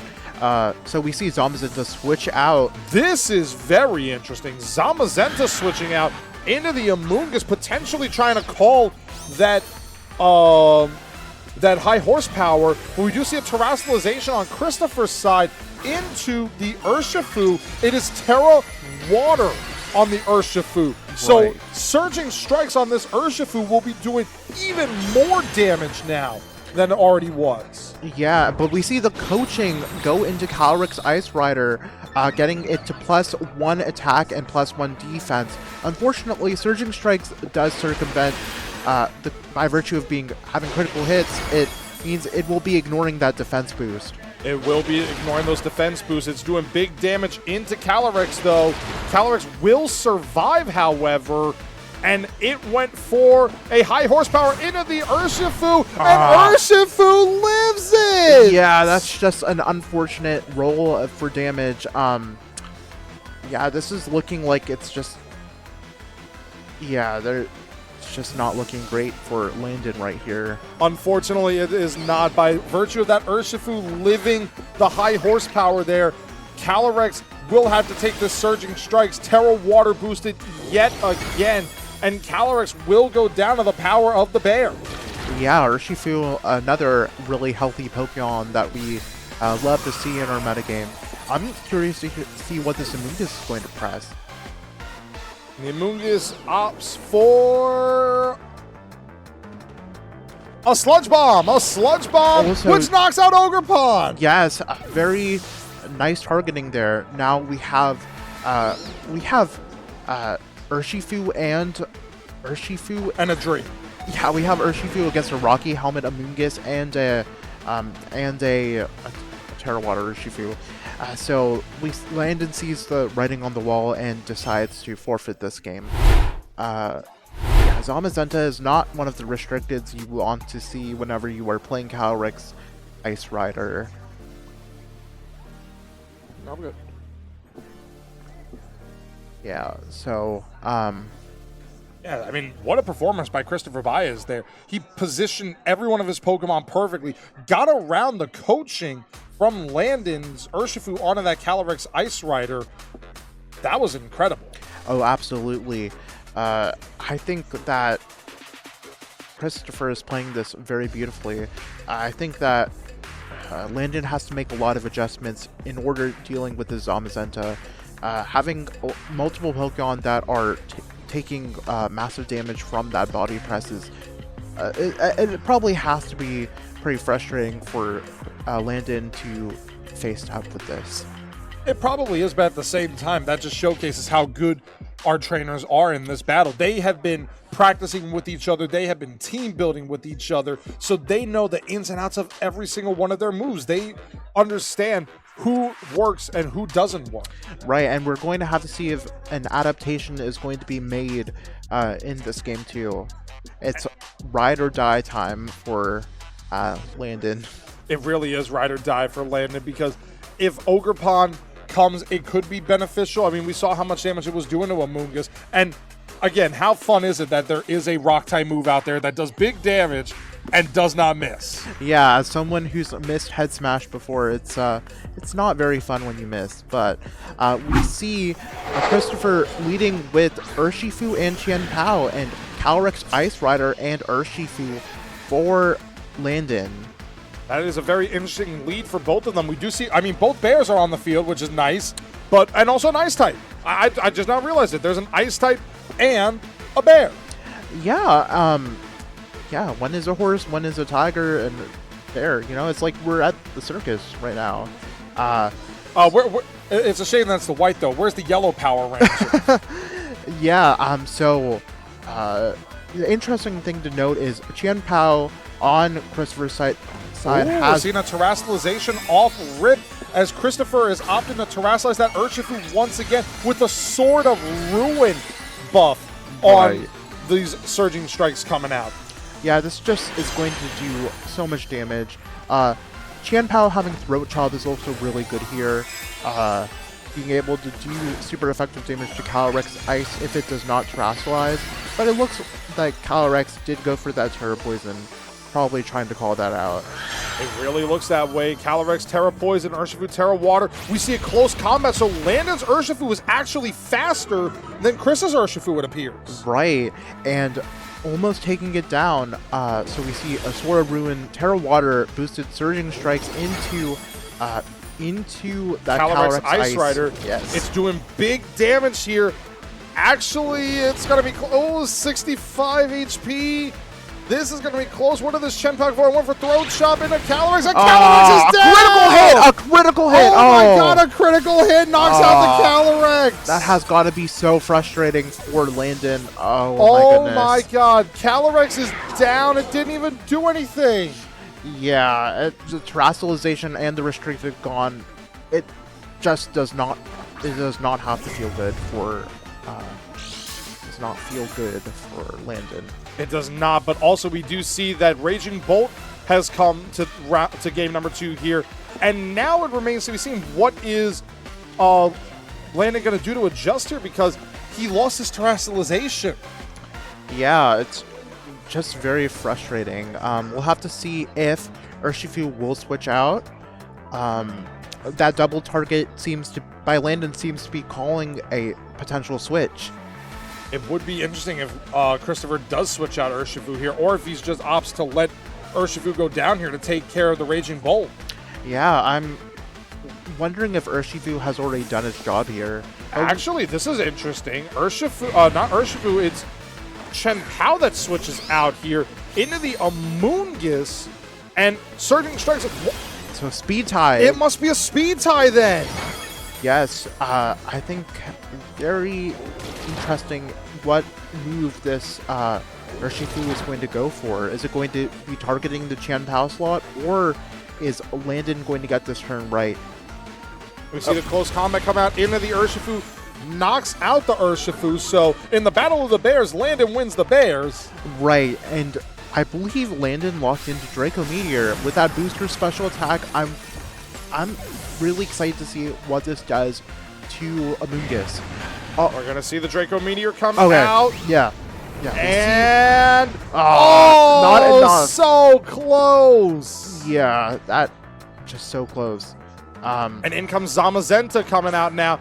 And I'm just now noticing it. This is the event Zamazenta that we got from it wasn't Sword and Shield, if I remember correctly.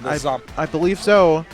It was like Series 12 we got, or Series 12, like right before Scarlet and Violet came out. Yeah, but it's looking like just looking so rough right now.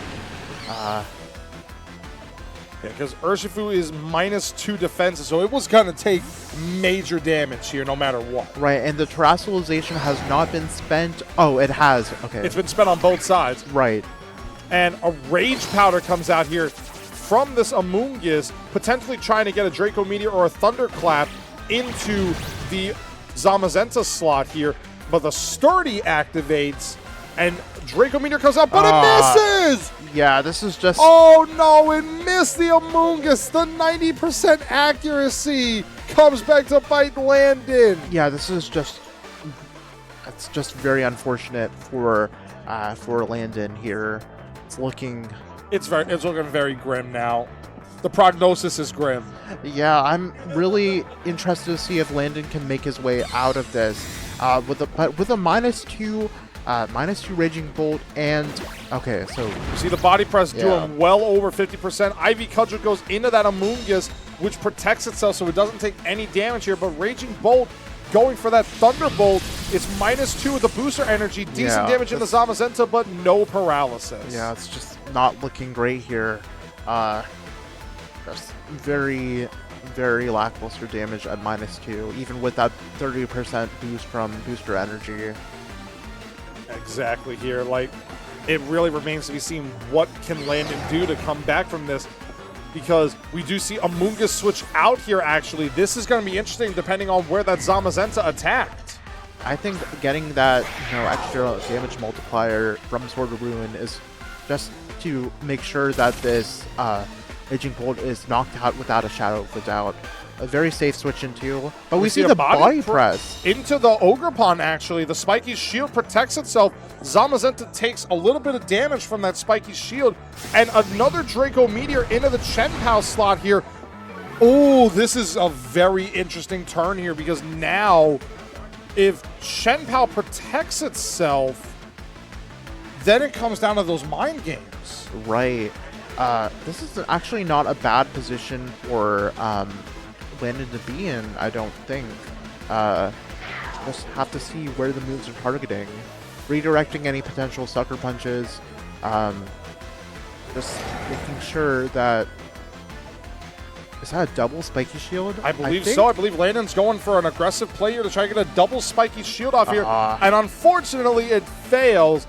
And on Landon's side, the Sucker Punch goes into the Raging Bolt, knocks out the Raging Bolt, and then that means this is a body press into the Ogerpon here, which is unfortunate because this body press is going to take that last HP. Yeah, and it's just Urshifu against the world. Just very unfortunate. Very unfortunate that critical hit, but it looks like Christopher is going to be still in the running to top cut. It appears so, because Urshifu goes for the Surging Strikes here into this Zamazenta, and Zamazenta might even still live these with the Sword of Ruin. Yeah, it's just even negating that defense boost, it's just not enough. It is not enough. One final body press. Zamazenta says, ring the bell. 1, 2, 3. Urshifu is down, and Christopher Baez has won this set 2-0. We have a 2-game set at the end of Swiss. Yeah, I think that's just really showing how everybody's mental is. It's been a long day, you know. It has been a little bit of a long day, but that just shows how good these trainers are. They don't let that mental fatigue affect them. Yeah, just very well played by both sides. Christopher just edged out with the Zamazenta and some of the other choices on his team. And I also just noticed Christopher got only one of his Pokemon knocked out in both games. This was nearly a perfect victory in terms of all 8 Pokemon to both games not being knocked out. Right, yeah. I can imagine it's a huge uphill battle for It felt bad though. I mean, Calyrex Ice Rider, it hasn't seen much usage right now in the early regulation G, because everybody is on Calyrex Shadow Rider. They're on Miraidon. They're on Zamazenta. Unfortunately, we didn't find a Zacian. Yeah, I mean, Zacian was on the usage graphic, but I don't know if any made top cut. I honestly don't know about that. But again, these two trainers, they have known each other. They have fought blood. They've shed blood, sweat, and tears with each other. When Patrick Connors won NAIC, they were there. Yeah. They were absolutely apoplectic with their emotions for him. Yeah, I think everybody from Florida felt a sense of pride that day. Very, excited to see if Patrick can get the run back of NOLA again. It would be very awesome if Patrick got back-to-back NAICs in New Orleans, minus the football team that's there. The football team is not good. Really? The football team's not good. The Pokemon is. Yeah, New Orleans was a great experience. That's one other event I should mention that you should go to. NAIC is always always a trip. It really is. I went to NAIC in Columbus in 2023. One of the best decisions I could have ever made. Yeah, and I think with the New Orleans location, it's even gotten better. Definitely worth trying out if you enjoy the atmosphere.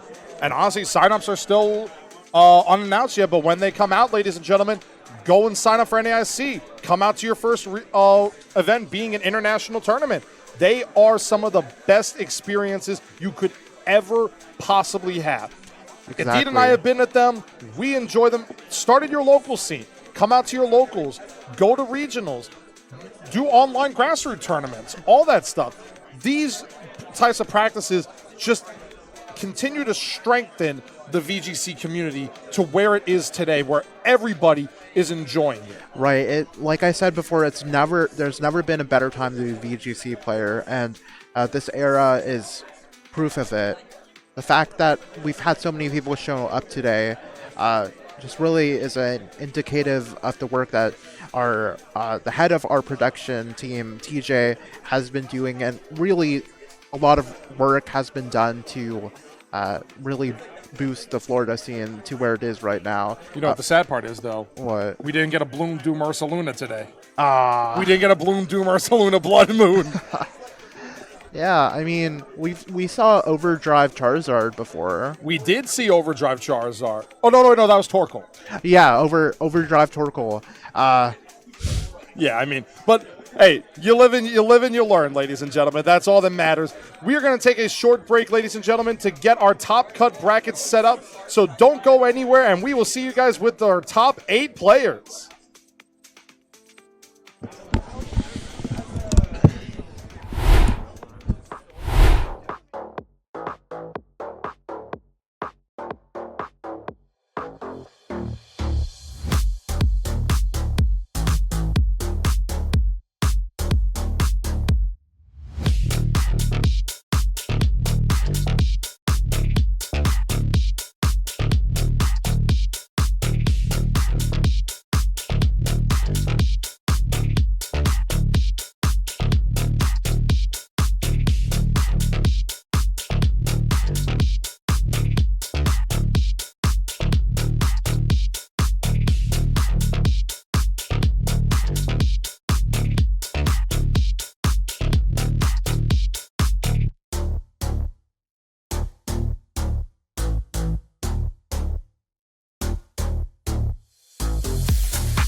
Hello, everyone. Oh, I'm sorry. I am so sorry. We did not go into this. Hello, everyone. Welcome back to the Oviedo Cup. We are now entering Top Cut. I am here with, of course, Adit, who you guys been hearing their beautiful voice the entire time. How's it going? It's going really good. I'm really happy to be here. So we saw you on stream round 1 with that Dodrio. How did that feel? Cut the tapes. We don't talk about that. we do don't not talk about Dodrio. Listen, I'm going to be honest. Dodrio, it gets a lot of hate, gets a lot of slack, but in my personal opinion, kind of could do the work depending on the matchup. I brought it throughout my entire run, I think 2 to 3 games. Obviously, the one we saw on stream, and then 2 against Groudon. A lot of fun. That bird, I need to change this moveset. I need Tailwind. I like the Iron Treads. The Iron Treads, yeah. There's a lot of history with that team, and I would love to talk about it. But I'm probably going to be... That team might be getting some spotlight in San Antonio, so you should probably tell Pokemon Company to put me on stream round 2. Because after round 2, I might not make it that far. But let's talk about the teams itself. Let's not focus on mine. Let's talk about the entire bracket that we have here. Because there's a lot of strong players that came to this tournament, and honestly... A lot of them got cut, but here's our top 8. Right, so at number 1, we have Carrie D. Ortona, who is using the Calyrex Shadow Balance. Christopher Bea is using the Zamazenta Qianpao Dragonite. Javon Texera using Qianpao Dragonite Zamazenta against Matthew Lautlin, who's using Calyrex Shadow Clefairy Thundurus. And apparently Logan Martinez and Austin Latowski. It's a Kyogre versus Groudon matchup. We're having Weather Wars. So the one game we have not talked about, Elise Johnson versus Sean Benek, that is going to be our future stream match. So we will have to show you the teams whenever they show up. But this should be a very exciting match with 2 teams that... I think Elise you have seen on stream before at this event. She is using Terapagos, but we'll just have to show you Sean's team whenever he is on stream. Okay. Read the production a little bit, minor production error. Those are not the teams that are going to be used. Those were the previous rounds. Yeah. That will get fixed during production, but we'll give a little bit of hint. It's honestly, let's just talk about the general top 8 because it is honestly surprising. There's a lot of variety and some mons that honestly are surprising to be here. I think, Groudon is definitely one of the more interesting picks. It dominated heavily earlier today in Birmingham and was definitely restricted. That was seen as, it is not that great, but the meta has shifted afterwards. I mean, Flavio Del Pidio did a really good job piloting that team. And as you can see right here, we see Elise Johnson using that Terapagos, and then Sean Benek using the same team that Chengyu Zheng used to top 8 the Pokemon World Championships in 2024. So very interesting to see this Miraidon Dozo team against Terapagos. Yeah, I'm honestly, it's going to be very interesting, mostly because these are 2 different variations of most of the Miraidons. Most Miraidons now are usually the Lucas Arabelli set that obviously won Worlds, and Terapagos has been seen to be on the Calm Mind variation. It's a lot more bulkier. You're able to just do more damage, but it obviously takes a bit. But obviously, we're seeing Elise running that Choice Specs variant. Something that's been kind of off-putting. I think after NAIC, it kind of went downhill. But she has her partner. She has Volcarona. She has the Grimmsnarl. 2 very powerful supportive pieces that could kind of handle one for CSR, but the other one for Zamazenta. And then she has like the top 3 Right, Incineroar, Fluttermane, and Urshifu. Yeah. And as you can see, Sean Benek is using the Chengyu team, and we see Dragonite, not with Qianpao this time. We see Goldengo, Miraidon with that Assault Vest, not the common Choice Specs variant, Dondozo with Leftovers, and Tatsugiri with Choice Scarf. Now, if I recall correctly, Chengue's match against Luca Cherubelli at Worlds was extremely close. It came down to there's a video, I think, by ScrawVGC about why Luca decided not to target the why Luca targeted into the Tatsugiri. So I would definitely check that out if you're interested. So this match with Elise versus Sean. It should be very interesting. Yeah, I'm really looking forward to seeing these team plays out. It is going to be a little bit interesting for, I definitely think, Sean, mostly because when it comes to, I think, most of the restricteds with Dozo, it feels sometimes very linear just because it's either you will, off the bat, you either know they are bringing a Dozo or they're not bringing a Dozo, and then it just makes it easier for the opposing side to be able to kind of go from there. But it's gonna be interesting to see how it starts up, and I think we're gonna be heading straight into the match, which honestly I'm very looking excited for. I cannot wait to see these players entering now in top 8. Yeah, this is going to be very exciting. So we have. Okay. Seems like we're taking a little bit long, but we're entering the game right now. Seems like we're going to have a Terapagos Miraidon lead versus Grimmsnarl Gholdengo. Very interesting on both sides of these for each player. Right, and I really actually like Sean's lead here. Identifying that Grimmsnarl is a major piece of Elise's team, and being able to go for those super effective Make It Rains. I will say being able to go for those super effective Make It Rains definitely helps her out. Plus, because of Grimmsnarl's light screen, it can mitigate a little bit of the damage, but it's going to be interesting how Sean wants to play this out. Because of Terapagos, it could just Terrasilize and remove the terrain, but if Elise goes for that, she's not going to be able to have that once later on in the set, and Sean's going to be able to pivot around that and start being able, just as long as he can get rid of Terapagos, it should be fine. And it looks like there might not be a Terrasilization on Sean's side, maybe a Volt Switch to reset the terrain for later. Just really curious to see what Sean is going to be doing. Yeah, it seems like Terapagos will be Terrasilizing, trying to remove that terrain, lowering the power of Miraidon. I do believe we might be seeing a light screen. There it is. Grimmsnarl setting up the light screen now, lowering the special attack for each of these Mons. And, it's not. It's an Electro Drift. I'm surprised by that. Doing very insignificant damage due to Assault Vest and no Choice Spec. But Make It Rain does a lot of damage into Grimmsnarl. That's a lot more than I anticipated. That was Specs. Usually, that might have picked up, but usually without light screen. But now, because of the light screen, not that much damage. Terra Starstorm going into both of the sides of the Mon. Gholdengo going down a little bit below half, but Miraidon still chunking a good bit. I honestly don't really know what the game plan is for Sean here, because he can do a lot of damage, but it looks like that Gholdengo's not going to be able to survive another turn. Yeah, I'm really interested to see if he has that Dondozo Tatsugiri mode in the back.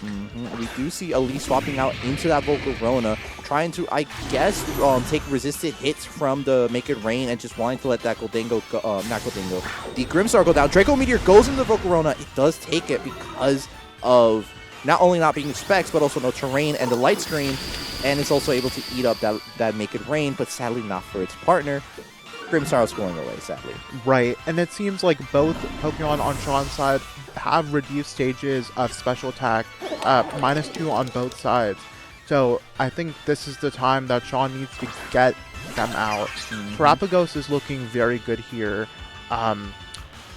And I think this is a pretty ideal position for Elise. We'll have to see what Sean locks into. Yeah, going for the Tailwind and trying to just get off of that into like that massive amount of damage is really good for Elise. I just don't see a way for Sean to pivot out unless he goes for that Volt Switch. Might be able to possibly bring in either that Dozo or maybe that Dragonite, which I believe is running multi-scale. So it's going to be able to eat it up. But no, it is the Dozo.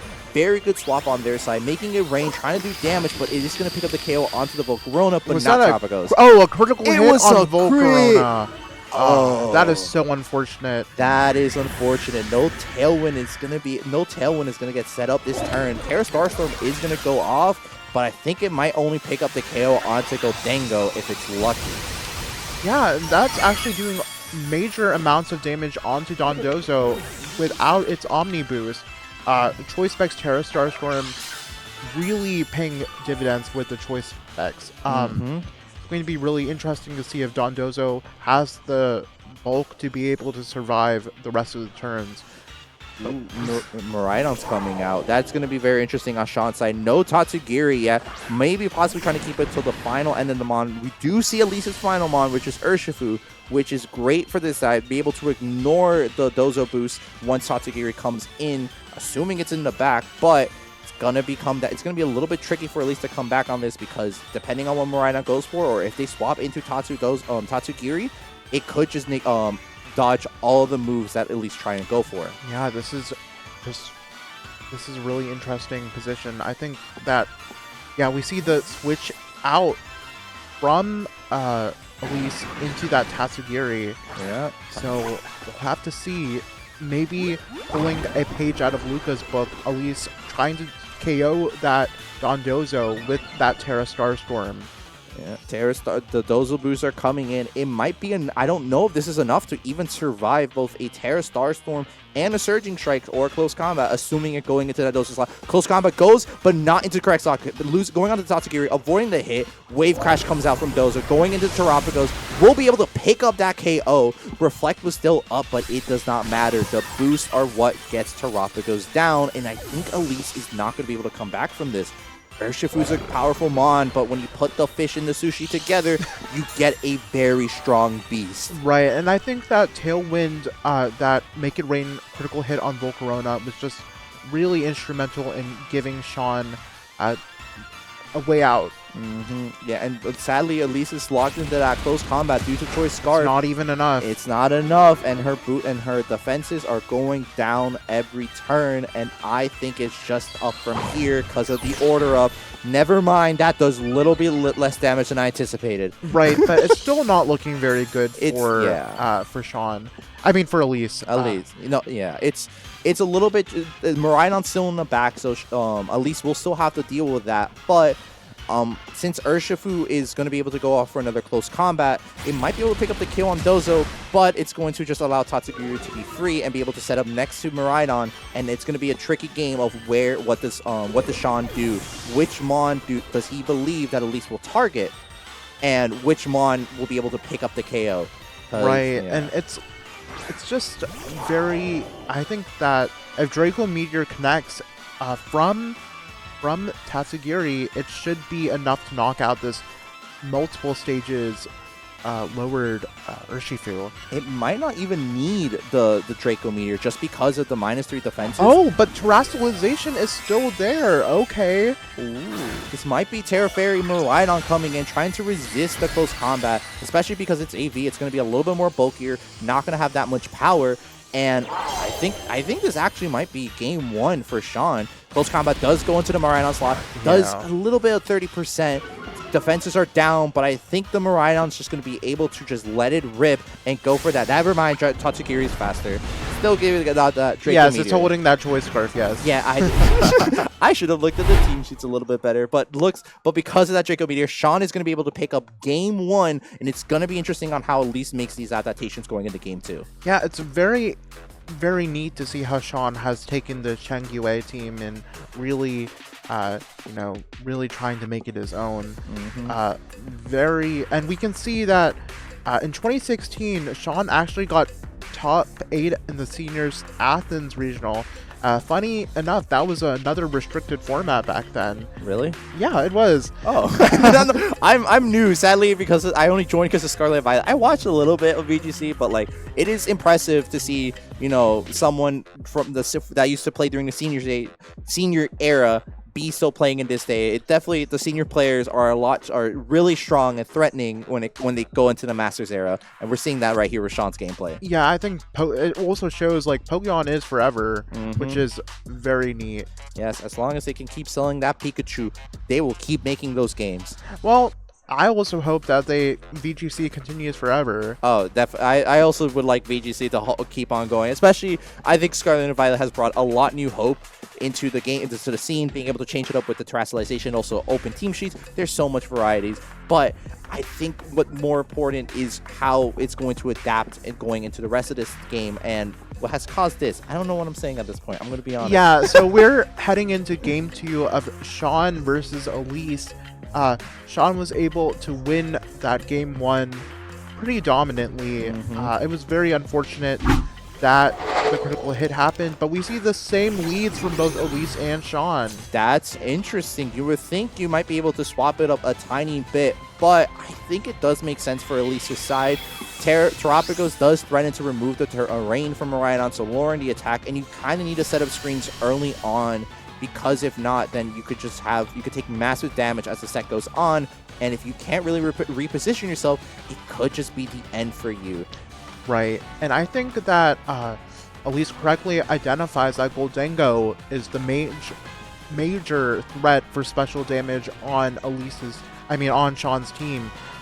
Very smart targeting on to that Goldango. We'll have to see if Sean will be reacting to that. If she did go for that foul play, it is going to be a little bit risky due to the fact of she will be using her terrestrialization. I believe it's going into that Terrapago slot, which it is, so it is going to remove the terrain from Miraidon, which is going to help her out. But if Grimmsnarl went for that foul play, I do not think it lives a Make It Rain. I don't think it's that faster than Goldango, and it barely lived a Make It Rain from the first time around.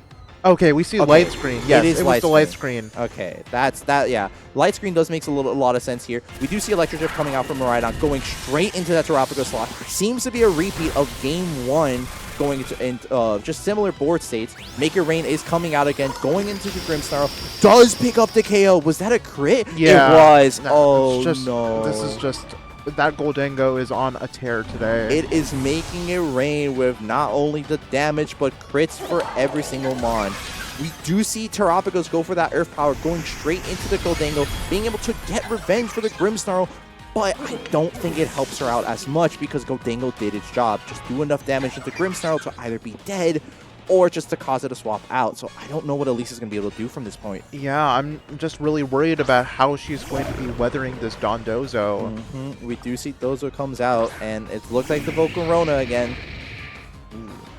Yeah, this is just looking very unfortunate for Elise. We'll have to see how these Pokemon are trained. Is Dondozo able to get that Omni boost right away? If it does get that Tatsugiri in with the Commander ability, does it pick up the KO onto Volcarona? It more than likely does because there is no Reflect, but it's a little bit of an interesting interesting play because we do see Elise swapping out her Terrapagos. I believe she is bringing in that Urshifu. There we go. Urshifu is now entering the stage, but I don't think... Oh, Protect on Dozo. That's a very interesting play from Sean. Draco Meteor onto Volcarona, not doing that much, but I think this might be the opportunity Elise needs.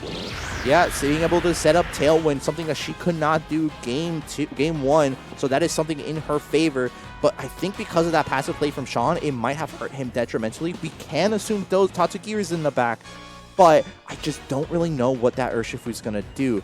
I don't think it's not the correct... I don't really know what it could go for. Surgery Strike's not going to be able to do enough damage. It could be able to pivot out because of U-turn, especially because it went for the Protect, but getting that damage with close combat would be nice. It is just so difficult because of the Tatsugiri in the back. I think also ignoring that Omni boost is pretty important, which is why the critical hits from Surging Strikes... It kind of ignores it, but because it's resistant, it's not going to be able to do as much damage. Yeah, so we see the switch out into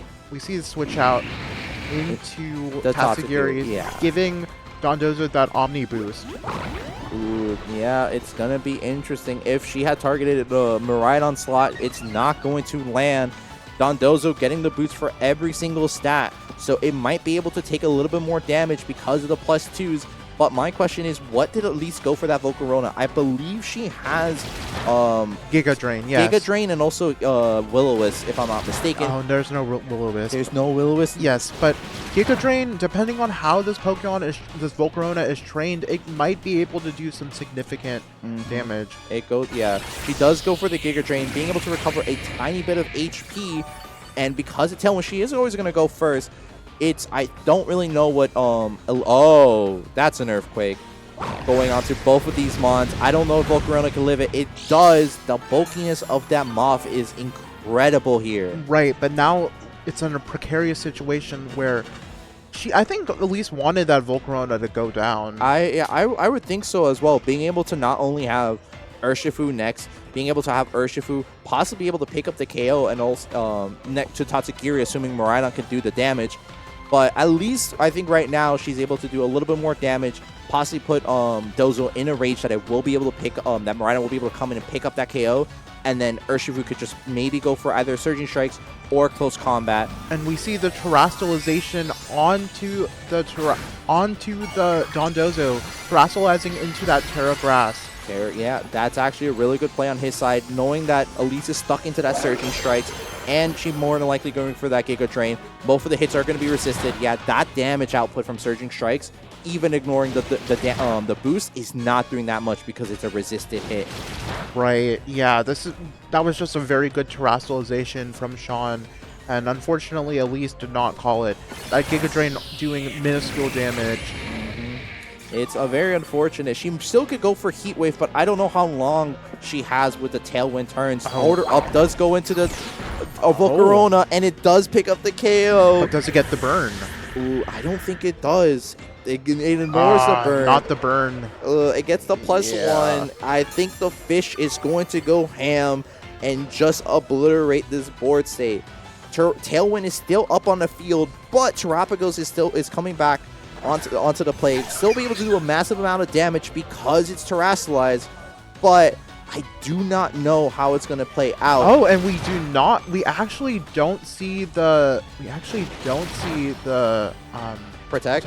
Oh, yeah. So it's just going to be interesting to see if this Dondozo can outspeed Terrapagos after the Omni boost. It's going to be interesting. Terra Starstorm is going to avoid the Tatsugiri, but its main target is that Dondozo going straight into it. It will be able to pick up the KO, but because of this, the Tatsugiri is just coming in for free.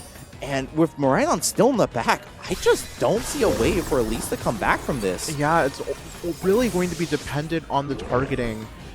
If Sean gets Tailwind does peter out, the light screen, it still might be on, but I don't think that Miraidon Terrapagos can survive a Draco Meteor plus an Electro Drift at this range. Yeah, I agree with that. Just with being able to, unless it lives barely because of Electro Drift and going and avoids a Draco, I actually think there's no way for Elise to come back, and this might be able to be Sean's set. Yeah, that Miraidon's also holding the Assault Vest, so Terra Starstorm might not even be enough to knock it out. Yeah, we do see Urshifu targeting that Miraidon, doing as much damage as it can, but it's not enough. It is resisted.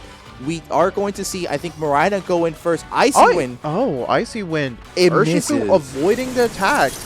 That actually might be important for the Urshifu just because it was Scarf, but I don't think it makes a play. Miraidon is going for the Electric Drift, going straight into the turtle, being able to just knock it out. Yeah, that's not enough, even with the light screen. That is unfortunate. We do see the turtle go down, and I think in this 1v2 scenario, as much as Urshifu is considered to be a broken mon, I don't think it's powerful enough to get away from this set. Yeah. And we are going to see Sean not only take the top 8 match, but being able to advance to top 4. Yeah, that was just very well played by Sean. And commiserations to Elise. I know that she's one of my locals. She's been working very hard, and to make top 8 at this very stacked cup is an accomplishment and should be, taken with pride. Yeah, and also it wasn't like she faced a very hard matchup. She did face a very hard matchup, which was the Miraidon. It did get Worlds. It get top 8 at Worlds. It was shown why that team is actually powerful, not only with the Miraidon being able to be just a broken mon in itself, but having that Dozo option in case you just kind of want to just take hits and do as much damage before it goes out is the reason why it does phenomenal, and it's why Sean is even running it. So going into top 4, which honestly I'm very excited to see how the rest of the top 8 matches go and what's have in store for us for top 4. Right, I'm really curious to see what the bracket is going to look like. Yeah, it's only time will tell, but I'm honest, this is a phenomenal top 8 and honestly a lot of the good players, so I'm very excited to see how it plays out. But don't you go anywhere. When we come back, we're going to be having our top 4 matches very soon. See ya.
Welcome back, ladies and gentlemen, to the Versus Games January League Cup here in Oviedo, Florida. I am back. I'm Joe Carolina. I am joined by my friend, the Dodrio Master himself, Jonathan Martin. Hello. Jonathan, hello, man. It is so good to see you. It is good to be back. I was really happy casting with after my run. And honestly, I'm back to be on this desk for top 4. Honestly, this local has been phenomenal. It has been absolutely phenomenal for the 10-year celebration of Florida VGC. Yeah, this is old. This scene is old. That's crazy. And especially the fact that we've only been in the scene for 2-3 years. I've been in the scene only for a year. Okay, fair enough. I'm older than you. Yeah, I'm baby here. But let's talk about the bracket. We have to talk about the bracket because we have upsets across the board. Our top 4 seeds all got eliminated. That's hilarious. Honestly, to be fair, this is a stacked local, so it makes a lot of sense why being top 4 does not matter. We did see Carrie Detorna get thrown by Christopher Baez, a very up-and-coming player that recently did get day 2 at Toronto Regional. I believe you also got day 2 at Toronto Regional. Yes, I did alongside of him, but he is going to be facing off against Sean Binnick, who we did have on stream earlier today with that Maridon team that was from Worlds, so it's going to be very interesting to see how that plays out. But we are going to have, I think our top 4 is going to be Matthew and Austin Litowski. It is. It's going to be Matt Laughlin, a Tampa native, a Tampa local goer, and he is also a very good player in this community. He's been around, I believe, since the Sword and Shield days. And Austin, I believe he's been around since the Sword and Shield days. I could be completely wrong on that myself. Yeah, he's been here for a while. He plays the game every so often. But let's look at a little bit of the teams because we are going to be seeing that horse versus the fish. Oh my God, we get a horse versus a fish. This is honestly something you honestly don't see a lot. Kyogre recently obviously having that finalist finish at Birmingham, but Calyrex Shadow Rider has been a very interesting point of going up and down the entire time.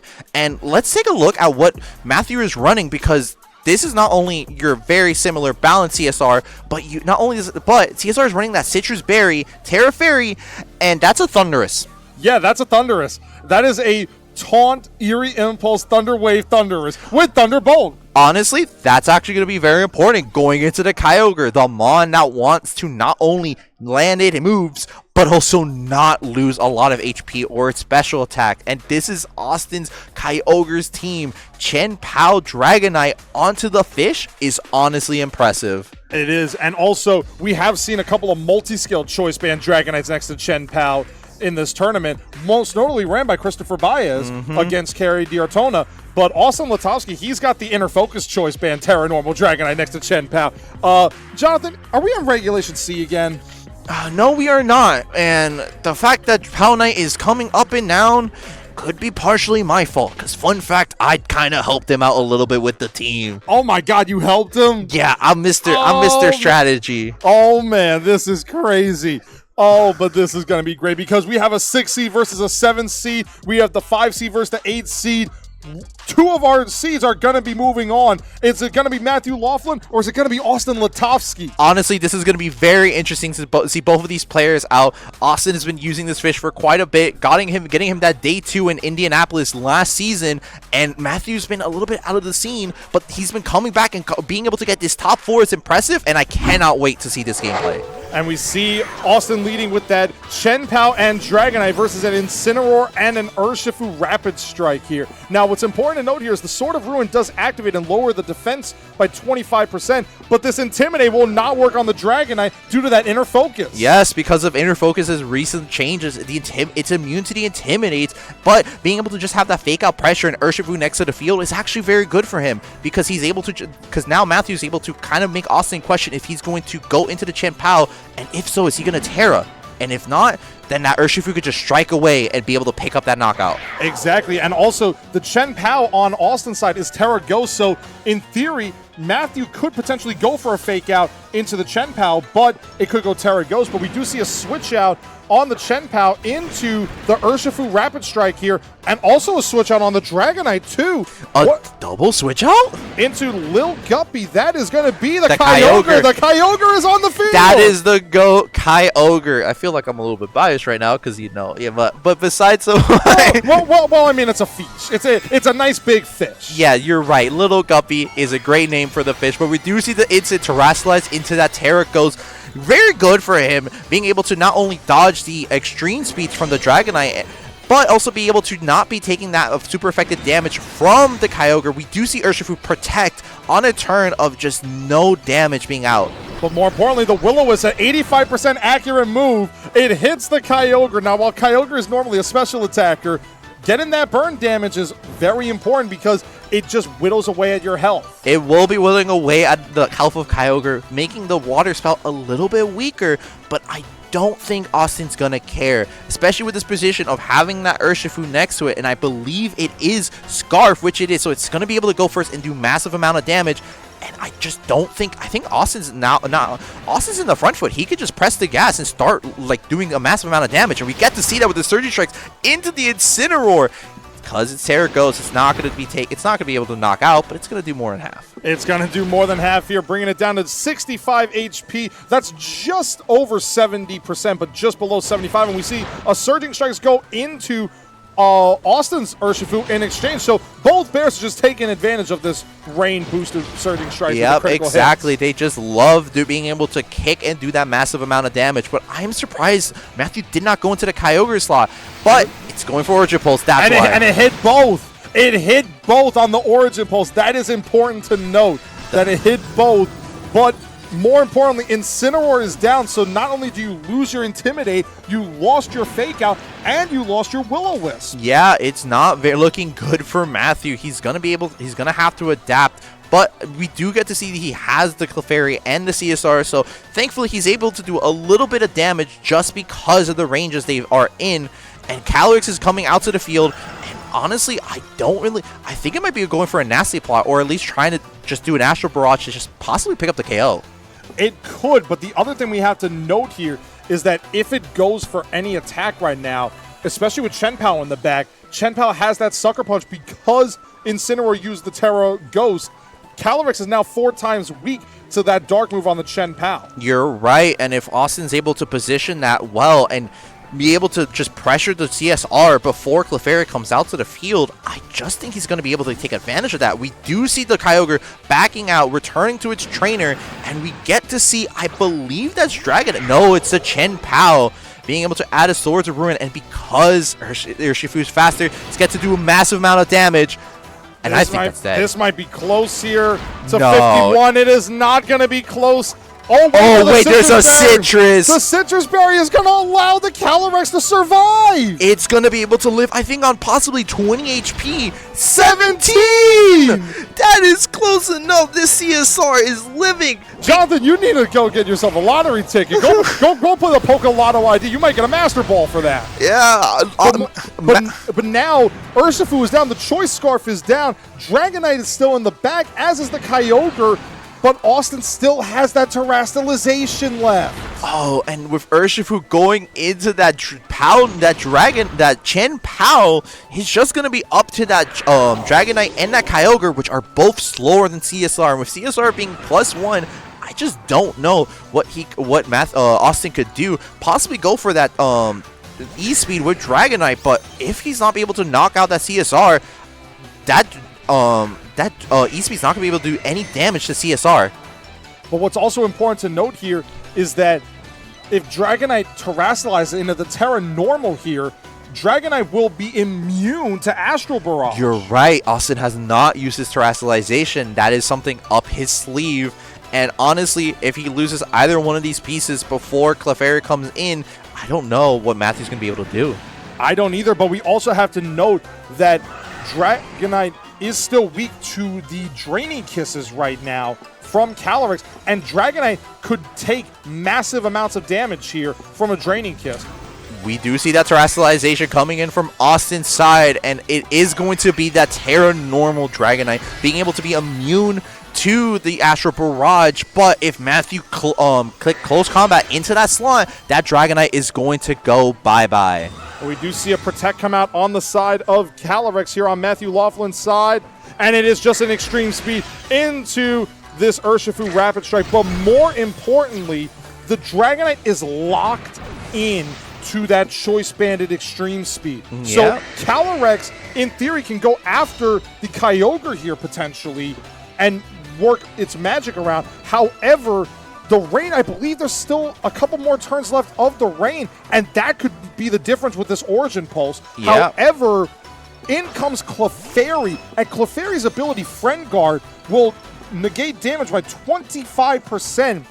I'm not sure if a Draining Kiss with the Friend Guard could potentially allow Calyrex to survive an Origin Pulse in the Rain. I don't think so, but more importantly, even Friend Guard is not going to be able to save it, but what can Clefairy do is give it a helping hand to boost that Astral Barrage, to give it, with its +1 already, it might be able to do enough damage to the Kyogre, but we are going to find out, because this Kyogre is a little bit bulky, if I'm not mistaken, but it's going for Protect. It goes for the Protect here, just trying to scout what happens. But the Dragonite goes for that Choice Banded Extreme Speed once again, and Clefairy goes just under 50% health, but the Astral Barrage will not affect the Kyogre due to the Protect, and will not affect the Dragonite because of that normal typing.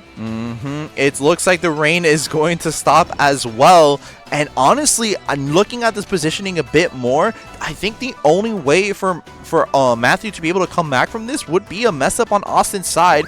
We do get to see the helping hand again. Matthew is going to try to see if he can pick up the KO with Astral Barrage, but that Dragonite is going to remove the Clefairy with E-Speed, knocking it out, and it just comes down to this Kyogre living a hit. And if it does live that hit, then Kyogre will come down to if it hits the Origin Pulse.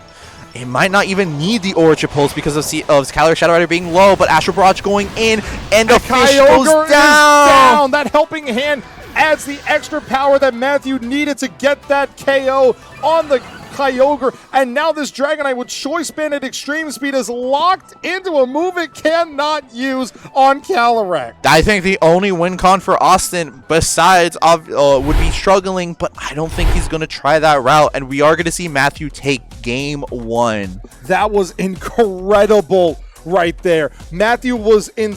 It looked early, Matthew was in a very disadvantageous position, but he managed to find his outs, he played them properly, and he set it up to where his restricted Pokemon, he got the... I think maybe he was even trying to get the Terra Normal out on that Dragonite too, because he knew if he could keep Calyrex around just long enough, that he would be able to force that 1v1 and Dragonite would be locked into a move it could not use. Yeah, especially looking at the rest of the move that Dragonite has, having low kick and outrage, two moves that can only hit one of the opposing mons, outrage for the Calyrex Shadow Rider and low kick against the Clefairy. It's very difficult, especially with outrage just going into either one of the targets. But more importantly, the fourth move on Dragonite is not your regular Aerial Ace or any other flying type. It's Aqua Jet. Oh, it's Aqua Jet. It's Aqua Jet because of the rain. That is such a smart adjustment by Austin.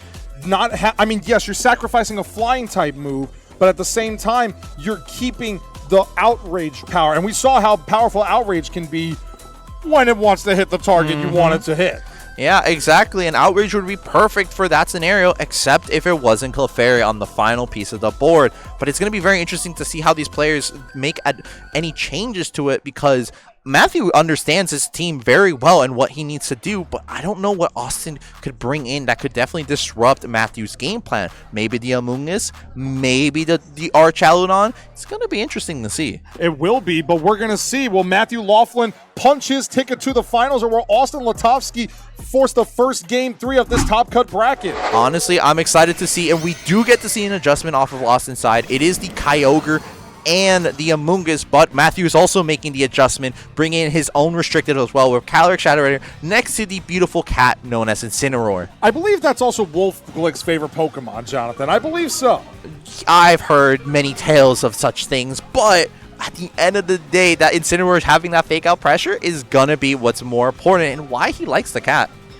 I have no idea, but what's important to note on Matthew's side is that this Incineroar has the safety goggles. So, in theory, Matthew can go for a fake out into either Pokemon he chooses, while he can get Calyrex a Calm Mind potentially. And he opts to go for the fake out into the Amoonguss, take a little Rocky Helmet damage there. Yeah, a little bit. Get that Calm Mind off. That Calyrex is going into its Send mode, increasing its special attack and its special defenses by 1, being able to also withstand a little bit of hits. We do see the Origin Pulse coming out of Calyrex, Kyogre. It will be picking up the KO onto Incineroar, but of course, because of that Calm Mind, that Calyrex is sitting right above half HP. Right after that Citrus Berry recovery, getting a nice berry and more recovery, that always goes a long way. Yeah, being able to recover most of its HP that it's lost, and it's going to be interesting of what Matthew brings. We do see the Urshifu possibly could be coming out trying to take advantage of the rain, but if not, it could just bring in that Clefairy to increase its defense and also its firepower. It very well could be, and we do see that is the option that Matthew has chosen. He brings the Clefairy out here and is looking at potentially going with that Helping Hand. We saw how much damage a +1 Helping Hand without the boost from Calm Mind did, because it already had the boost due to the Grim Neigh. Exactly. And with just the fact that it's not really a good position for Austin here because of the Clefairy. It does have that Terra Grass, and if he decides to try to put that Clefairy to sleep or to follow me that Spore, it could just ignore the entirety of Amoonguss' game plan, which is to put the opposing monster to sleep. It very well could be here, but we do see that Matthew has opted to activate his Terrastal Orb, and he fires it in the direction of this Clefairy, and Clefairy has done a little gardening, Jonathan. It has become a grass type. It is a little bit of a sprout Pokemon this time around, with a little bit of the flowers coming out, but it's going to be giving us the Helping Hand to the Calyrex Shadow Rider to increase its firepower, and oh boy, is there any protects on the side of Austin? No, there is not. There is the Astro Barrage +1 Helping Hand. Kyogre survives, but Amoonguss does not. The Amoonguss is going down. No Spore, no Sludge, but the Calyrex powers increases. Origin Pulse lands onto both the Calyrex and the Clefairy, but it's not enough. Refresh my memory. Has that Origin Pulse missed yet? It has not, but I don't think it's going to matter as much. Chen Power is coming into the field, has its Sash, so it's able to withstand one of the Astro Barrage, but if it goes for that Draining Kiss into that slot, it's going to recover most of its HP. It very well could be, but we also have to keep in mind that with the potential for that Follow Me, Chen Pao can't really click Sucker Punch freely. It could go for something like a Throat Chop now because it's not resisted by the Clefairy. It's a neutral effect, but it could also go for the Ice Spinner, which is super effective. Yeah, being able to do massive amount of damage into that Clefairy because of its Terra Grasp, but we are going to see both of Matthew Pond go for a Protect. Ice Spinner is going to go into the Clefairy spot, and I do think we are going to probably see another Origin Pulse coming out of the Kyogre. It is another Origin Pulse coming out, and when it hits Protects, it misses. But for some reason, it has not missed yet for Austin, which is very good for him because that's an 85% accurate move, spread move in the rain. It's looking a little bit tough for Austin, and I think we're just going to see another helping hand Astral Barrage from the side of Matthew, unless he believes that it is important to go for that Follow Me, reading into that Sucker Punch. It is possible. We do see the Follow Me come out. Clefairy became the center of attention. Astral Barrage does come out. It will take down this Kyogre, and Chen Pao is brought just below its or just above its focus sash. Sadly, it's not going to be able to use it because it needs to be at full HP. The Calyrex is going back to +3, and the Ice Spinner is going to be going into that Clefairy slot, being able to knock it out, removing that Friend Guard, but it comes down to what is in the back of Austin. If it's the Archaludon, I don't think it's going to be beneficial to him. It's more than likely that Dragonite. And if it is that Dragonite, that's going to be absolutely massive. Because if Dragonite is there, and we do see it is not the Dragonite, but rather the Urshifu. That's going to be interesting to see. Being able to take advantage of the rain is what it is good for, but we do see Matthew's also Urshifu. The only difference of each one is Sash, while Austin's is Scarf. And that's going to probably be the difference here. Because Matthew could potentially go for something like what a Calm Mind or a Protect. I mean, you don't want to Protect in front of Urshifu, but a Calm Mind could potentially scout out that Throat Chop. I think what Matthew might want to go for is go for that Aqua Jet onto the Chen Pao to remove its damage, calling if Austin's going to go for that Surging Strikes. If it does, Chen Pao's Swords of Ruin ability is going to go away, which is going to make it more difficult for Austin, the 1v1. That is very true because I believe this is the last turn of the rain too. And if Austin goes for that Surging Strike, which it has to, but it's going for Sucker Punch to break the Focus Sash. And Urshifu goes for Aqua Jet into the Chen Pao actually here.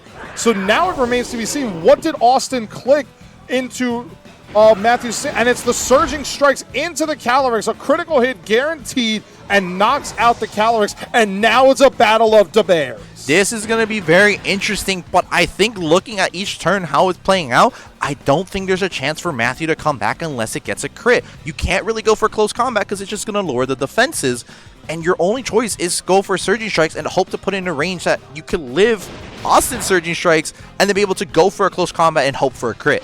And we do see that Austin's Surging Strikes is going first on this turn, brings it to 73. This will be very close. It might come down to how much attack Matthew has put into his Urshifu here, and that's doing a decent amount of damage. It might do just above 25, maybe 30% after the Surging Strikes. It might be very close on a close combat. It's going to be a little bit close to call. It's going to depend on how powerful this Urshifu is. Close combat on each side is more than likely what's going to happen, but we are... Oh, no, never mind. I forgot. It's Scarf. It's Scarf Surging Strikes. My bad. So it comes down to Austin getting that KO here, because if he doesn't, and this close combat KOs on Matthew's side, then Matthew advances to the finals here. However, there's also one thing to note.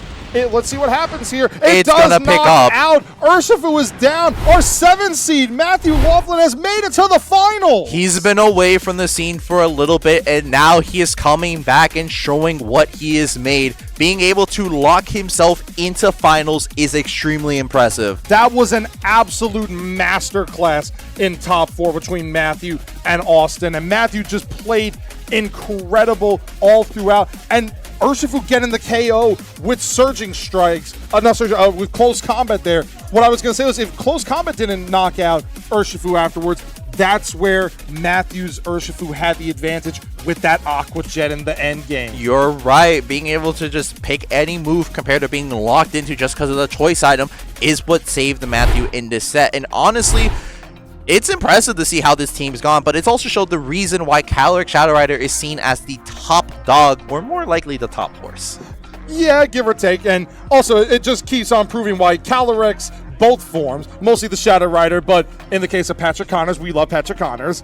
The Ice Rider. Calorixes are very healthy for the meta game, and also Urshifu. Urshifu is just as healthy. Yeah, they're both healthy. in They their are own very good interesting Pokemon ways. in the meta game. They're interesting in their own ways. Yeah, give or take. Give or take. I enjoy using them. They're nice, and honestly, I'm really happy we were able to see these matches set. But just stick anywhere, because when we come back, we're gonna be watching that finals of the Oviedo Cup. So don't go anywhere.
Welcome back, ladies and gentlemen, to the VGC Oviedo Cup here at Versus Games. After 6 grueling rounds of Swiss and our first 2 rounds of Top Cup, we have our finalists, ladies and gentlemen.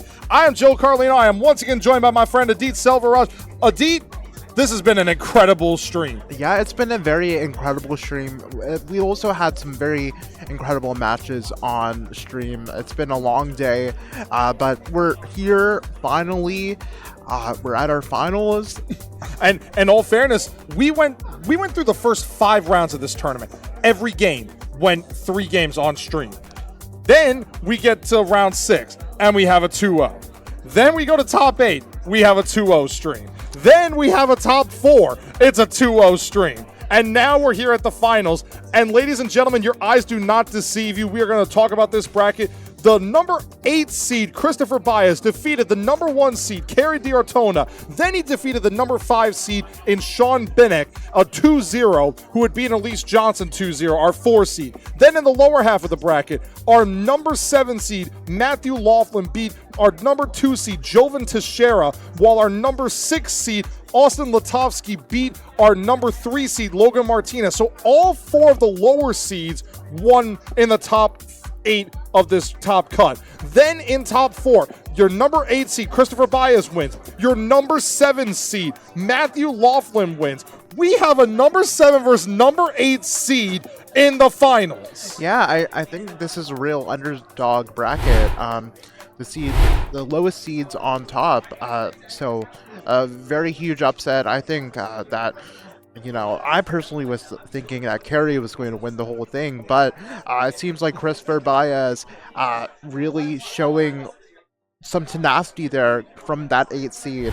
Exactly. And that just goes to show you how competitive the Florida VGC area, community is, that you can be undefeated in Swiss, but all it takes is one loss and you are eliminated in Top Cut. Right, and you can see the two teams on stream. As you saw, Matthew Laughlin was on stream last round with that Clefairy balance team, and Christopher Baez using the Zamazenta Qianpao Dragonite combination.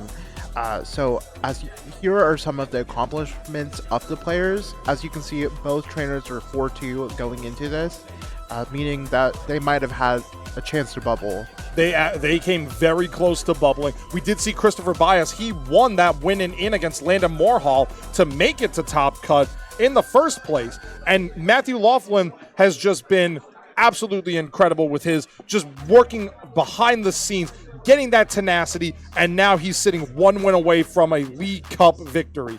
Right, and this is one of the bigger ones, so very huge accomplishment, if he does manage to get it. So as we can see on the stream, we see Calyrex, Incineroar, Thundurus, Urshifu, Rapid Strike, Clefairy, and Rillaboom. So all of these Pokemon are designed to be very supportive to Calyrex. Even Urshifu is supportive to Calyrex, being able to Terra Stellar and close combat Terapagos if needed.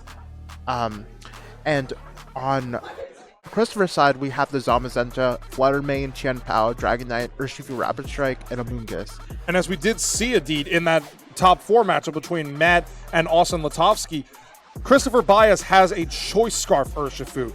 Matthew does not.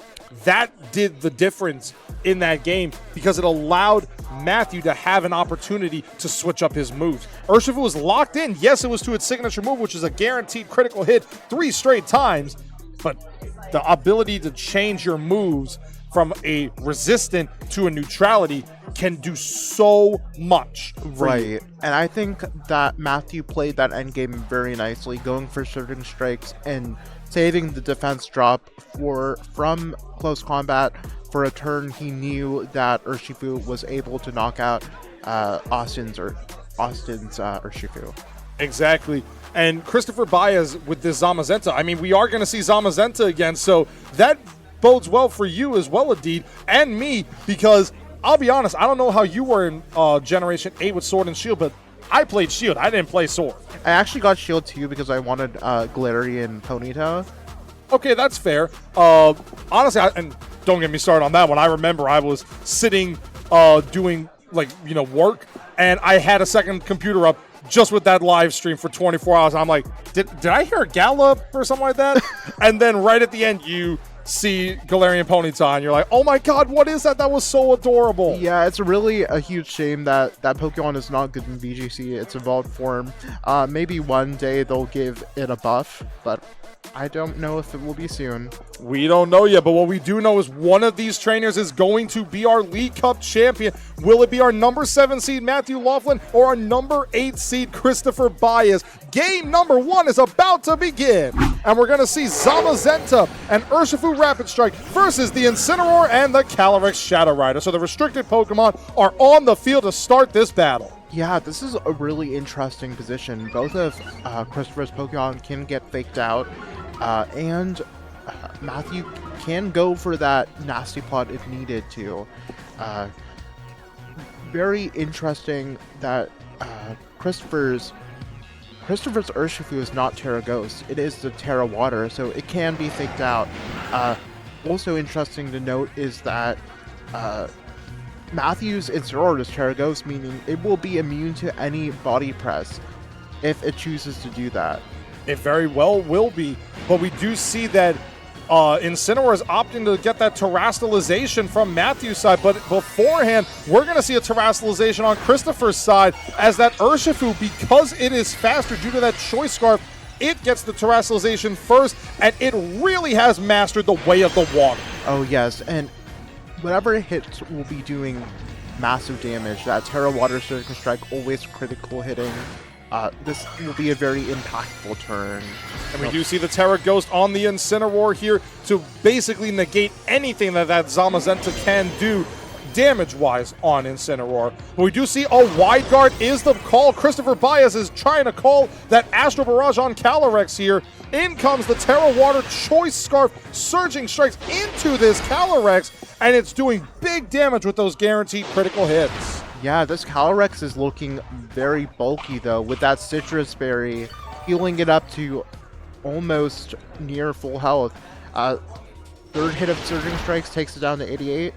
But I think Calyrex is in a really good position right now. We do see the Draining Kiss come out. It does modest damage, but more importantly, it gets the recovery that Calyrex needed on top of that Citrus Berry. And the Will-O-Wisp comes out and burns the Zamazenta. So Zamazenta now has a burned on its status condition that lowers the power of Heavy Slam, and it lowers the power of Body Press in terms of damage. Doesn't deal negate damage in terms of the defense boost that Zamazenta got.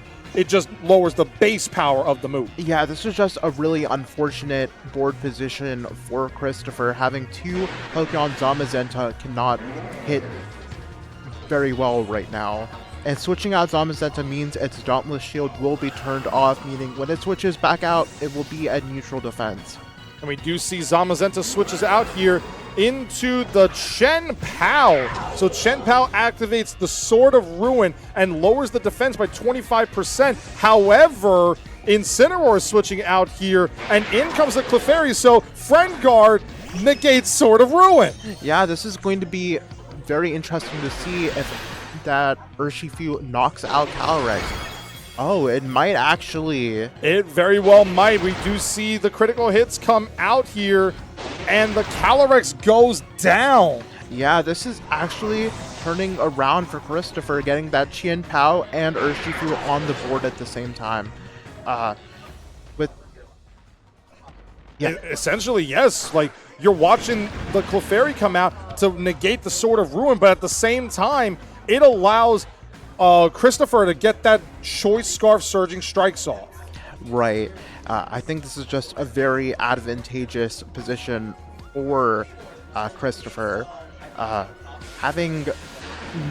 Clefairy has no offensive moves. It can maybe be a little offensive through its partner by going for Helping Hand, but it is just, unfortunately, it doesn't seem to be adding much value to this situation. We do see a switch out here on Christopher's side. He is switching out the Chen Pao and revealing his fourth and final Pokemon is that Amoonguss.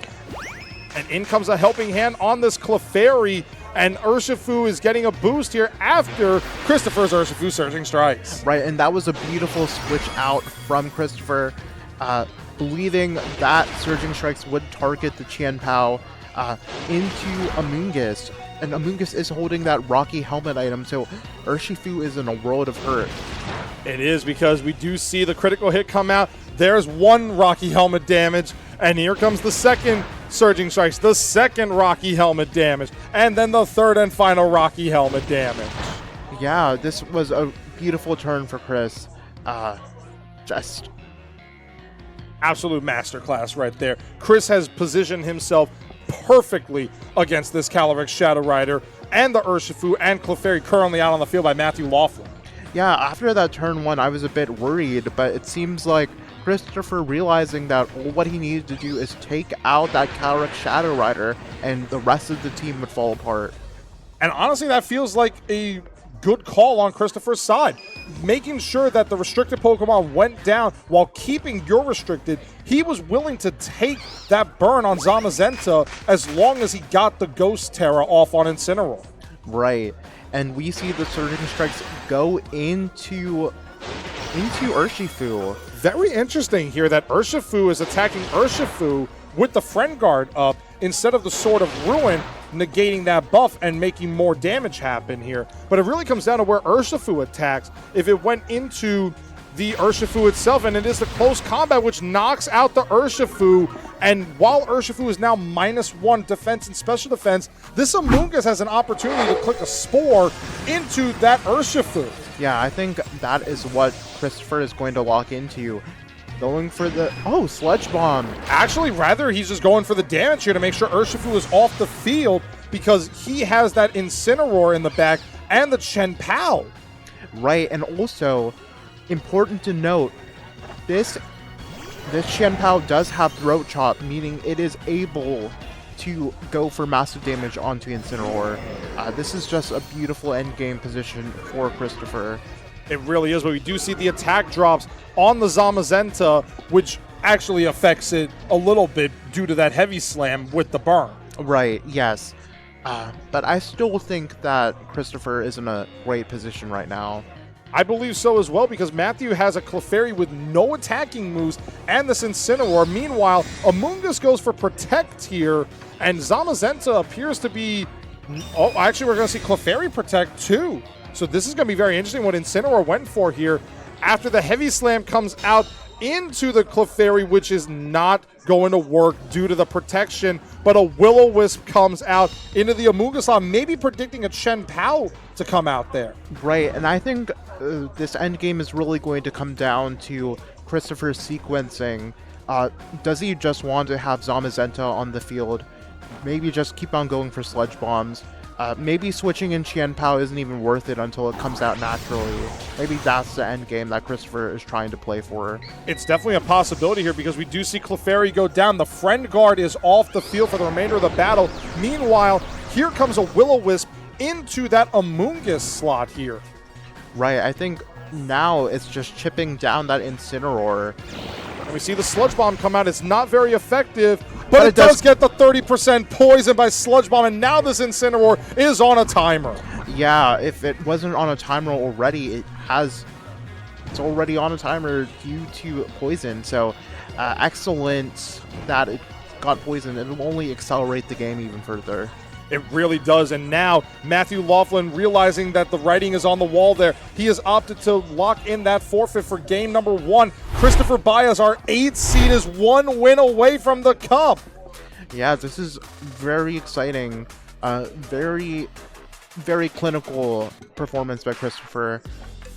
Dismantling that Calyrex Shadow Balance team perfectly. It really was. Taking that burn was a little bit of a... kind of a risky move, it felt like, because you don't want to get burned, especially with a Pokemon like Zamazenta. Although it likes using its defense for its offense, you still don't want to have your move's base power have while you have that defense boost on top of the Intimidate. Yeah, that's a really precarious situation for a Zamazenta player to be in, but Christopher managed that very well. He really did, and now it just remains to be seen what will Matthew Laughlin do to switch up his game plan and potentially force a game 3 in this finals. Yeah, I'm pretty excited to see if Matthew would make any adjustments. He definitely needs to if he wants to make it out. I would agree with that because Matthew, we did not see the Rillaboom come in game 2, and that could potentially help out Calyrex as well by allowing a ability to go for something like a Grassy Glide into the Urshifu with like the Sword of Ruin up. Yes, you'll lose your grassy terrain due to Chen Pao's Ice Spinner on Christopher's side, but you still get that all-important damage into an Urshifu, especially if a Amoonguss is off the field.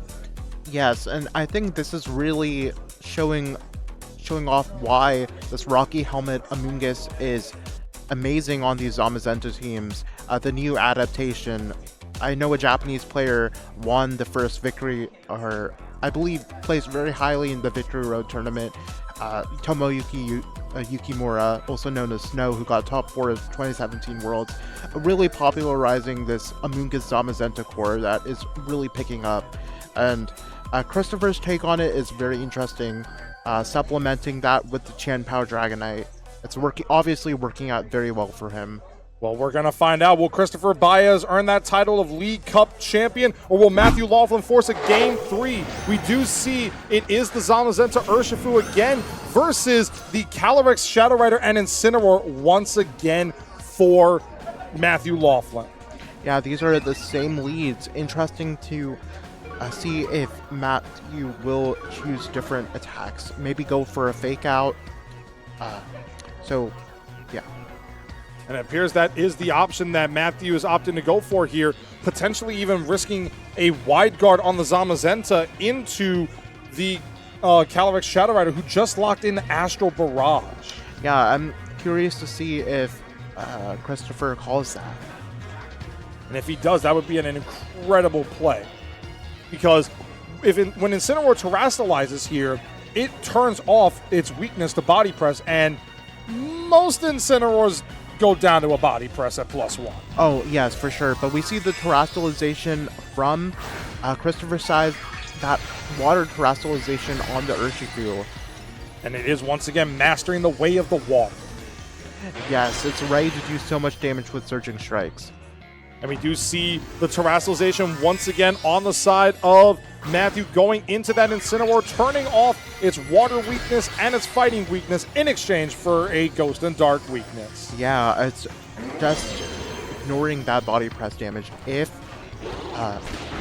Zamazenta chooses to go for that. And we see the fake out, and it's just a raw Astral Barrage. This is going to do big damage into Urshifu, but how much damage? Just above that knockout range. However, getting that all-important damage into Incineroar might have done dividends. Yeah, I think that was just very, very important that Matthew realized that he needed to get that Urshifu off the field no matter what it takes. And having that tenacity to just go for Astral Barrage in fear of Wide Guard. Exactly. And now Matthew's in a little bit of a position here. He could bring out that Clefairy if he brought it, which I believe he did, and that would allow Friend Guard to come out. This Zamazenta is -1 attack. Heavy Slam will still do a big amount of damage to Clefairy. It just won't knock it out. Yeah, so it's just going to be really interesting to see what Christopher does here. Maybe that Qian Pao switches in, but Zamazenta is still doing okay. It can't hit anybody on the field, but it's still not burned, so... It is still not burned, so that will actually help it out in its favor here, as Zamazenta actually opts for a Protect here, actually. This is very interesting. Yeah, I see Surging Strikes go into the...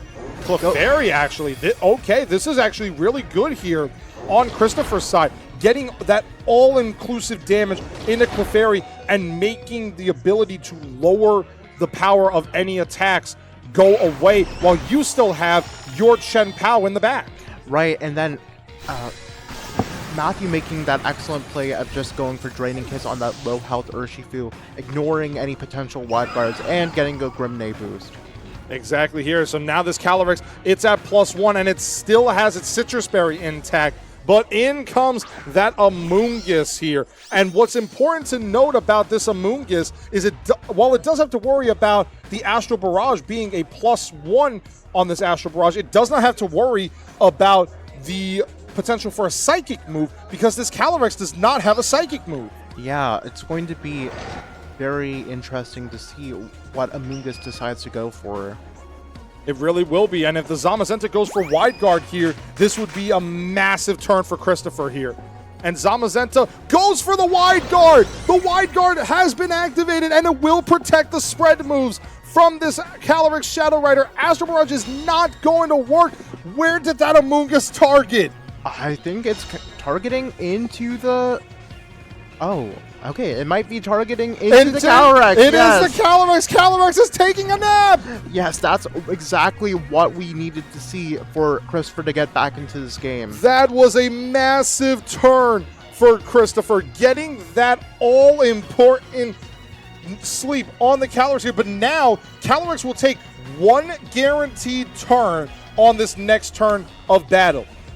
And then it's a numbers game. Will it wake up or will it stay asleep? Yes, this randomization of sleep turns is something a lot of players have taken umbrage with, but that's the reason why Amoonguss is one of the best Pokemon to use in VGC. It really is, because Spore is just that perfect sleep move. And we do see Christopher opt to switch out Zamazenta here and bring out the Chien-Pao. He has sacrificed the Dauntless Shield for the ability to get his Pokemon out there. And Clefairy actually switching out here as well. And Amoonguss is probably going to go for something like a Sludge Bomb into that Incineroar slot, or it could have been the Urshifu too, trying to get a poison here. And if it gets a poison, Incineroar's on a timer again. Right, and Terrestrialization has been spent, so smart for Matthew bringing out Incineroar for that fake out pressure. And we see the Sludge Bomb come out here, and no poison this time around. Right, this is just... Matthew is playing this excellently. He really is, because this Incineroar with those safety goggles, it does not have to worry about the potential for a Spore unless it was knocked off. But now it's the number game for Calyrex. Will it wake up?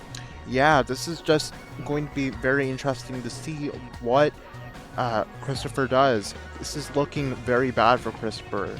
It is, but we do see a Protect come out on the side of Chien-Pao here, potentially saying that I'm going to call the Protect on the Fake Out on the Incineroar here, and Amoonguss doing the same with the Protect. The Fake Out comes out, but now it comes down to is Calyrex going to wake up here?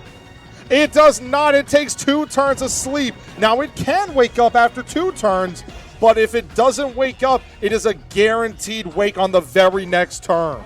Yeah, I think this Calyrex is in a very good position right now, being able to go for Protect to circumvent that, circumvent the damage from Throat Chop, which surely will knock it out even at -1. It's very possible here, because the Chien-Pao with that Sword of Ruin is going to do massive damage here, and it comes down to if Calyrex wakes up or not, because if Calyrex wakes up, it is in a advantageous position with that Draining Kiss. Yeah, I think the most important thing that Christopher needs to do is knock out whatever Pokemon is next to Calyrex and get Calyrex, who cannot Terra, into the Sucker Punch Mountain. And Calyrex woke up and gets the Protect off. It did wake up after 2 turns. So now it comes down to what Amoonguss went for here, as the Throat Chop comes out into the Calyrex, and it is protected. What did Amoonguss go for? It went for a Spore into the Protect as well. Yeah, just a very nice Protect there from Matthew.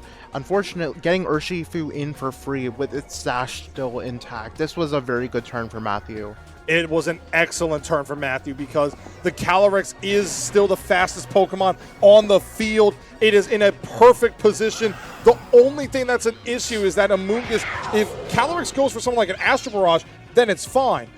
But if it goes for a Draining Kiss, it could be redirected via Rage Powder, and it'll take Rocky Helmet damage. Yeah, so this is just a very interesting position. Urshifu switching in for Incineroar, getting that second Intimidate onto Chien-Pao. I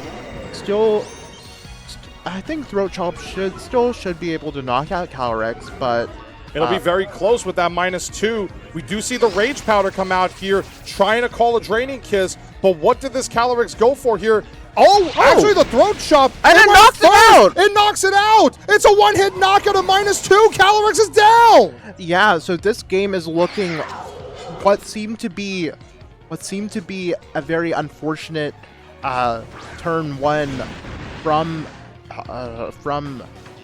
Christopher. It's really looking like it's turning around.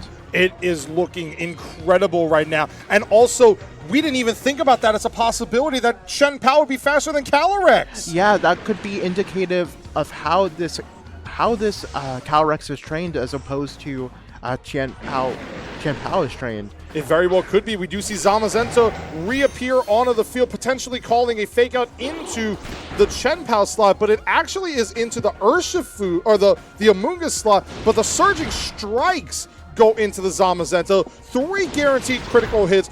Does not worry about your defense boosts. Yeah, so this is going to be a very close end game.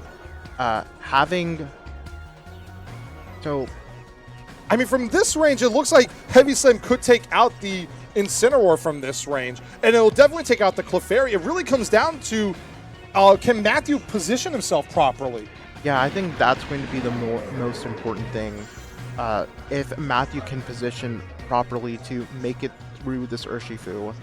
Yeah, because with the Incineroar having the safety goggles, it doesn't have to worry about Rage Powder. Urshifu does. Yeah, so we'll have to see what happens. We're going to see Urshifu opt for a Protect here, and we're going to see what did Christopher go for. He went with a Rage Powder on Amoonguss, trying to call a Surging Strikes into the Zamazenta. Zamazenta going for the Heavy Slam into Incineroar. It doesn't knock it out! Yeah, that's But the burn! Yeah, that's a really good play by Matthew. Just maybe even predicting a Qian Pao switch in. So Zamazenta is looking not long for this world.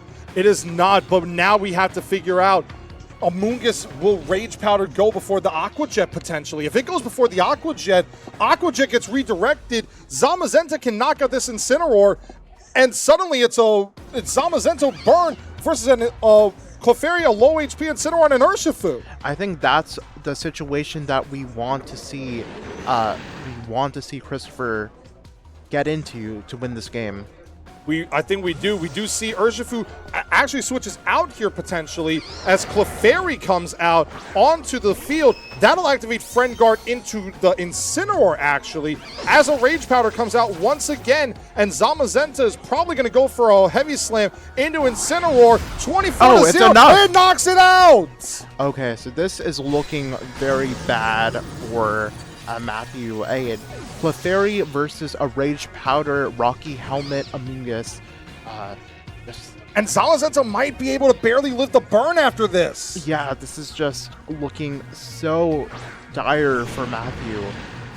The one saving grace is that his Sash is active on Urshifu, but it's a tall order for Urshifu and Clefairy to get through all of these Pokemon. It is, because you have to worry about that redirection with Rage Powder, and if Zamazenta goes into the Urshifu, it could be something. However, Clefairy is the weaker target.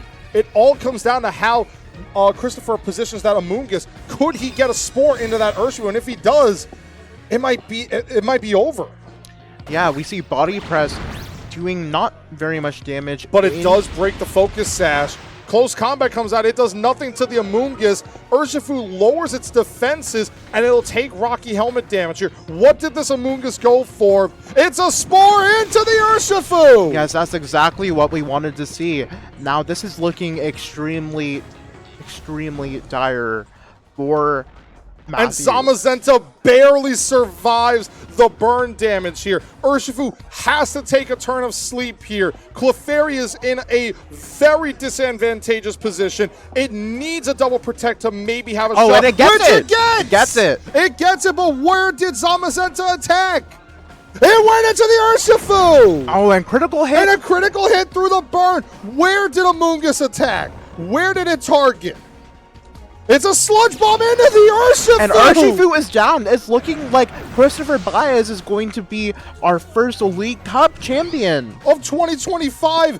Oh my God, what a performance by Christopher Baez. I know, it's so impressive that the Ace Seed made it into like winning. I'm just floored with how clinical Christopher has been playing this. This was absolutely a masterclass by Christopher Baez to handle himself around a Pokemon like the Chien-Pao, the Zamazenta, playing against Calyrex Shadow Rider, the best Pokemon in the game, but the Ice Spinner for the final knockout, and Christopher Baez is your League Cup champion of Oviedo's Versus game. Right, and we can hear the applause even through our headphones.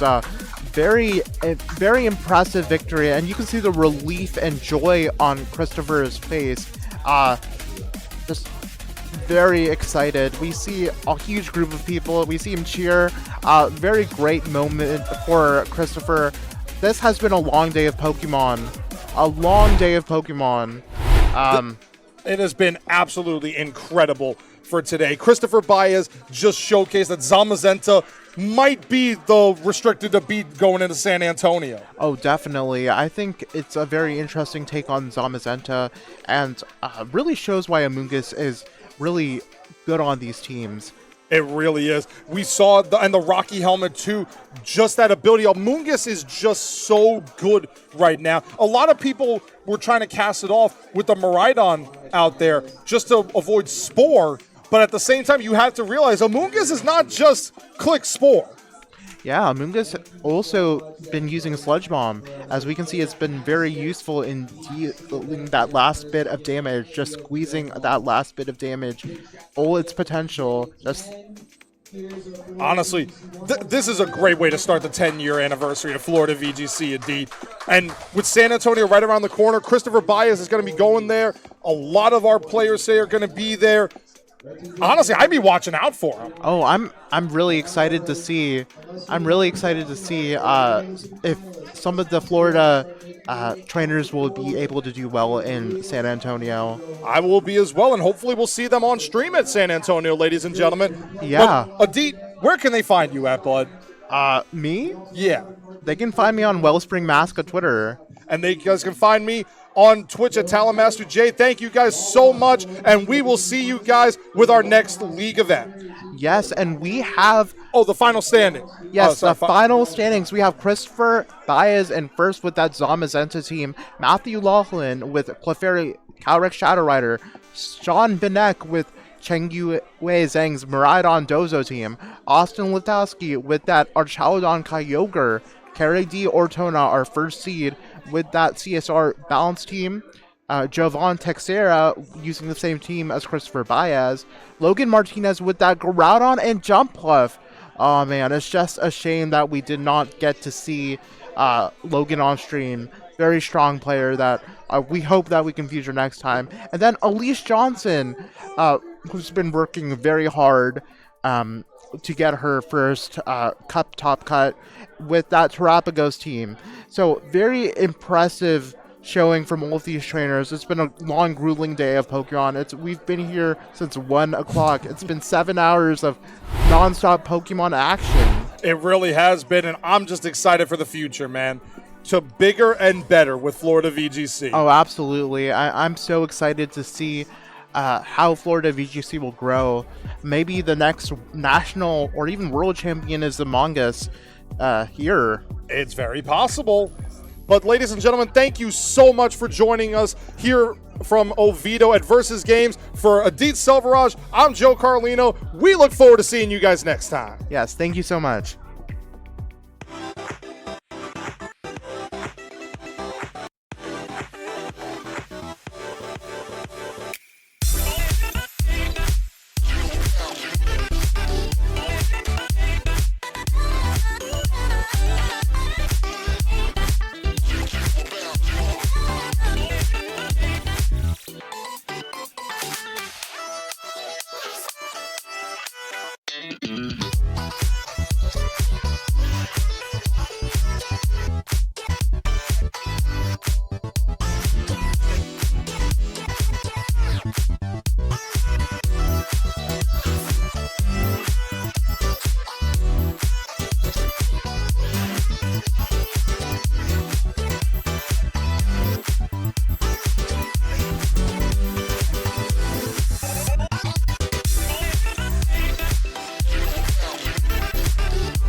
I just hope someone would